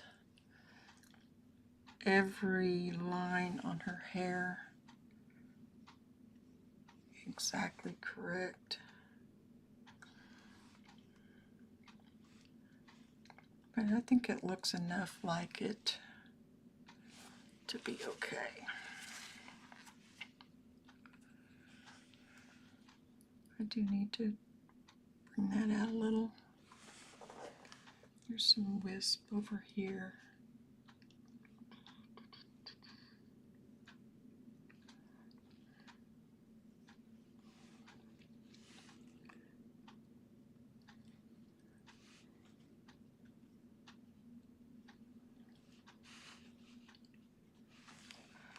Earlier I talked about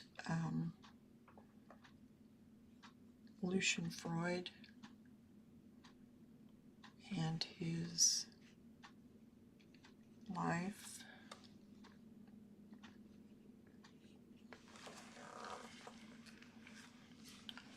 If that is something biographical information is something that you're interested in.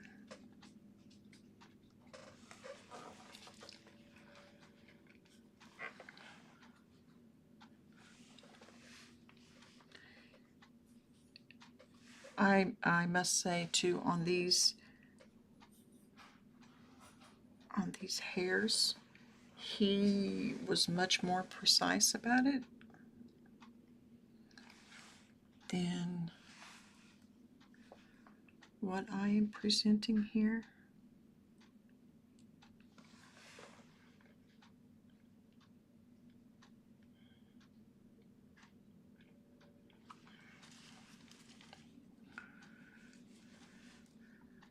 But as I said, I think I'm okay with that.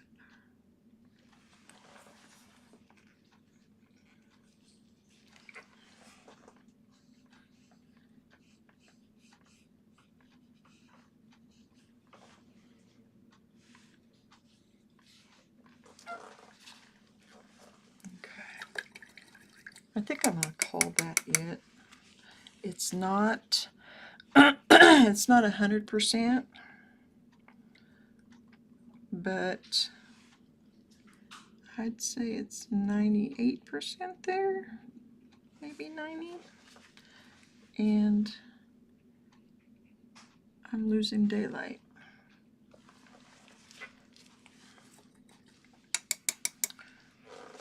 Okay. Set my brushes out, need washed. That one I did not use. Okay, let's pull the tape off. This is the fun part. You know who it looks like to me? It has a resemblance to Steve Bannon. If you're into politics, you know.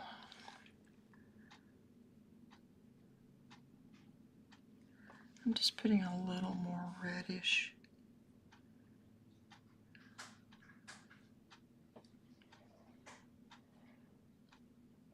Down there. Oh, leave it alone. I'm going to leave it alone. Okay, let's pull this off.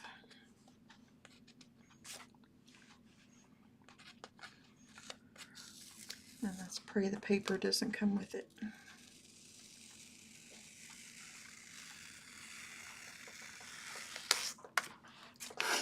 A little bit. I always tape this the same way so I know which layer needs to come off. I tape the sides and then the top and bottom. Oops, sorry about that. That way I know when I'm pulling it off. And I see something. This right here.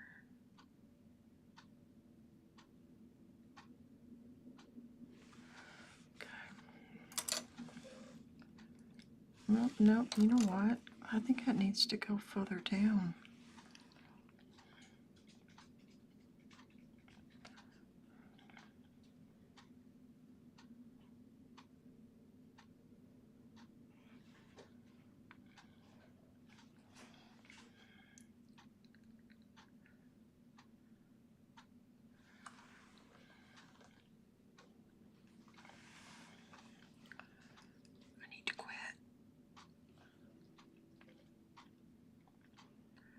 I need to quit messing with it.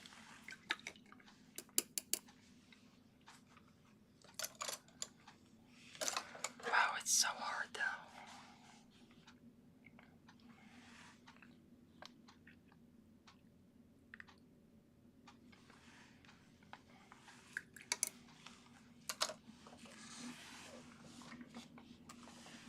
though. Okay. Usually I take a photo of it to let me know if I need to make any changes. But I think I'm just going to go with it.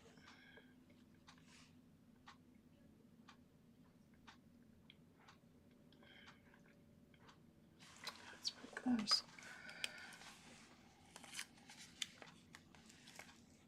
Someone's pulling up the paper.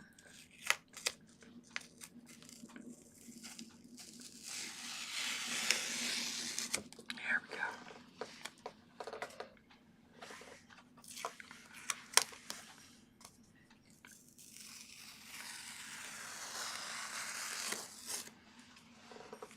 There we go.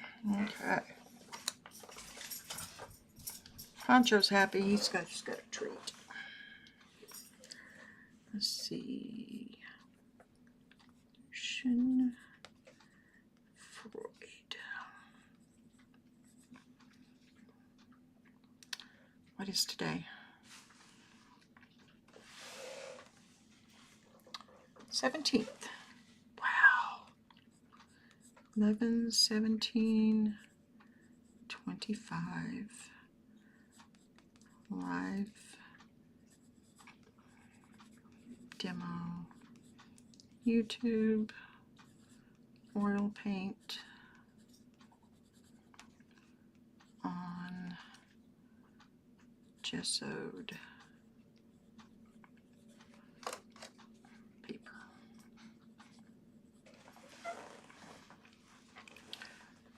Okay. Did I put study? No, I didn't. I'll just put study down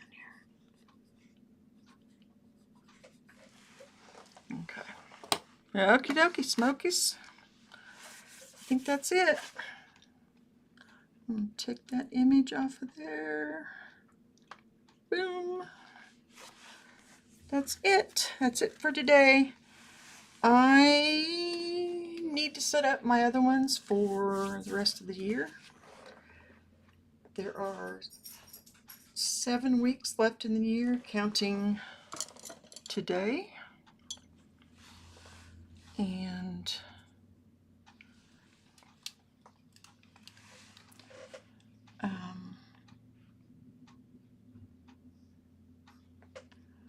I am wanting to use them to the best of my ability. Okay. All right. Thanks for being here, y'all. I appreciate it. Y'all rock. If you have any questions or anything, just feel free to put them in the comments below. Let me know what you're working on. What's going on? What's your favorite brand of oil paint? Because I'm torn. I was watching a lot of stuff on gambling, and I love that company.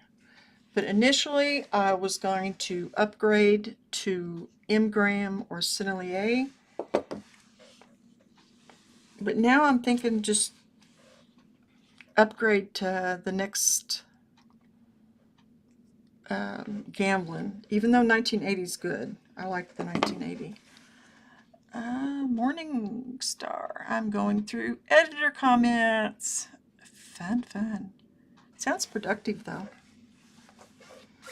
Good job.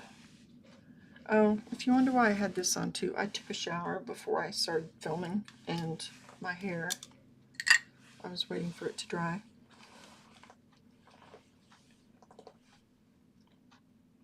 If you're not already subscribed, if you would subscribe, that would be wonderful. It lets YouTube know that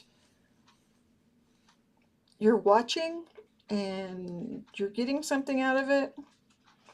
If there is an artist that you want to see and I have not done one yet, let me know and I will do the best of my ability to get a study up.